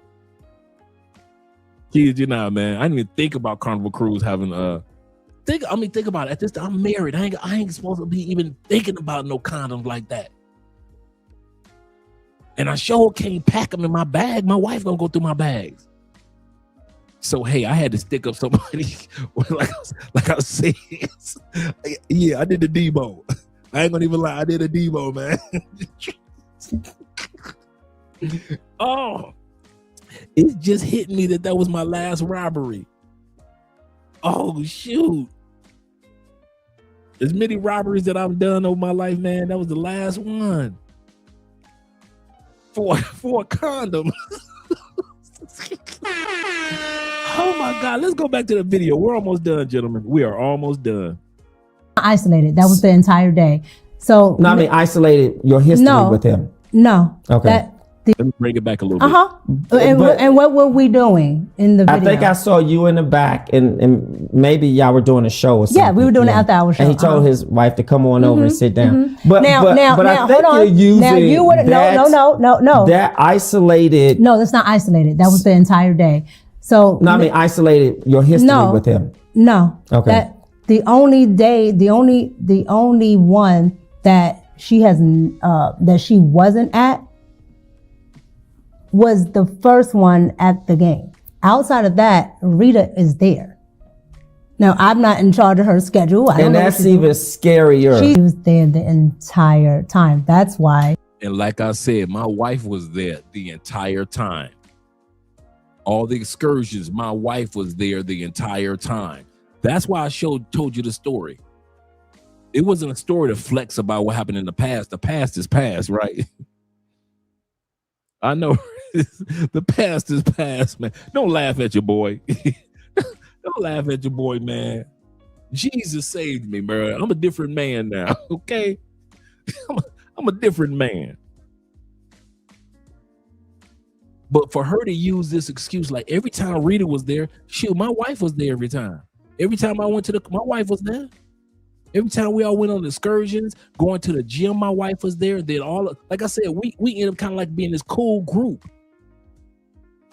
To where, hey, what y'all doing tomorrow at 3? Hey, we doing this. So they were there. Her friend, my boy, his wife, my wife, and me, and a couple other people. So just because somebody is, she was always there. She wasn't always there. I'm gonna say this again. My wife was always there, but she wasn't always there. She wasn't there when I need to fuck. And I'm not saying that I couldn't sleep with my wife. I'm saying that when I wanted to creep, my wife wasn't there to interrupt the creeping. Same thing with Anton. His wife ain't gonna be there when it's time to creep. Yeah, she gonna be there for all of this and all of that. But when Anton say, here's 10,000 for that pussy, what's up? Huh? 15,000 for that pussy, what's up? This is not a one-time, this ain't, here's what we gonna do. I'm gonna give you this 15. We're gonna go down to the downtown. to our offices. We're going to do what we're going to do. I know you nasty. Girl, you Latin. I know you nasty. Go ahead, pick that 10,000 up. I ain't asking. Andre, my ass. I need you to whisper Andre in my ear while we doing what we doing. That's what I need you to do. For 10,000, I need you to be whispering my name in my ear. Don't be saying Andre now. Wait till we get downtown.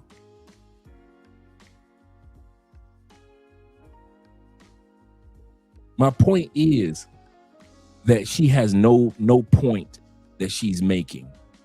Just because you're in the wife's face, most of the time, you're not in the wife's face all of the time. And that's how it was with that woman on the ship. She was in my wife's face most of the time, but she was not in my wife's face all of the time.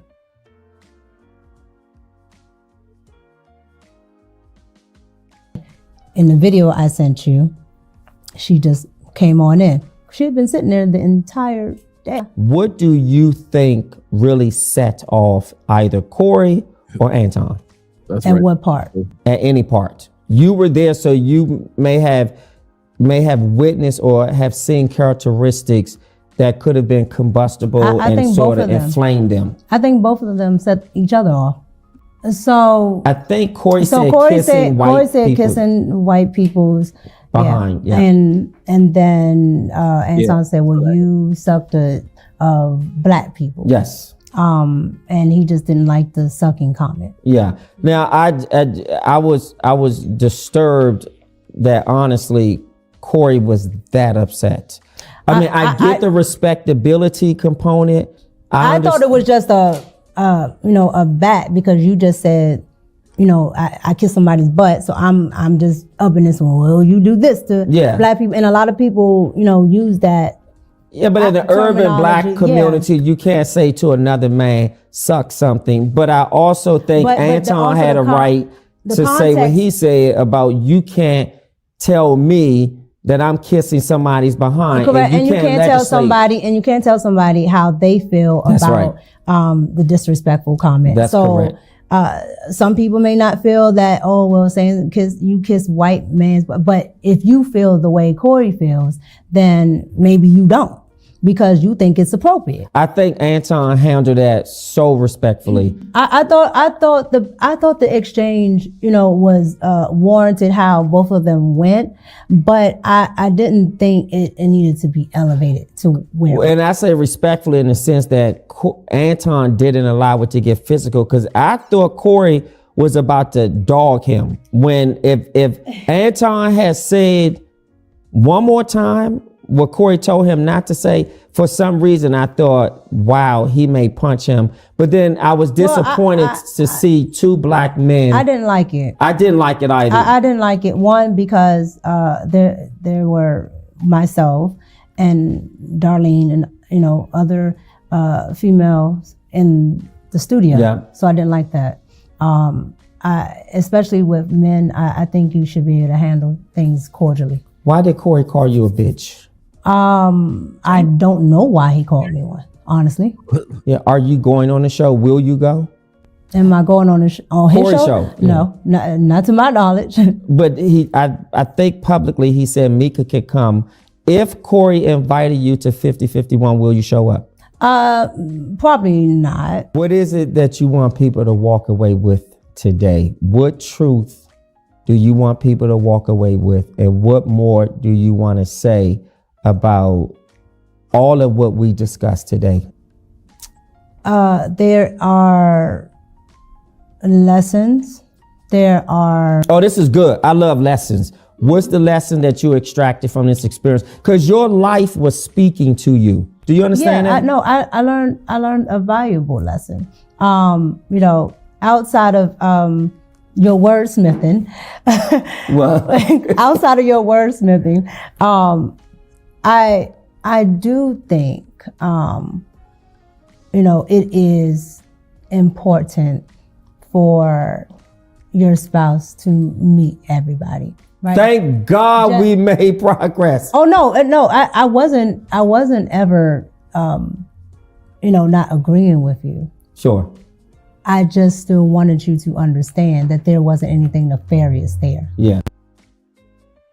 And that's the end of the video. That's basically the end of what she stated regarding her and Anton and Corey, and most importantly, her husband. Once again, we're going to emphasize this episode, on at least on this channel, was talking about the fact that she was so disrespectful to her husband, the husband that this gentleman who was interviewing her has had lunch with, who's been in the studio of their other show when she was doing another show. This guy who was interviewing her was a co-host who had met her husband in the studio behind the scenes.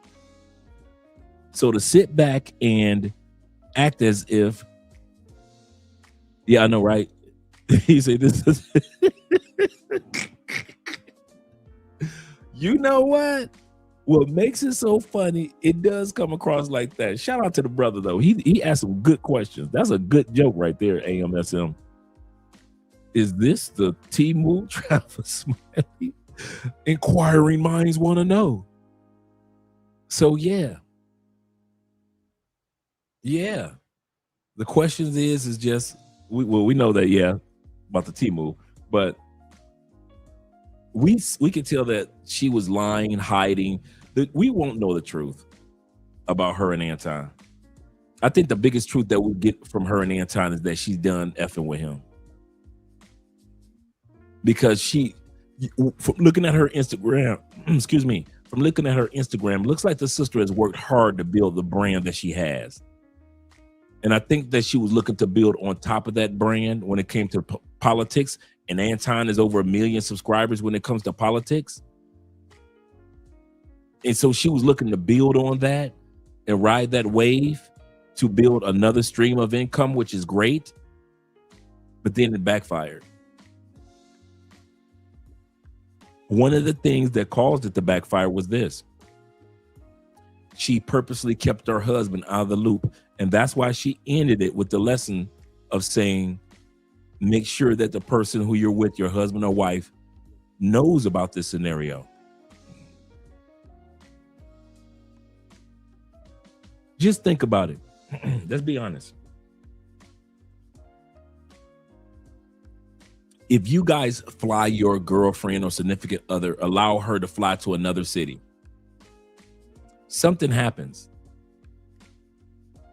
Do you know the only two things that you have is her cell phone and the hotel's location? That's it. I mean, let's be honest. And maybe her flight number's back. I'm going to say this again. If your wife or girlfriend or lady friend is in a scenario like that, she didn't even realize the safety factor of going to Detroit. If you didn't tell your husband who Anton is, where you're going to be meeting, the fact that you told your husband, you don't know if it was before or after about going to the basketball. Either way, the safety factor of being in a strange city as a woman, as my woman, and all I have is your cell phone number, which can be stolen if something happens to you. The hotel that you told me that you're going to be in, that's not the police, that's just a hotel.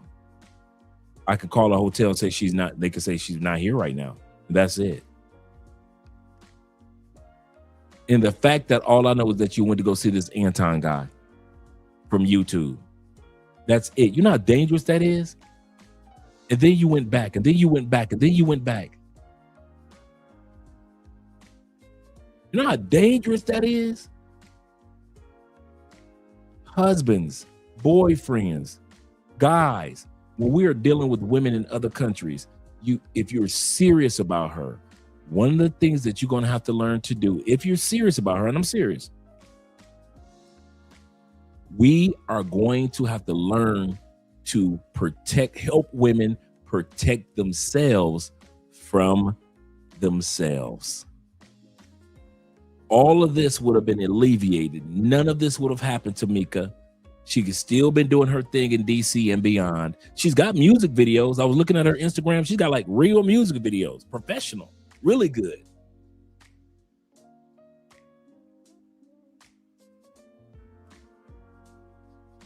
If her husband would have been in the loop, like she just said, I wish I would have had my husband in the loop.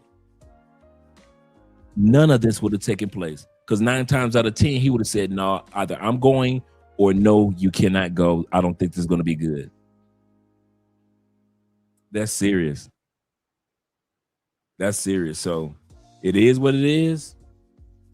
And at the end of the day, I hope that she does learn and don't fall into the trap of another Anton. Seriously. Yeah, she just average, and they share the bills. When she ain't around, becomes a player. Could be a scenario like that. That could be true, gentlemen. Shout out to Chaos Reigns in the building. He said there are content creators showing Micca's. There are content creators showing Micca's husband. I can believe that. I can believe that. So much is coming out, but if I come across it, cool. If I don't, cool. You know, this is a one and done. I probably chop this video up and drop it on Andrea's channel as Andrea's channel grows. Once again, we appreciate the fact that you guys subscribe to Andrea's channel. But other than that, I'm done with this situation with Anton and Corey. Corey just digging holes for himself by attacking everybody, attacking Darlene as co-host as far as her not supporting him. It's just crazy, man. Andrea is going to be doing a live stream with you guys Sunday. I'll be here Friday. I want to take tomorrow off. But Sunday, Andrea is going to do a live stream on the topic of witchcraft and love spells in the Latin community. A lot of you guys don't realize that there are women out there that are serious when it comes to pay for play and using using witchcraft and love spells on their clients to keep you guys coming back, especially here in Colombia, especially in DR, especially in Brazil. They have no problem using witchcraft to keep you guys coming back as repeat customers in the pay for play world. And when it comes to falling in love, a lot of women use witchcraft here in Colombia, Brazil, and DR to make you fall madly in their eyes, even though you don't believe in it or not. In their eyes, they believe that you're going to fall in love with them, whether you believe it or not. So we're going to talk about why these women do this. Andrea's going to have 10 reasons why these women are doing this to you men, whether you're just a regular customer or whether you're somebody that she's trying to convince to fall in love with her and maybe even take her to the States. Dre speaking for myself, he said, a few brothers, we are not protecting these women for real who won't take our advice. That's a good point, or direction. They will already, you say they will be all right. They tough, right? Absolutely correct. They're going to be all right. Like I always say, they'll be fine once the swelling go down. They'll be fine once the swelling goes down. That show will be this Sunday. Like I said, I'll be here tomorrow. I'll be here on Friday. I'm taking tomorrow off. I'll be here Friday. And Andrea will be here Sunday, and she'll be talking that witchcraft episode. Kid you not, man, it's crazy. And they are serious, bruh, in South America. They are serious with the roots. I think Andrea calls it a job in Cuba, when we were in Cuba, the guy took us around, the brother took us around to where they sacrificed the animals. Because we were wondering why there were so many bones around. And we were seeing so many I don't know if it's condors over there or some type of vulture type of animal. And those animals fly through the trees. And we're like, why these big birds are flying through the trees? And they were like, these birds are the one that, like, once we leave the dead animal there, and these birds come and clean the carcasses. And so he took us to where they do sacrifices in Cuba. Yep. And it was just nonchalant, just part of the and there's, mind you, I'm not talking about African religion. There's a difference between African religion, voodoo. I'm not talking about those. I'm talking about women that are actually using certain spirits that they believe that will cause you to fall in love with them to where you becoming a repeat customer when it comes to pay for play. We're talking about certain women that believe that if I get you to fall in love with me, you'll take me to America. Those type of women. And they are, or women that's like, you left me for her. I'm gonna put a curse on her, and then I'll have a root, and they'll pay, dude. They will pay too much wages to put a curse on your life in their eyes. Now, like I said, whether you believe it or not, that's you. But they believe here in South America and in Central America, if I pray to this guy and put this candle right here and let this incense burn, in 3 days, you go come knocking on the door. And dude, there are stories of men saying, dude, I was with a toxic chick, but I do not know how I couldn't get away from her. And found out she did this. I forgot what they call them down here. If there are songs about, some of my favorite salsa songs talk about the witches. Some of my favorite songs, man. Then I started doing homework on this. And come to find out, these songs got the bruja. That's what witches are in Latin community. The brujas. I'm like, what the? Yeah, man, they are serious about, yeah. My man JK said with the $10 love. Shout out to you, brother. He said, hold up. Anton been on stream saying that he would show husbands how to treat their wife. How the hell he gonna do that?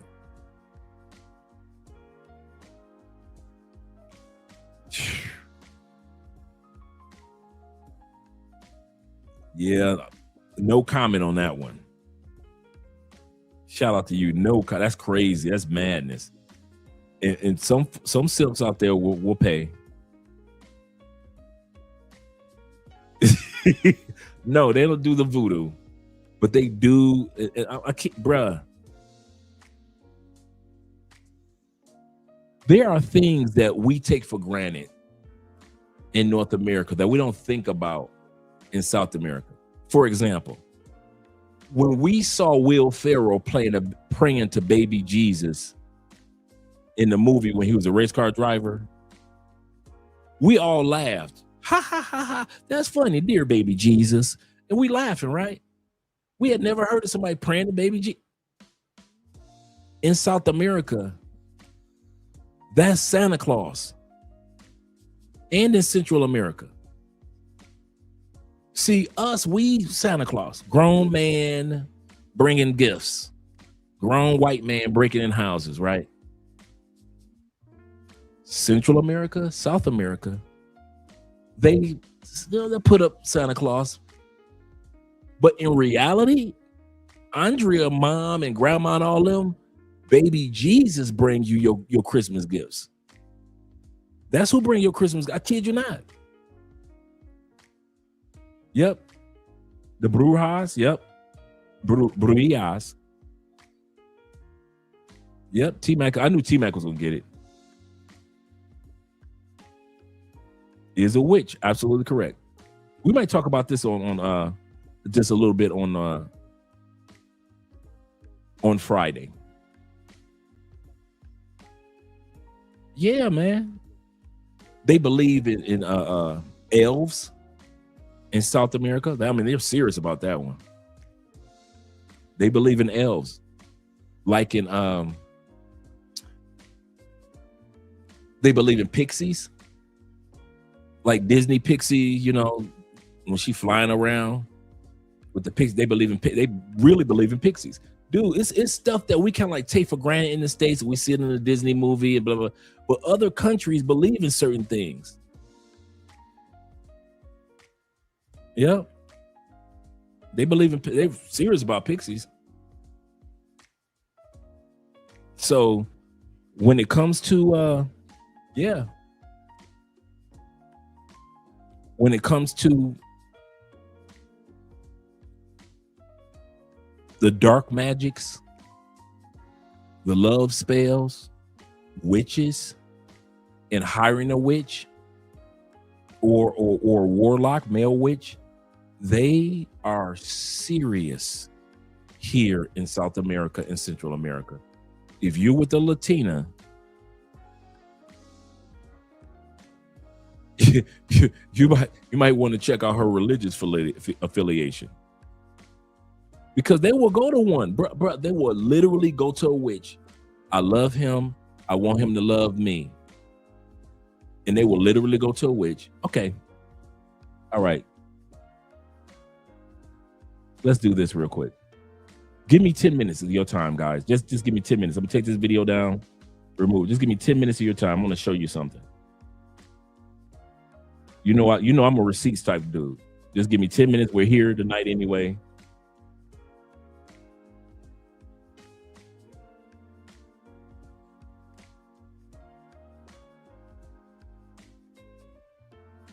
Here we go. Me and a friend a couple of years ago. Me and her no longer friends because I cut her the fuck off. She won't fuck the shit out of you behind closed doors. So I had This is not the one I'm looking for. This is not the one I'm looking for. Let me remove this. Like I said, give me 10 minutes of your time, guys. Because I'm going to show you down here. Yep. That's correct, T-Mac.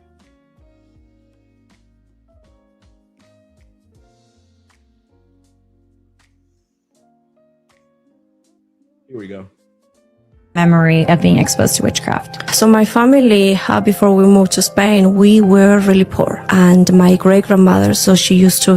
Colombian woman talking about before her family moved to Spain. be a medium. She used to channel spirits and speak to the dead. They used to say that she used to be the shaman of the village, so a lot of people used to go to her for like healings and things like that. And I remember that was kind of like the first experience that I had with any type of ritual or any type of witchcraft. I was really young, maybe like 2 or 3, and my great-grandmother took me to a place with a man, and they put me inside of a ring of fire, and I could remember seeing myself inside of this circle of fire, and they were doing something or just speaking something upon me, both of them, and they were throwing like plants. It was like some sort of ritual. I believe it was some sort of like initiation, and it was from that moment that I realized the spiritual realm was real, because my spiritual senses got activated and I started to have encounters with demons and then angels, and I was seeing all of this crazy stuff as a young girl, and that became like just part of my daily routine. I enjoyed working for Satan's kingdom. I enjoyed. Hey, before we go any further, the sister, this is an Afro-Colombian sister, even though her English is excellent. She was part of the Colombian drug cartel, practiced Santeria until God blinded her like Paul. And she's going to tell how deep she was in the drug game. And I'm going to say something else to you guys that you guys didn't know. Here in Colombia, witchcraft is so important and powerful and serious that even the military, I want to say this again, even the Colombian military allow witches and warlocks to pray over them, do cantonations and all type of crazy stuff over the military. Over the military. The dude, It's on Netflix. I forget the name of the story of the 5 kids that came up missing here in Colombia. An airplane crashed a few years back. Netflix is on Netflix. They did a documentary on it. Amazing documentary. The only survivors of that plane crash in the middle of the Amazon jungle were 5 kids. Like I said, it's on Netflix right now. Those 5 kids survived in the most dangerous jungle in the world. Couldn't be found. The military went out there, couldn't find them. Professional searchers couldn't find them. It was their last time going out there. And a couple of the guys that were born and raised in the Amazon used witchcraft that they were raised on in the Amazon. One dude was like the top shaman of their group.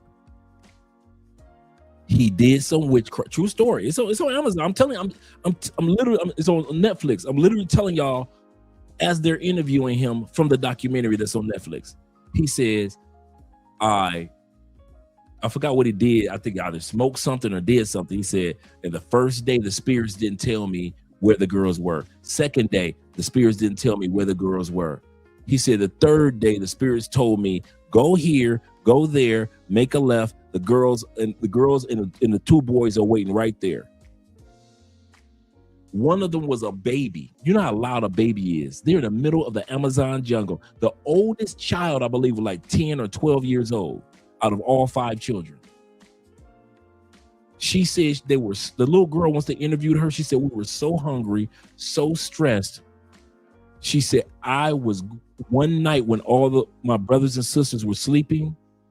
She said, I was so tempted to get up and walk away and leave them right there while they were sleeping. She said, but I just couldn't do it. That shaman, he smoked that whatever it was, that Amazon weed. You know, I'm paraphrasing. One last day, the spirits told him, go here, go there, make a left. Those kids are waiting right there. He said, all of us, the whole group went. We couldn't find them kids anywhere in that area. He said, and this was an area that we had already searched. So we're like, and the military had already searched this area. And it's deep in the Amazon jungle where this plane crashed. The brother said, the guy who was, like I said, the last group were guys that were raised in the Amazon. So they knew the Amazon. Said they turned to walk back up the hill. They were done. Nobody's going to come. The kids must be dead. Said we turned to walk back up the hill, and on the left-hand side, you could hear the baby crying. And we turned around, and not even 100 yards away were the kids, and they were able to rescue the kids. That's how much they use magic, spells, and witches in South and Central America. What we might not believe in, they don't give a damn. And I'm telling you, these Colombian women, when they want you, they have no problem with taking some of the money that you give them when you come down and going to a witch doctor or a shaman and getting a spell put on you. It's part of the makeup of the Latin community. It doesn't matter if you're going to Puerto Rico. It doesn't matter if you're going to DR. It doesn't matter if you go. It's part of the makeup of the Latin community. And in Europe, I found Europe does the exact same thing. Same thing. You know they do it in Africa, so let's not even talk about that. They're serious about it. So this woman's going to tell her story about when she was part of the Colombian drug cartel and how she was a high-ranking person in it and how she was using those same mystical methods. Let's go down to my man AMSM. He says this. He said, I've learned that some people use witchcraft for good and some use it for evil. Absolutely correct. Absolutely correct. Let's go back over here. Shout out to all. Enjoyed also being involved with Santeria. Santeria and the drug industry, they go hand in hand. They do go hand in hand. And so I enjoyed doing what I was doing. My conversion came about in the midst of a global distribution transaction. Leaving from one country, coming into this country. I hadn't made it in this country, and it came through Miami. And I remember driving a car, we separated, driving a car, heading to Northdale, Florida, Northdale, Tampa. And I'm coming down, driving through Alligator Alley, and I noticed the lights, I was not able to see anything on the road. And so I didn't know what was happening to me. I remember a policeman knocking on my window of the car, and I was hearing it far away, and the police was saying, ma'am, are you okay? The people inside, I had parked the car at a McDonald's, didn't know how I got it. Because I'm Latina, then I'm gonna do black magic. I'm tired of it. To keep it up, motherfucker, I'm gonna go to a fucking botanica. I'm gonna find a motherfucking witch. Keep it up. I'm dead ass. Keep playing with me. I'm gonna give him a fucking photo of you, pendejo. I'm gonna give him one. I'm gonna give him your fucking name, your birthday. Keep fucking playing with me, the time you was born. Keep playing. You keep calling me a fucking bruja. Don't worry, I'm gonna be a fucking brujita. Then they're gonna write your motherfucking name on a motherfucking candle. We're gonna light that shit up. Motherfucker, don't play with me. Don't play with me. Keep calling me a bruja. I swear to God, I'm gonna be a fucking bruja. And then we're gonna take your picture. We're gonna put some fucking cinnamon and honey on that bitch. And a little bit of cologne. Perfume, actually. So I can drive you crazy for the rest of your life, and they'll keep playing fucking with me. Keep playing with me. I'm not a bruja. I don't like that witchcraft. But keep playing. You keep calling me when you're gonna get me mad. You're gonna wake the spirits up. Keep fucking playing with me, pendejo. I'm gonna show you who the real bruja is. Keep fucking playing. What is a brujo, and why are they so dangerous? Let's talk about it. So brujo or bruja is a Spanish word for sorcerer, but really it's more like a witch. So the first thing you need to understand about brujos is that they are a major part of Latino culture. And more importantly, most Latinos agree that they exist and their power is real. So like with every magic across the world, A, it stems from science, and B, there's good and bad. Amen, Sean. Amen. The thing about brujeria is that it's not actually one magic, it's the combination of several other magics. There's the Naguals, which were indigenous magic users. There's occult magic that the Catholics brought with them. African slaves brought divinators and shamans. And if that wasn't enough, Filipinos, who have been in Latin America for nearly 500 years, brought with them an assortment of magics, which includes 1,000-year-old magical practices from the... That's another thing that people don't kind of take for granted. We don't talk enough about the Philippine continent or citizens here in South America. Filipinos have been in South America for over 500 years. He's absolutely correct. And we need to hit that topic someday. So yes, sir.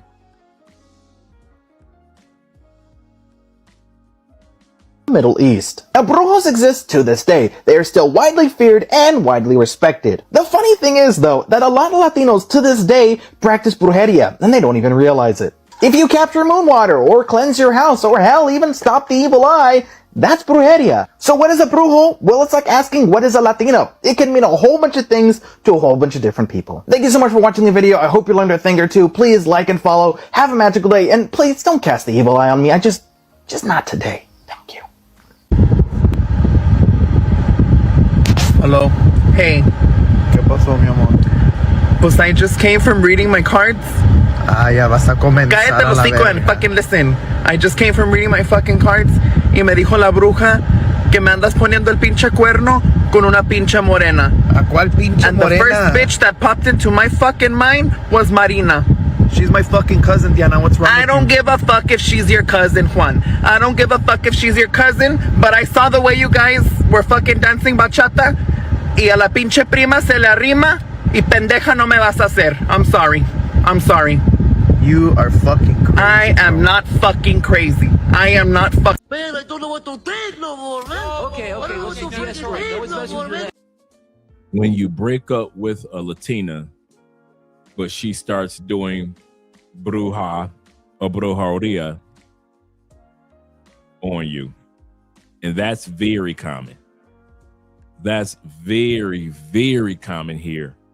And like let's go here for a second for a split commercial break. I am not trying to get you guys to believe that I believe in this. I'm a Christian. I believe in the Lord, blood of Jesus Christ, right? I stand on it.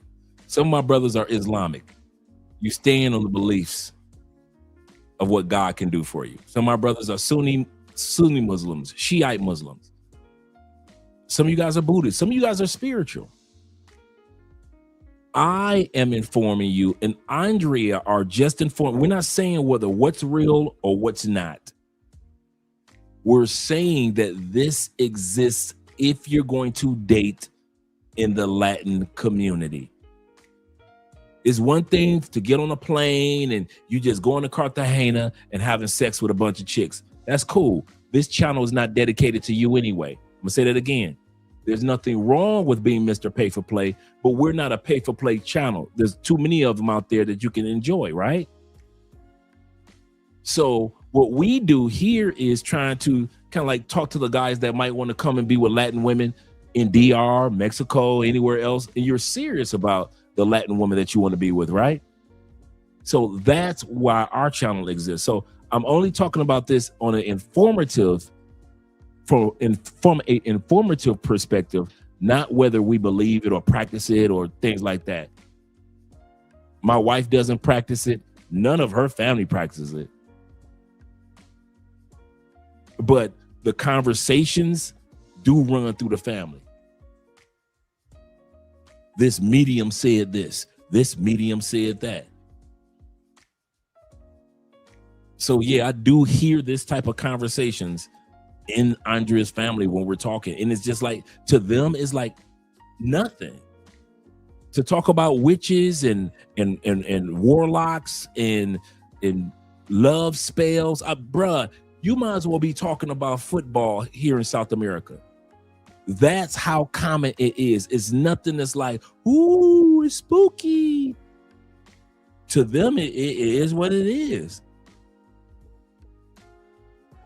Yeah, they take it that serious. It's a part of the, it's dude, you cannot be in the Latin community and dating Latins and think that that's not happening. Whether you believe it or not, this is what they believe. This is part of the, it's not about voodoo or this and that. You know, when they try to sell us in the States about Haitians and voodoo and this and that. No.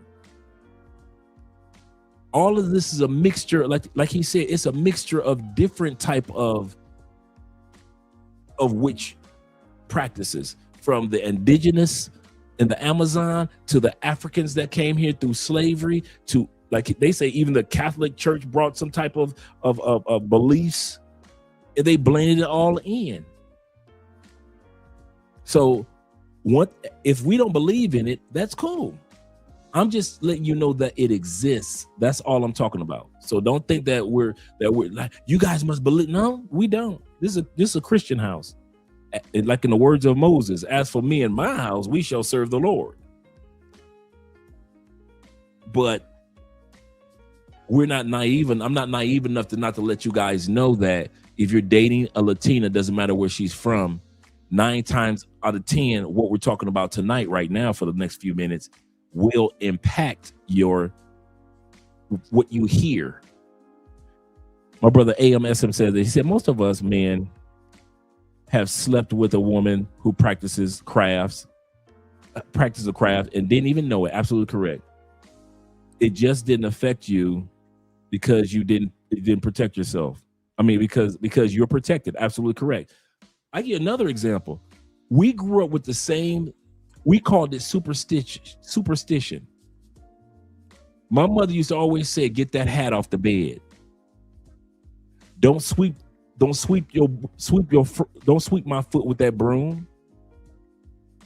If we're walking and it's a fire hydrant, my mother would make us go back around the fire hydrant. Don't split each other. Don't. If it's a pole or a pillar, my mother would see, if we had split between two people walking, we just split around the pillar, my mother would be like, y'all go back around that.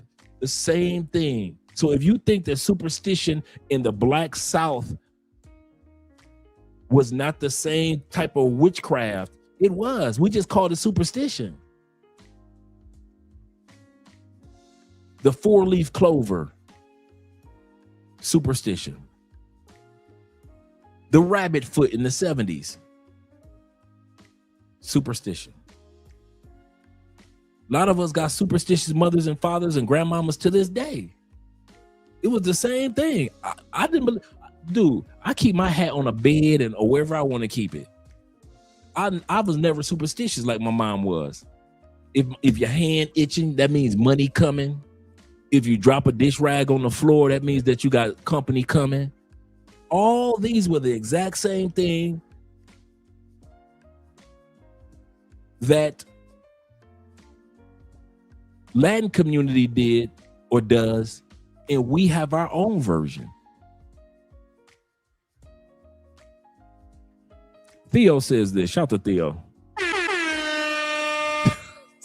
How did I know this was coming? The brujeria, or brujeria, I hope I pronounced that correctly. Brujeria. Good idea for the class. Take notes, gentlemen. Take notes. Shout out to Theo being in the building. He said, Dre, literally in America, he said, I know two women who are Wiccans, and they use their menstrual cycle to create blood magic. And I can agree with that. Yep, the Creoles have roots in voodoo in Louisiana. So we can't sit back and act like, oh man, I can't believe this. Get out of me! Get out of me! Burn the witch! Burn the witch! Burn! I know a spell to summon big booty Latinas! Release the witch! Release the witch! Let's talk about magic and Latin American culture, because it's unlike anything else in the entire world. Because of the European colonizers that came here, because of the African slaves they brought over here, because of the indigenous people who already lived here, there is magics and combinations of magic you will never find anywhere else in the world.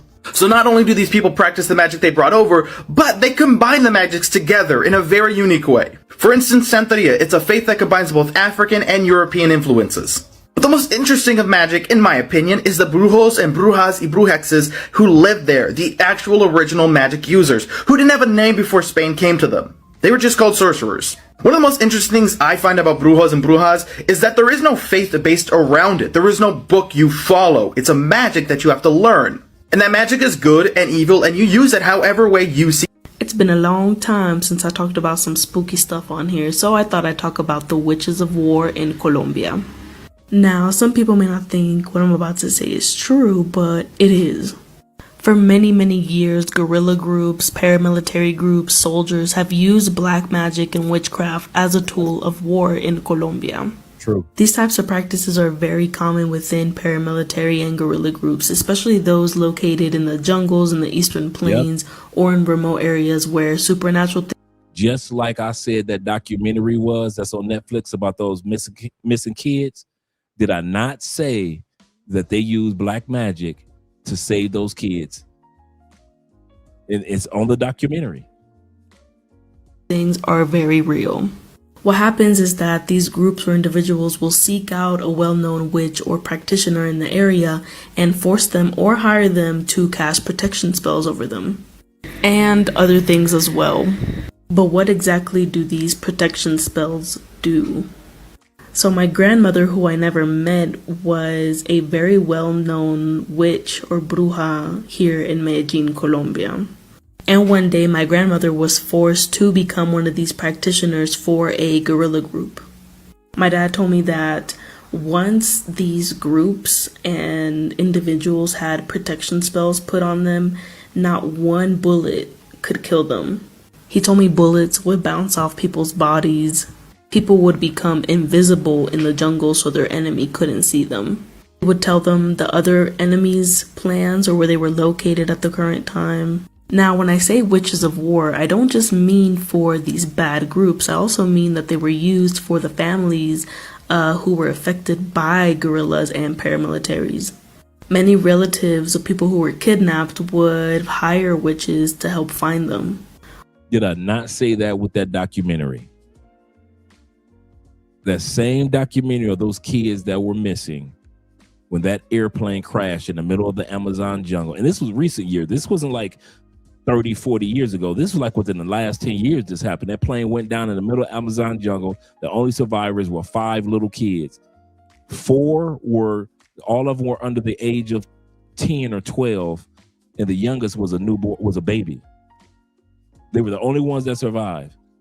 And the Colombian people, the military, and the guys that were born and raised in the Amazon, how they found those kids, and they showed it. They literally showed them doing it. In regards to, they used black magic to find those kids. So they really believe in it. And like she said, the military that's closer to the jungles, they really believe it. You say it was 4 or 5 years ago? Yeah, it was very recent. Thank you, brother. Chalupe being in the building. Yeah, let's continue on. Or to maybe put a curse on the group that took their child. There's a story in El Choco where a paramilitary leader killed a child, and so a witch in the area used a spell to dry up his arm in which he used to shoot with. So my question to y'all is, do you believe in these stories? Let me tell you something. Some of these women are so obsessed with a man, they want to put witchcraft on him, to do a love spell. They want him obsessed with them, right? But once you put that love spell on that man, and now he obsessed with you, guess what? Your ass might end up unalive. I don't care what. I don't want damn motherfucker that bad. We walk around here putting... This and women like these are walking around Colombia in the name of pay for play too. In the name of pay for play too. Witchcraft on somebody to make them want me. If I gotta make a motherfucker want me, I don't want them. I don't understand. Who the fuck would even do that? Sometimes y'all be hearing about some of these women getting unalived. I hate to say it, somebody gonna get mad. Some of that be because they done put voodoo on that man. And now he is really obsessed with them. She tired on, she ready for a relationship to be over with now for whatever reason. And now he can't take it. Cause he gone crazy literally by her. Cause she did it. Man, let me tell you something. Ain't that much love in the fucking world. You gotta love yourself first. If I got to put, and I'm gonna tell you ways too in my next video, how they put the love spell on the man. You gotta be surprised what people will do to keep them a man. Stay tuned. Technically, love spells, you're manipulating someone's free will. However, if there's no real love there, there's no real seed to work with. I'm not one of these witches that are like full of shit, like, oh, you know, I'm gonna have him under mind control. That's not realistic. It's not feasible. There are rules. You have to act a certain way. You can't get a love spell on a random, like, person who doesn't know you. Like on a celebrity. No. And it's that people have asked me, and I'm like, somebody asked me the other day, can you make me younger, and can you make me have knowledge that I don't have to study? I'm like, are you taking the piss? Like, are you fucking with me? Excuse my language. Like, are you messing with me? I won't. I tell people, like, if you're expecting unrealistic. Hey, Theo, a lot of people don't know about them. A lot of people don't know about the bad little people. We don't have that belief in the States. I know exactly what you're talking about. Exactly.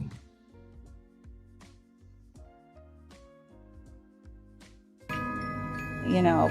So would it be more like, oh, if you're about to get a divorce, yeah, and you're trying and to you want to stay marriage together, then you'll do something? Does it work? Yeah, 80% of the time, yeah. So what is it? How does it work? So basically, like, depending on the situation, every situation is different. So if it's a reconciliation, like if there's a breakup, you do reconciliation. If it's a binding, like if you're trying to keep your marriage, you know, then that would be a binding. How can somebody recognize that they might be dating a witch? One of the most predominant sign that a person or a woman is a witch, because this is common with every witch, but it's at different levels. It's a control. We finished off the Anton video. We were just kind of like looking at this a little bit because Andre will be talking about this topic on Sunday of the why. So we're looking at just a little bit of that it exists as far as the belief. Now, we don't believe it, but we have to, if we're going to date Latin women, I'll say this again, if you're going to date Latin women and women from other countries, including many countries in Southeast Asia, you're going to have to at least know that this is a part of dating Latin women. And I'm serious. This no joke, man. If you date Latin women, you're going to hear these type of stories all the time. I mean, all the time. See, some of you do just come down here, you smash a Latina and you go. But when you're living in these Latin countries, this is like par for the course. They talk about dark spirits like we talk about Jesus or Islam. It's just, it is what it is. I kid you not. If you're going to be dating in the Latin community, go ahead, try to pretend like you're going to date in the Latin community and you ain't never heard nothing about this. And I'm not talking about Latin community overseas only, in the States. Okay. Controlling spirit. A controlling spirit where they have, now some can be very outward about it, then there are those who are very subtle.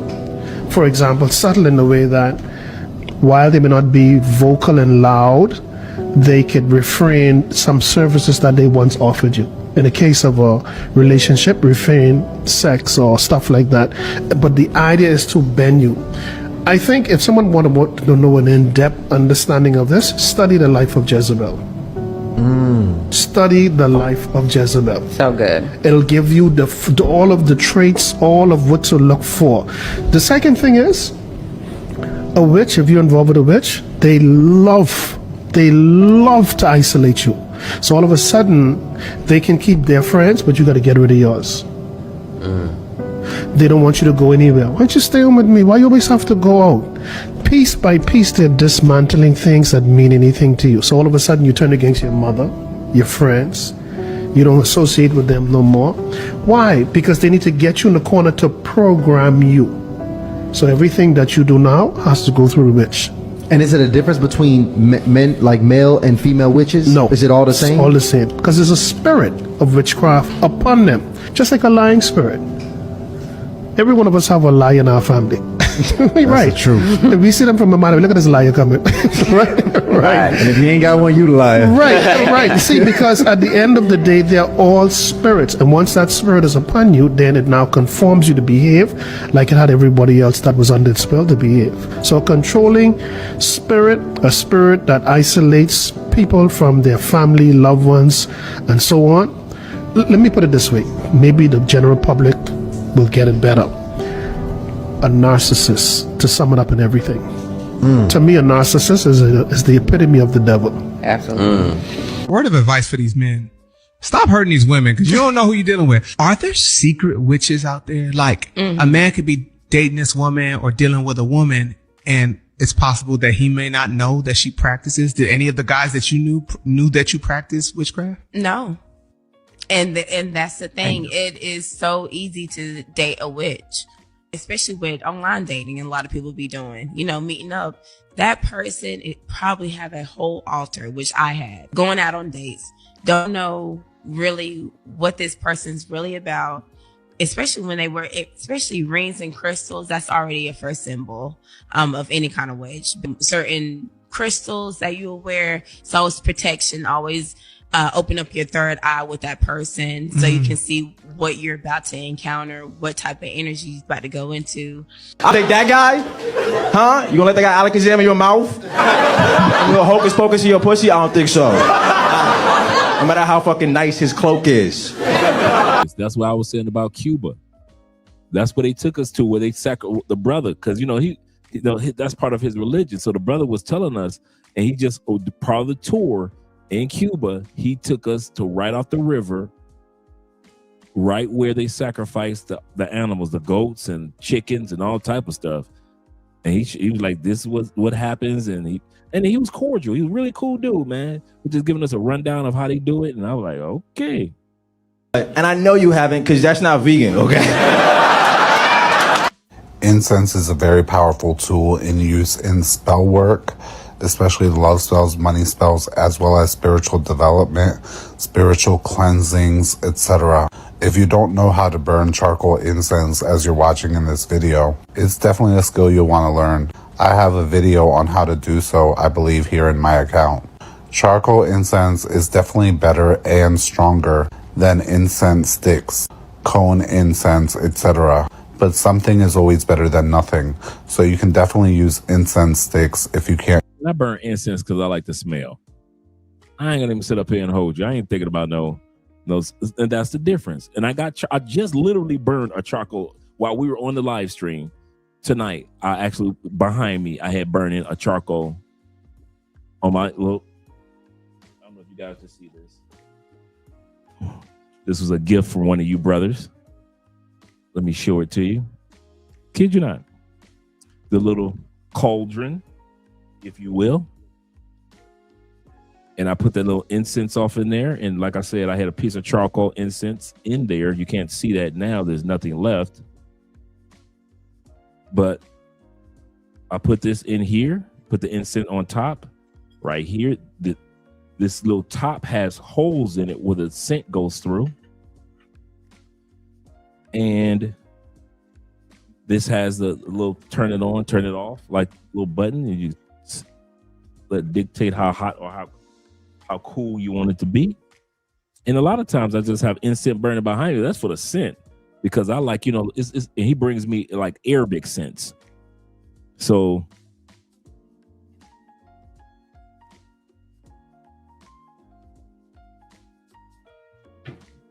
it's called Mason de Orient.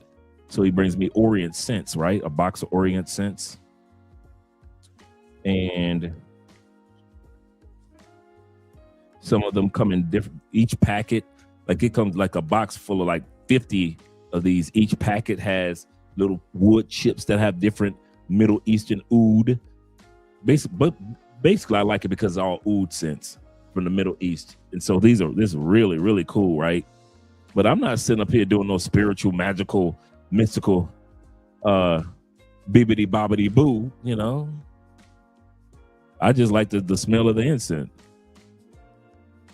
So my point in saying that is it's your beliefs that dictate what's going to happen, not necessarily because you burn incense or anything else. Use charcoal incense. It creates a lot of smoke. Here I'm burning frankincense. There are a variety of incenses as well as dried herbs that you can burn on charcoal incense. There are different grouping of dried herbs that you can burn together to enhance whatever it is that you're doing.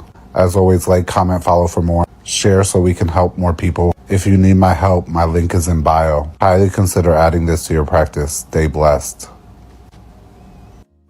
There's nobody safe from brujeria. Even when you're minding your business and don't believe in brujeria, it can find you. Story time, people. I had an individual call me. It was a female. And this female said she needed help. I said, okay, let me see if I could help you. What did you need?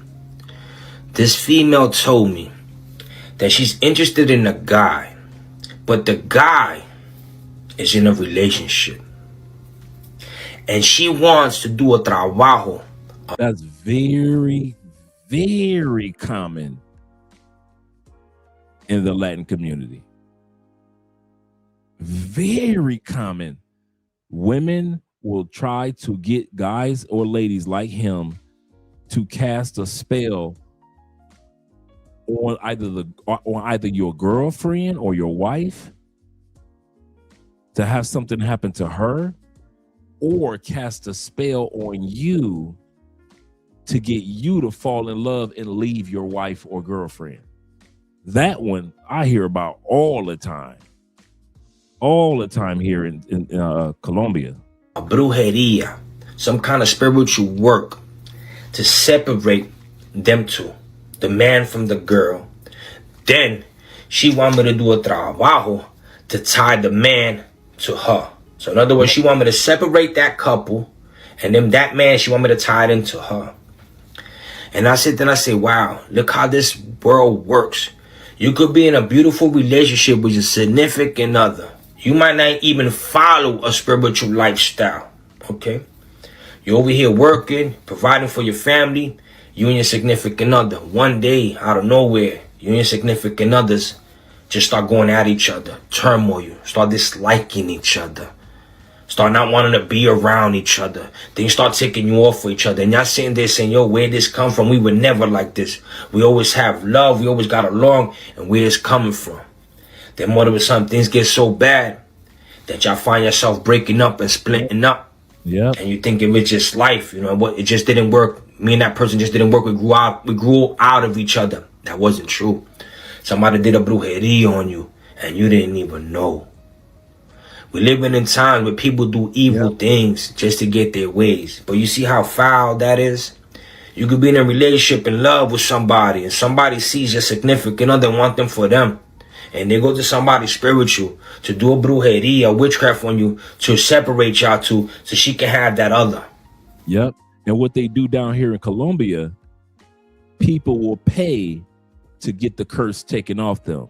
They don't know who it was that put the curse on them, and they will pay somebody, like a guy like this gentleman, to get the curse taken off them, even though they don't know who it was that put the curse on them. And there are women down here in Colombia that will sit back and say, I know who it was. It's a young lady from back in high school that when I dated her man and they got married, and she still thinks because he talks about me and he wants me that I want him, and so she put this curse on my life, and so I had to pay to get this curse taken off. Bruh, they are serious down here, bruh. Is that serious? And it's like having a regular conversation. It's not like it's a deep, like, yes, she put a curse on me. No, they talk about it and they like, oh, I'm gonna go down to the shaman, get this taken care of. I'll see you in 20 minutes. We're gonna go get something to eat. That's how it is down here, how they talk. You're not lying. We're living in a world that I tell people, don't ever think that you can't get brujeria thrown on you. Don't ever think you don't have brujeria thrown on you. Whenever you feel something's wrong, try to go into the cause of it. Try to find somebody spiritual to see if that's the situation, because that's a foul situation for you to be in a relationship with somebody today and tomorrow somebody de trabajo to separate you from that person just because they wanted it. Blessings in God and stay woke. Stay blessful. Put God first. Stay humble. Everybody who knows me knows I do love spells, and my love spells are really fucking strong. And I figured that out by accident. So much that there are ones from 13 years ago that are still watching me. Still watching me. Can't get over me. Can't replace me. Can't fill the void no matter what the fuck they do. Then I found out that my love spells don't last for years. They last for lifetimes. That was an accident. I know I can do all that. I ain't even gonna hold you. I was just as surprised when I found out.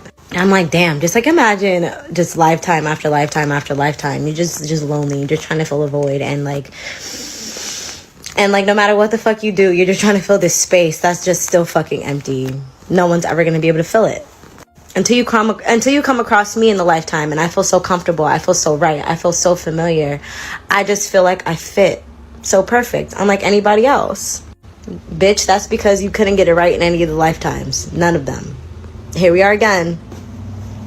If you would have treated me right in that lifetime, this one, we would not be here now, would we? And again, I figured this shit out on accident. And then, right, I started feeling bad because I'm like, oh my God, like, imagine 15 years later and you still can't fucking get over somebody. That's fucking annoying. So I tried to break it. I tried to break them. I'm like, okay, like, and I can't break them. And I'm like, oh no, what did I do? I be telling niggas not to fuck with me. And especially if you're gonna fuck with me, don't play with me, because I don't think you understand it's a lifetime. It's hard. It's hard to get over it. Not only because of the love magic that I do in general, I do a lot of magic on myself. So everything that you would experience with a normal person, when you experience with me, it's heightened by 50, by 100, by 1,000. But no, Niggas don't even believe that magic is real. That's fine. Don't believe it. In 10 years, when you're still thinking about me, craving me, crying over me, watching me, you will understand. You feel so comfortable doing it because you've been doing this already. You've done this other lifetimes. You're probably going to do it in your next one because men are a little too bitter to get it right. Not me though. Y'all stay safe out here in these streets. Like, she went from this to this, and people say it happened because of witchcraft. Witchcraft born from jealousy. She was known as Colombia's most beautiful traffic officer. I remember her too. In Medellin. I remember her. The blonde one is here in Cali. The blonde one that went viral, police officer, she's here in Cali. But I remember her going viral in Medellin. Daniela Gaviria.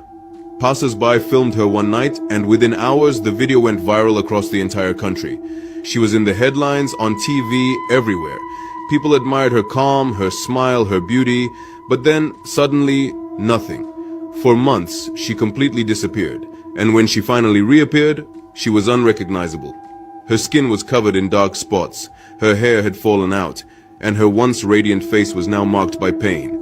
Doctors diagnosed her with a rare autoimmune disease called acrodermatitis, a mysterious condition that's difficult to understand and almost impossible to treat. But recently, something was discovered that changed everything. In the San Camilo Cemetery in Colombia, locals found a hidden ritual buried underground. I did a love spell on someone I was in love with and it worked. But what came after, I wouldn't wish it on anyone. I am back with another spooky story. I'm gonna call the person who submitted the story Nia. Nia said, I need to tell you something that I never thought I'd admit out loud. We're gonna call her crush Micca. His name was Micca, he had a girlfriend, but however, Nia didn't care. Nia said that she knew that Micca was supposed to be hers. Micca would smile at her sometimes, talk to her a little too long, and Nia thought maybe, just maybe, if she had a little help to help sway him from his girlfriend to her, she would be golden. Nia said that she knew what she felt for Micca was real. And in her eyes, Micca's girlfriend, we're gonna call her Rhea. To Nia, Rhea was just in the way. So Nia had heard about this woman in town that people were whispering about. They said that she could make things happen. So Nia went to the woman and told her that she wanted Micca to love her and only her. Now the woman looked at Nia long and hard before she said, and I quote, I can give you what you're asking for, but once it starts, you can't undo it. Nia said she didn't care, so she said yes because she wanted him. The woman gave her specific instructions on what to do. She needed a red candle, his photo, a little bit of honey, some personal ingredients, like personal item, a prayer over water at midnight, and some of her menstrual. Now Nia says she followed the instructions exactly to the T. She said, and let me tell you, it worked fast. Micca started texting her out of nowhere, and he started texting her more and more. He would find himself showing up where she was at, suddenly telling her that he couldn't stop thinking about her. He even said to her one day that he left his girlfriend, Rhea, out of the picture, gone. Nia said in that moment, hearing that this man done left his girlfriend Rhea for her, she said that, to be honest, she felt powerful. She felt chosen. Until, in one night, Micah shows up outside of Nia's house, crying, boo-hoo crying. And he just said to her out of nowhere, why did you do this to me? I can't eat, I can't think, I feel you even when you're not around. You tied my soul, I know you did something to me. Then out of nowhere, the man smiled. Now Nia says that this didn't look like his regular smile. It's like his face moved. There was something else inside of him entirely. That's when he leans in and says to her, why didn't you feed it? To be continued. Let me know if you're ready for what happens next, because things only got darker from here. They locking people up in DR for witchcraft, bro. Look at this. Está bueno ya. ¿Qué es lo que pasa? ¿Qué es lo que está pasando aquí? ¿Dónde se vaya todo? Miren, carajo, que un santuario satánico. Practicando una brujería aquí en el municipio. El ejército, el ejército. Diario, montando cabeza. Ustedes están todos detenidos. Montando cabeza de pollo y matando animales aquí Said you've been hitting animals, taking their heads off, chickens and others. Let me bring that back so some of you guys can read that. in the yellow language or translate. He said you'll learn the ones practicing. You're the ones practicing witchcraft. He said daily. He said you've been beheading animals. Y'all all under arrest. Beheading chickens and the rest of the animals here.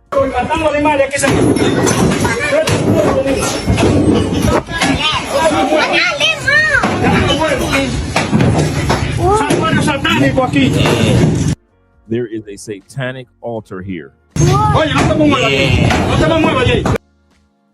Don't you move. Don't move. Don't move from there.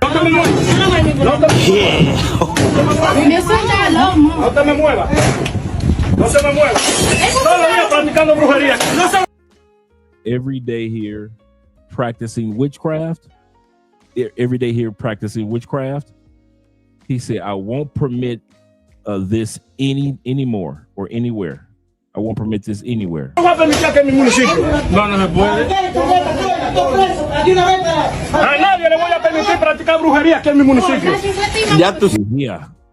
He said the brujía. Llegó el ejército. Nadie va a estar jugando de que con brujería. Yo no sé de dónde. Oh, my bad. I forgot I'm an English channel. You know, Dominicans, bro, you feel what I'm saying? We the only flag with a Bible on it. Like, we got to hold that to our heart, bro, what the Bible says. You feel what I'm saying? We can't be allowing witchcraft, bro. We can't. Look, I'm a big believer. Jesus saves witches. You feel me? I was in witchcraft, all that. You know where this need to happen? In Santiago. That's where they at. Váyanse para Santiago, que ahí es que están todos los...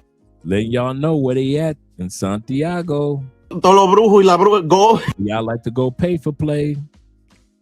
Right on the outskirts of, was it Sisua? Hey, I'm telling you, this is fire. You heard him. He talking about finding beheaded animals and all that. He's like, yo, we not doing that over here. Your blood rituals, your spells, your witchcraft, all that is clipped. Like, he not playing them games. Nobody got hurt. They're not abusing nobody. They went in there. They broke all the witchcraft stuff. You feel what I'm saying? Which is biblical. They destroyed it. You know what I'm saying? Hopefully these people repent. It looked like they're going to have to go to jail or a little bit for a few days or something. And they might not like it, but low key, he really saving their life right now. It is demonic and witchcraft is nasty, bro. It will destroy your life. I don't know if y'all know, but witchcraft used to be illegal all around the globe. Everybody understood this was not something any society should want in their culture. Somewhere with media and all that, they rebranded, they make it look fun, zodiacs, newspapers, all that, and they put pop culture into it, and they started to become popular again. There was definitely people tripping though, like the Salem witch trials, which is not as big as people think, and actually the ending of the Salem witch trials was because of Christians who believe that we should be saving, not burning. So shout out to all the Christians who ended the Salem witch trial. People don't know that. Me personally, make it illegal again, you feel what I'm saying? The punishment is like a fine. We confiscate and destroy everything, you feel what I'm saying? And they gotta like sit at a church, you feel me, and preach the gospel and all that for like a year. You heard him, he said, ain't nobody doing witchcraft in this place. I don't know what village is that, I don't know what governor, but hey, W mayor, W governor, WDR, bro. I pray this family repents and give their life to Jesus. Come on. I've met so many men in the Dominican Republic. Tell me why, so many gorgeous men too, by the way. Tell me why they would be like, so do you want to go out and party? And I'm like, no, I don't party. Oh, do you want to go out and dance? I'm like, no, I don't dance. I dance my room by myself, but I'm not about to be around other people. Like, no, this energy is precious. And they're like, so what do you do for fun? I'm like, me. What do you mean? They're like, yeah, so you don't go out to clubs or bars, you don't go drinking, you don't go dancing. So like, those are the 3 social norms that people do for fun. And I was like, I'm doing it. I'm solo traveling. That is what I do for fun. I take myself on trips. I spoil myself like that. So then they're like, well, what do you do at night? And I'm like, I like to be in bed by 10. I have like a whole like skincare routine and like health routine that I do. I like to take my supplements. I like to drink my chamomile tea. I like to read or I study. They're like, what do you study? I'm like, well, astrology and witchcraft. But I'm serious. Like I'm dead ass. That's what I study. I also meditate and I also talk to my spirit guides. Y'all, the look on these men's faces, like their faces were shook. I had a couple men like, oh, okay, and they like turned around and like walked away. Like, no qualms. Like, I don't care. I do. This is what I do at night. I study witchcraft, astrology, and I talk to my spirit guide, and I meditate. Like, I'm not your normal person. I'm not your normal person if you haven't figured this out by now. Do you believe in brujeria, black magic? No, I don't rock with that. But do you believe in it? I think it's possible, but I don't rock with it. I like stay away from it, you know. I had a date one time back then and she pulled out a bunch of rocks under the moon and shit and I ran to the car. I left her at the park. Like, there was no fucking, like, stay away, bro, you know. She came out with like rocks and shit? Rocks and fucking candle and lit some wood on fire. I was gone. I did the dash, dude. Honestly. No. Do you think she wanted to like pull some type of move on you or what? I think she tried to put a hex, low key, but. What about you? You believe in brujeria? I do, but I mean, I don't have stones or nothing. I never tried it. Okay. But like, I mean, I'm not opposed to it. Do you believe in brujeria? Absolutely, bro. Of course, bro. Why? Because, bro, how could you not do there's things that we can't explain, bro, in Mexican like folk tales, dude. Like first of all, La Llorona, that's some crazy shit. I've seen that shit in TJ, bro, to be honest, bro. What do you mean you seen that shit? Bro, I've seen that shit as a little kid, bro. I've seen my family like talk about that. And as we're talking about that, we're going up like these certain hills up in TJ. And we literally hear like people, like not even people, but like this one lady just crying. As soon as she was talking about that, bro, and ever since then, bro, I believed about it. Welcome back, gang. We on day 15 of 31 Black Witches of Halloween. Let's tap into Siempre Bruja, aka Netflix, Always a Witch. This was a good show. If you like Cartagena and you like Colombian history and the history of Colombia when it comes to slavery, this was a good documentary. This was a couple years ago. I was looking for Afro-Colombian shows on Netflix. And this was one of the ones that popped up. I kid you not. This is a real show. Always a Witch. It's about a girl that is born into slavery and she's a witch. But she didn't realize she was a time travel witch. And so she fell in love with the guy from she fell in love with her master's son. Yeah. It was on TV, now it's on Netflix. And so yeah, it was pretty good. You didn't feel like, oh, it's a witch. You know, it was kind of like Sabrina the Teenage Witch type of, you know, just kind of kiddie, corny, teenagey.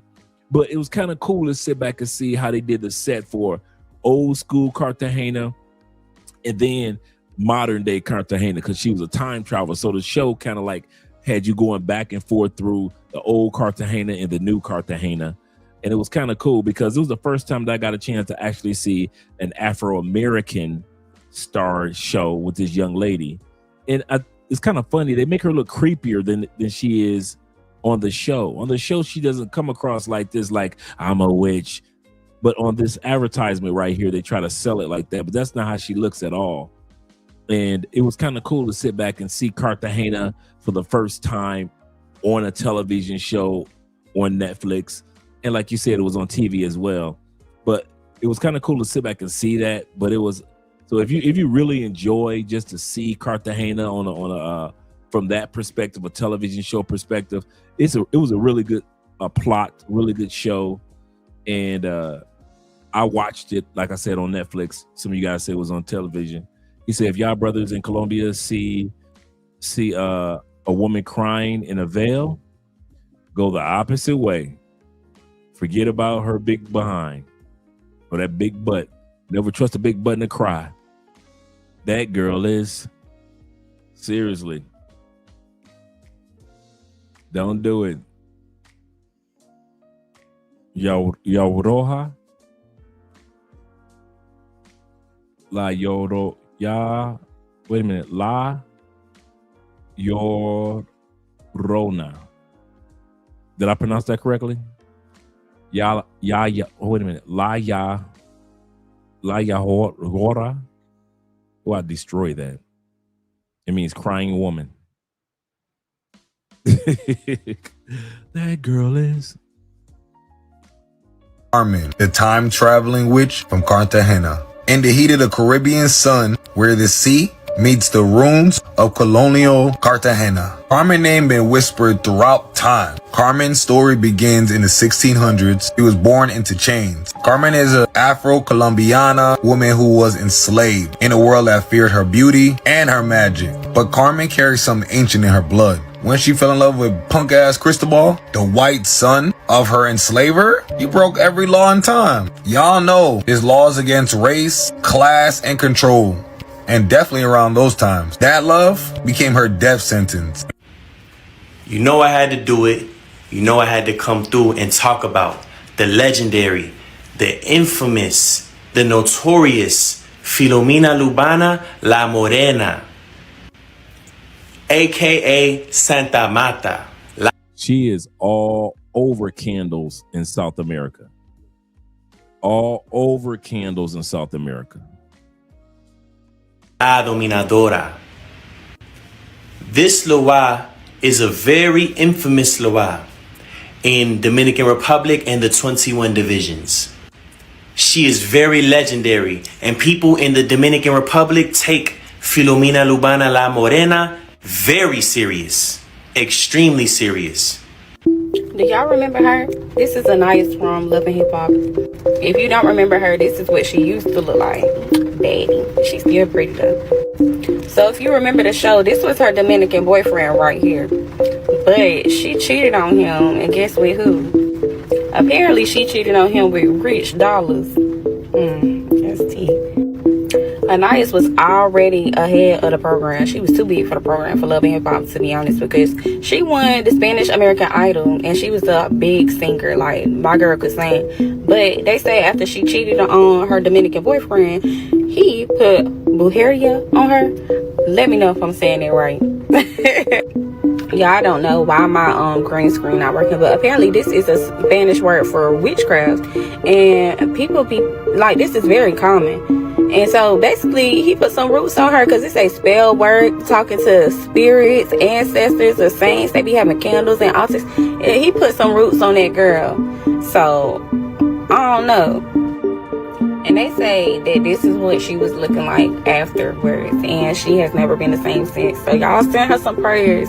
I hope she can get out of them roots. But she's still tea. Face card still eating. Hot take, I'm not very spiritual or religious, but that Caribbean witchcraft, I'm not saying I believe it, I just won't be the one to disprove the brujeria. No way. Listen, there was one time where I was making between 500 to 800 a week consistently. So my mom hits up her Cuban witch friend and asks, what should Abe do? She says, tell Abe to grab a little pouch, put rice, cinnamon, and a couple other things in it, and keep it in his wallet all summer. Every single week that summer, I made $2,000. When I was a kid and I didn't want to eat, my grandmas would put a towel or a rag on my chest and fold it in a weird way to give me hunger, and it would work. And the last time my mom went to Cuba, she went to go talk to her Cuban witch friend again, and she said, tell Abe when he goes to Miami to not talk to a bad Latina with red hair that likes rugs. This was an entire month before I even moved to Miami. 2 whole months before I even met this girl. You know damn well I did not take her advice. Bad little Latina? I was cooked. I became kind of an alcoholic. I drove a lot. Look, I'm not saying the Cuban witch was right, but bad fortune did follow me when I didn't take her advice. Do I regret it? No! Yeah, this is what happens when your ex-wife puts a voodoo spell on you, puts pins and needles in a couple of your friends' pictures and puts them in the cemetery from another country. This is what happens.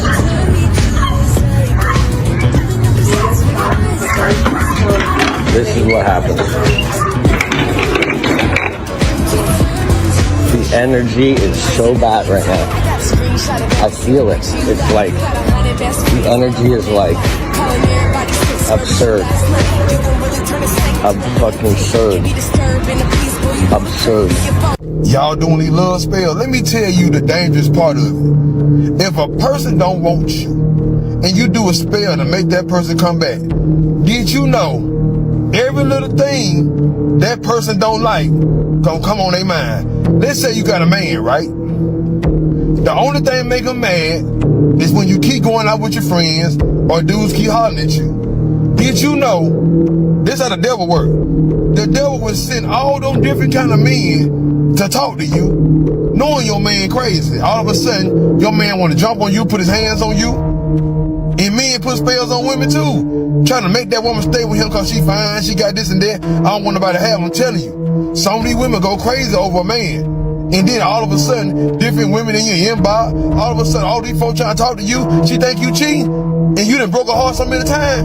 That woman gonna do something to you and do something to them women too. Y'all better be careful playing with this stuff now. It's real out here. They want to know about love spells.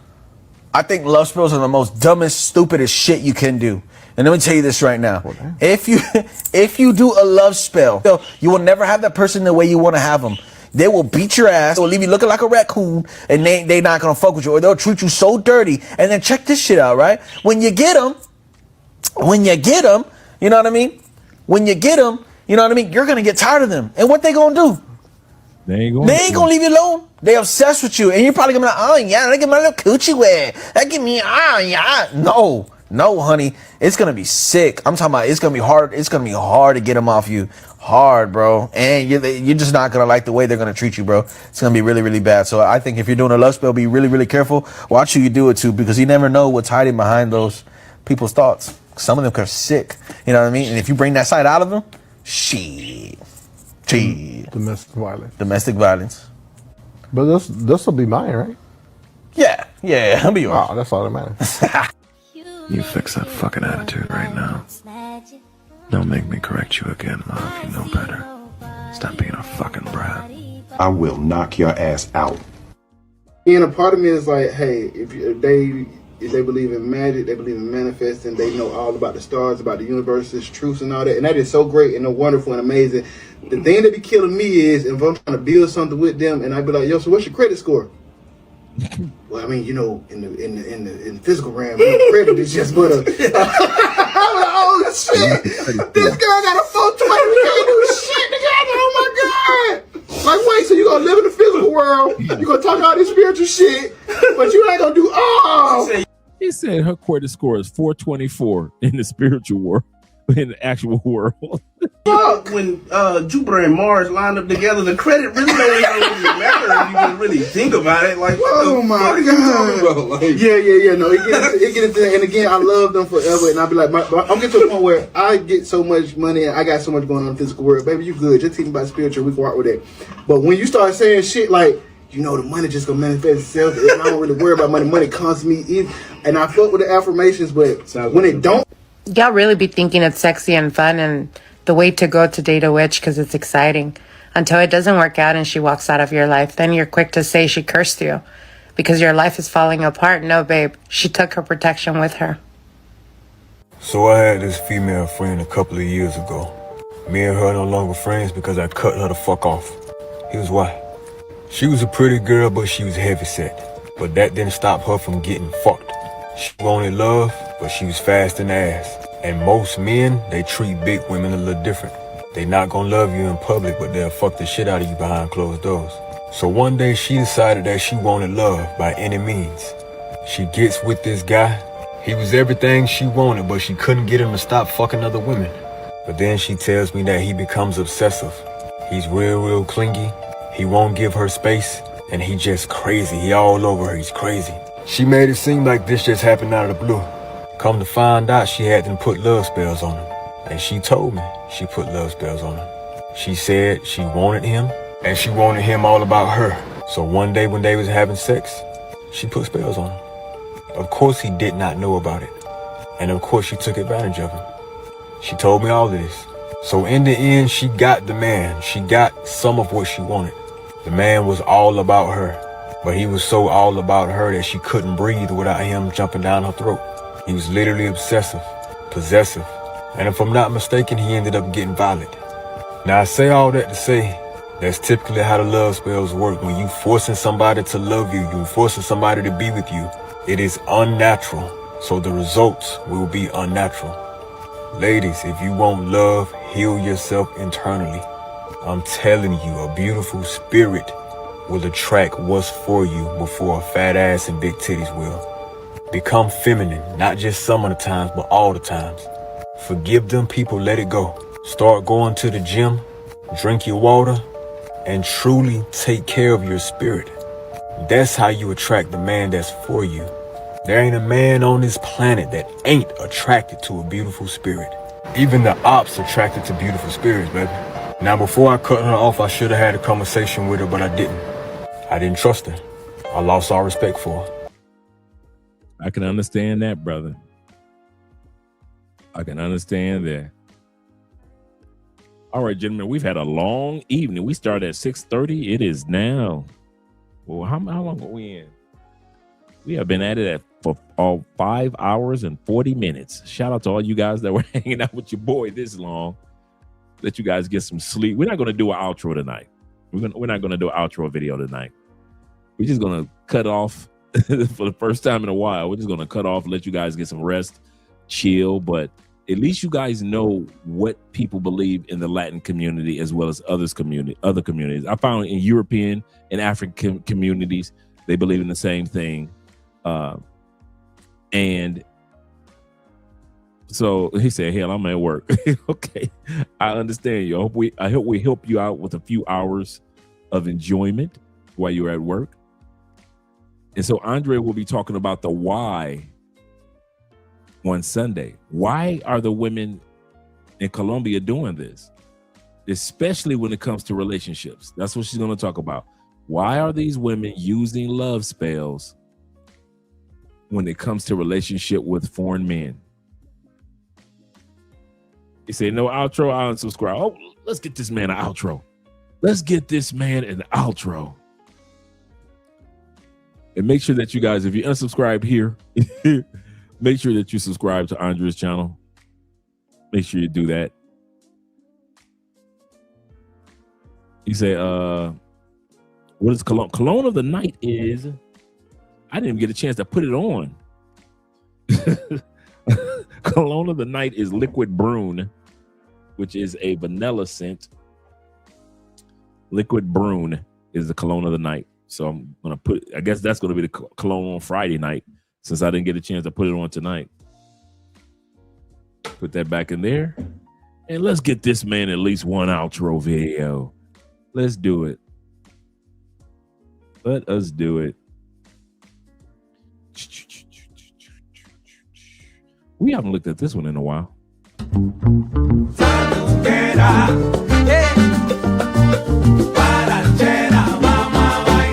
Vamos a bailar.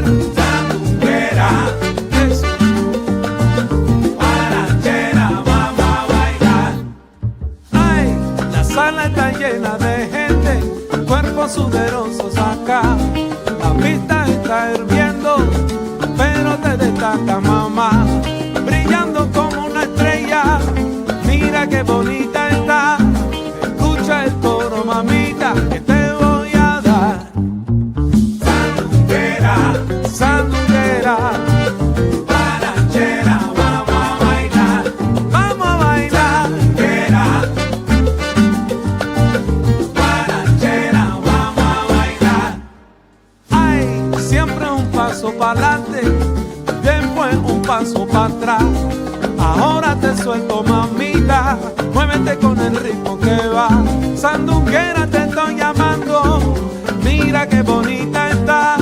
Escucha el coro de nuevo, que te voy a dar.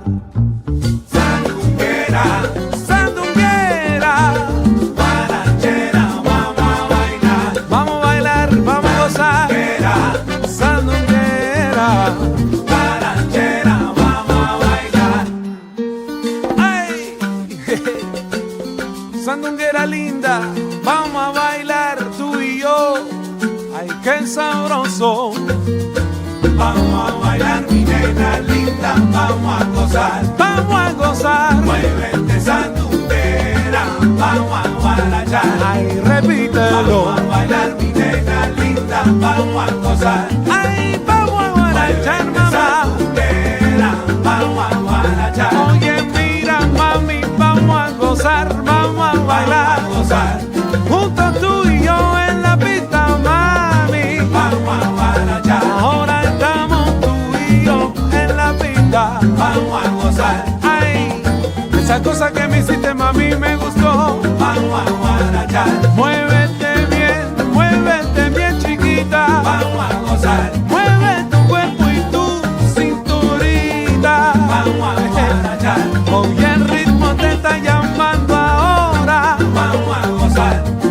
qué ritmo hay para guarachar, señora. Vamos a guarachar. Ay, camina con el mambo ahí.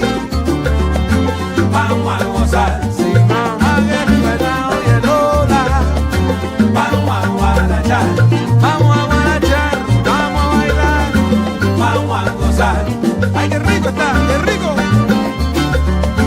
Vamos a guarachar.